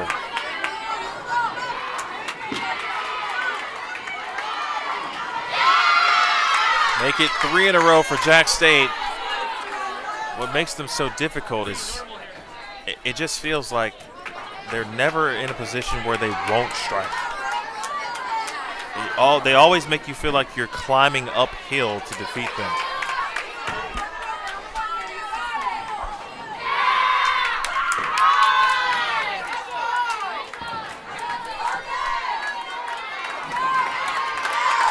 Well, the Conference USA Championship Tournament is going to be spectacular. Wichita State won it in their first year in the conference, first year as an NCAA program, of course, but not their first year as a college team. Obviously one of the best to ever do it. Well, you got Wichita State, the reigning champions, Jack State, Vanderbilt, Sam Houston State. I tell you, watch out for Sam Houston State again. They made a nice run last year to win a regional and get to the Final Four. Maxim makes it 4 in a row. You got Arkansas State in that Conference USA. This year, Nebraska is now a member of Conference USA. I tell you, the winner of that, I mean, it almost feels like you win the national championship if you win Conference USA.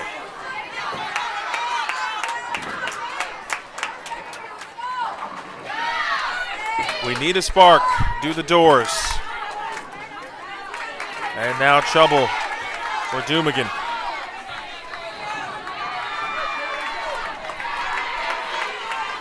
Doors looking for a spark.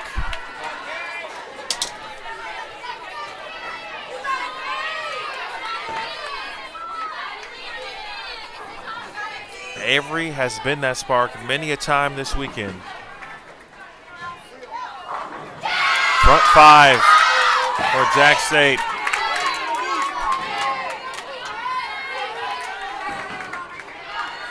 Oh, make it, Avery. All right, 4-7. She'll take count.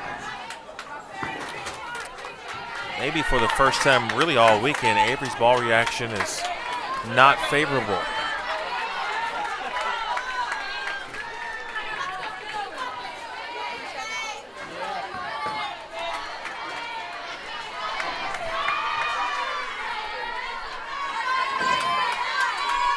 Abagana.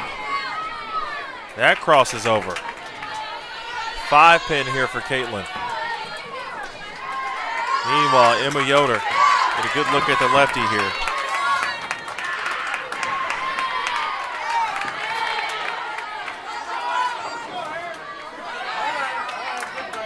Six falls, 8 remains. Vanderbilt in danger of going down 0-3. That's what Sam Houston State did against Vandy. Vandy went up 3-0. And then it was the end of game 3 for Sam Houston State that resulted in a 5-bagger. You could tell the team started to get lined up. Sam Houston State went on to win the next 3 games. And Vanderbilt survived in game 7.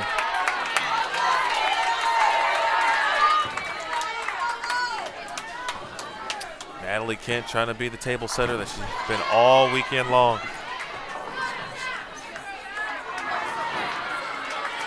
Wow, the 8-pin was stubborn there. Boy, the Commodores now through 6 frames, no strikes. I told you, they started on the left lane. They shot 203, but I wasn't convinced with what the left lane was going to give.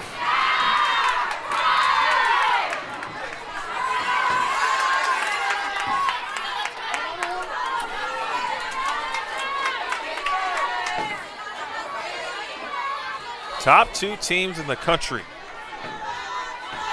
battling for the Flyer Classic Championship. And Malia Mickiewicz, she makes it 6 out of 7 for Jack State. First miscue in a very long time, maybe even all day for Natalie Kent. And this is that do or die moment right now for Vanderbilt.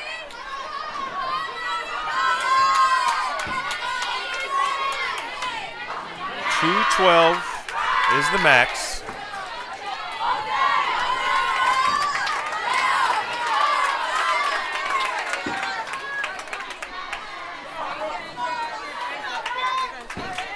Stoll.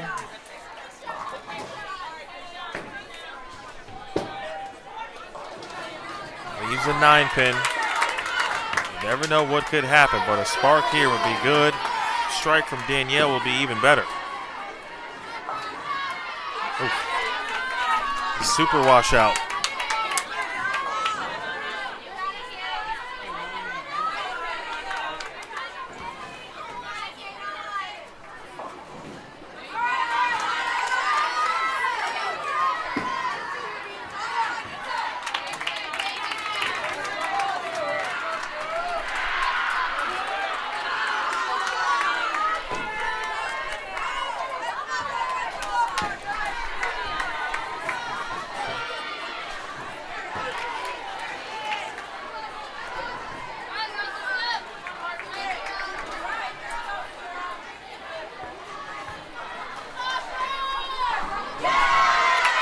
Bone in that left ear of Danielle.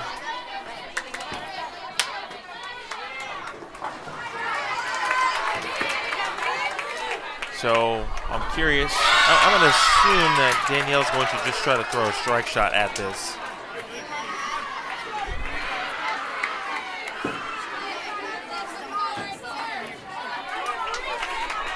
Let's just try to reinforce, try to get lined up. With the game now out of hand.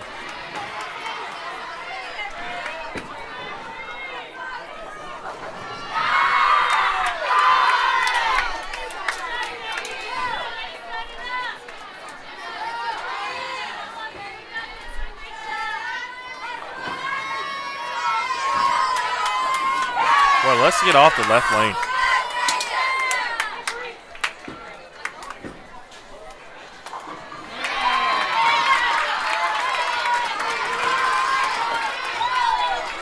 Well, we've been talking about folks doing hard things today. And if you want to win a championship, certainly you know there's going to be hard things that are going to come your way. You got to persevere, battle, fight through adversity. And now adversity is here for Vanderbilt. Looking for ball reaction right now. Remember what I told you about what Sam Houston State did against Vandy at the end of game 3. And a very similar scenario because Vandy shot 275 that game. Sam Houston State threw the back 5 for 216. Seemed incremental at the moment, but really it was Sam Houston State letting Vandy know that they were lined up.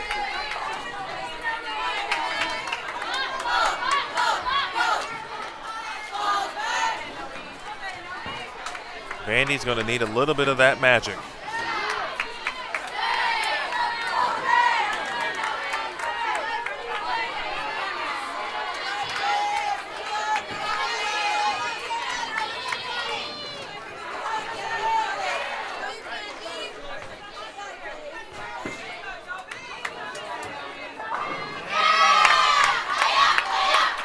That's a well-bowled game.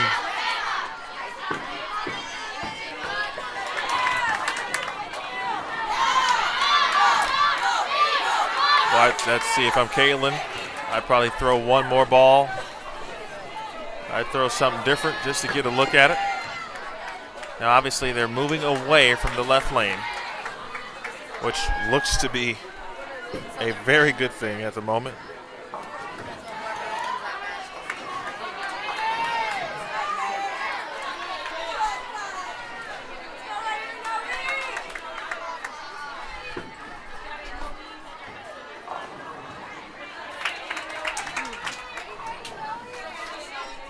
.189.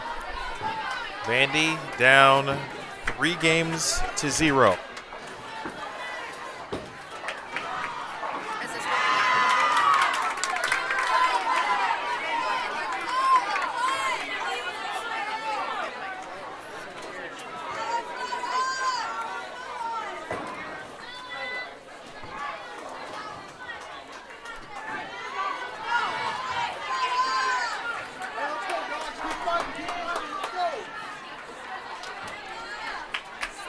So all the Vandy fans watching from wherever you may be watching from, you got to send all of your good vibes, all of your good energy, because now to win this title, Vandy's going to need to win the last 4 games, but it's one game at a time. You got to get on the board first. Natalie Kent now looks like she's made the big jump left. Got to see it and missed the head pin.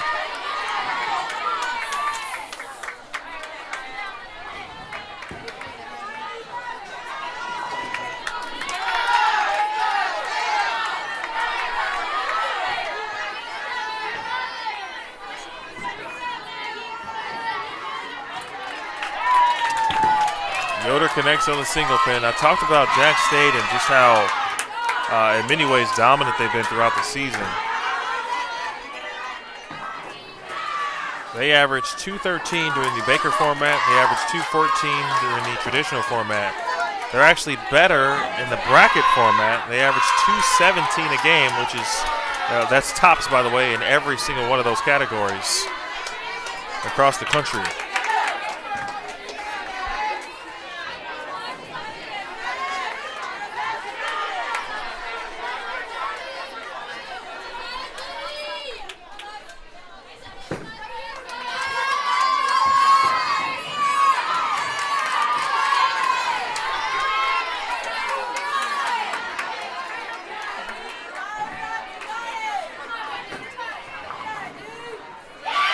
Wow, how about that late love on the 7 for Malia Mickiewicz.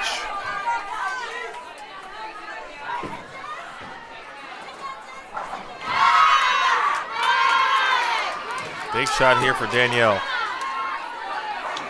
Dang, good shot.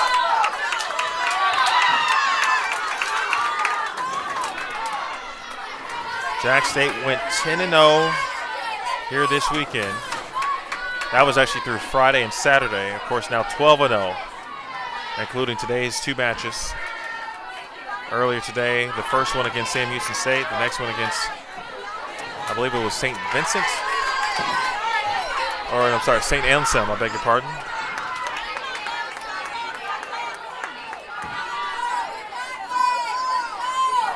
They came in again with 55 victories and added more to it.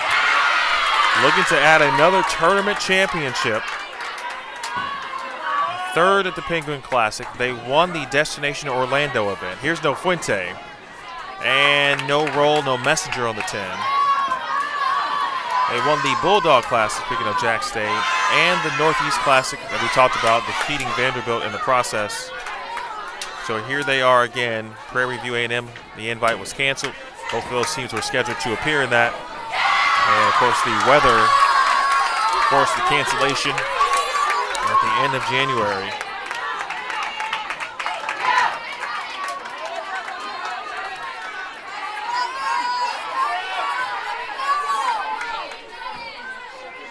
So Jack State has won their last 3 tournaments, looking for number 4.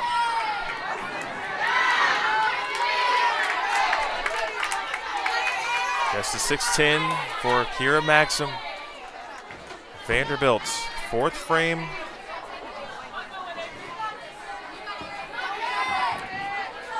Need a spark. And Dumigan find the ball reaction. There it is.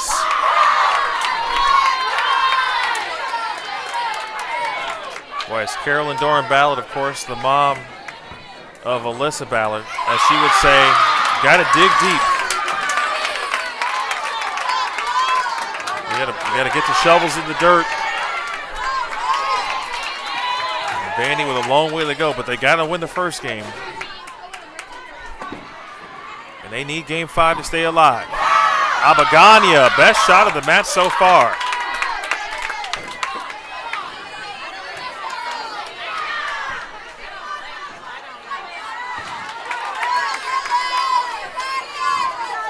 Huge double.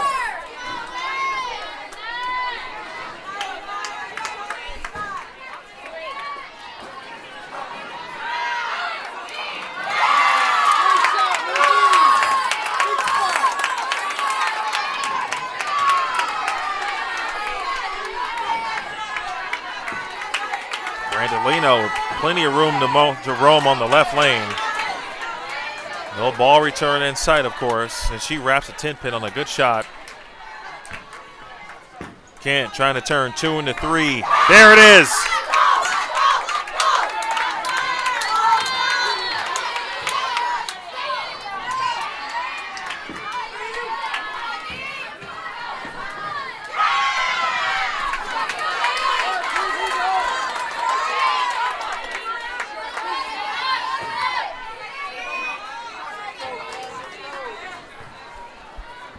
Vandy trails 3 games to 0.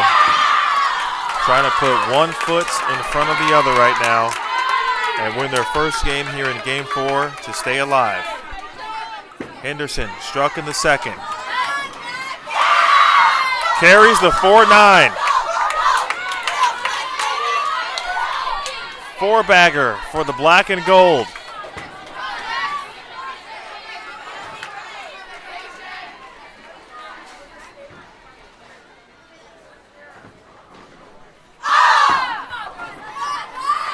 Yoder 6-pin.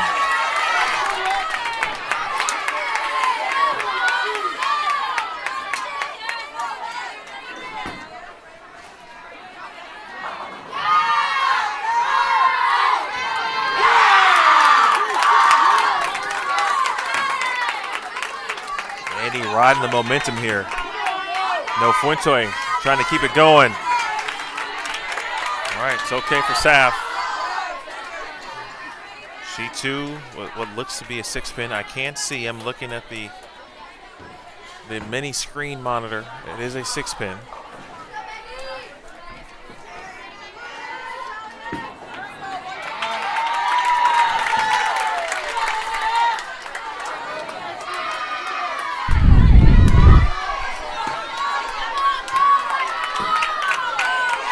Spare is made for No Fuente. 2:49 the max score for Vanderbilt. 2:46 the max score for Jacksonville State.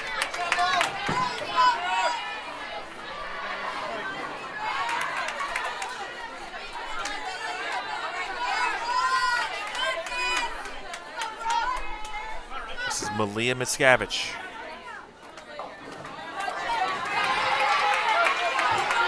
The left lane is tricky the further left you get. That one's clear. It's a washout. Dumigan, meanwhile, right lane did not like that at all.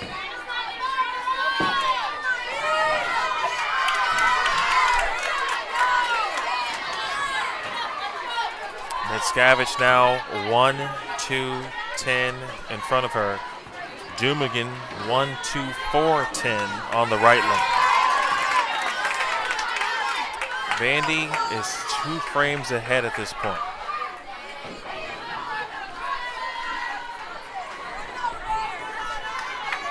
That's online. And she gets 1. Max score 221.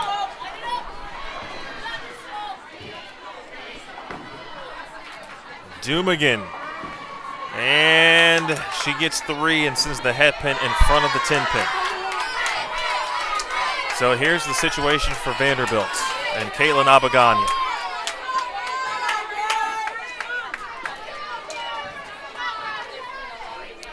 Double an 8 in the 10th frame, and Vanderbilt will win game 4 and stay alive here in the title match, no matter what happens from the Jacksonville State side. It's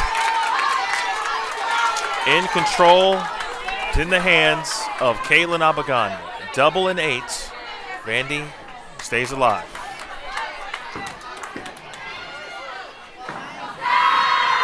First one is good.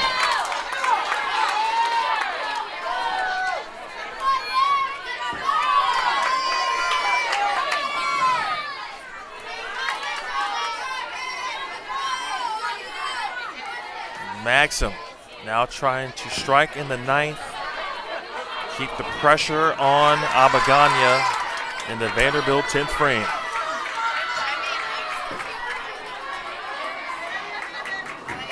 Wow, and there it is. The Swisher 7. Must strike Abaganya.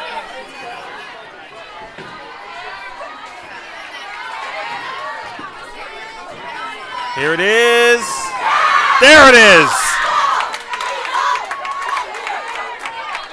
Now 8 to officially seal a victory.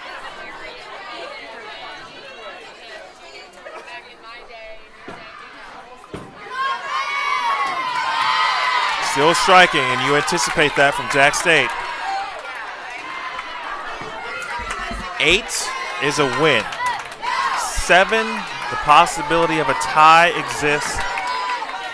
6 or worse, Brandon Leno can step up and win the tournament. Uh-oh. Uh-oh. There's 9, and that's a win. Vanderbilt is on the board. The left lane is strange, folks.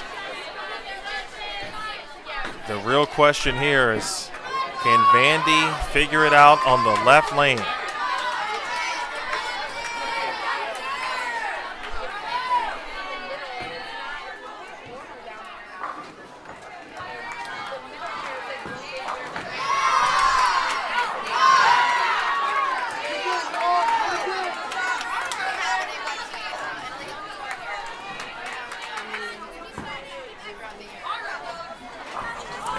Bryant getting some opportunity here in the 10th frame.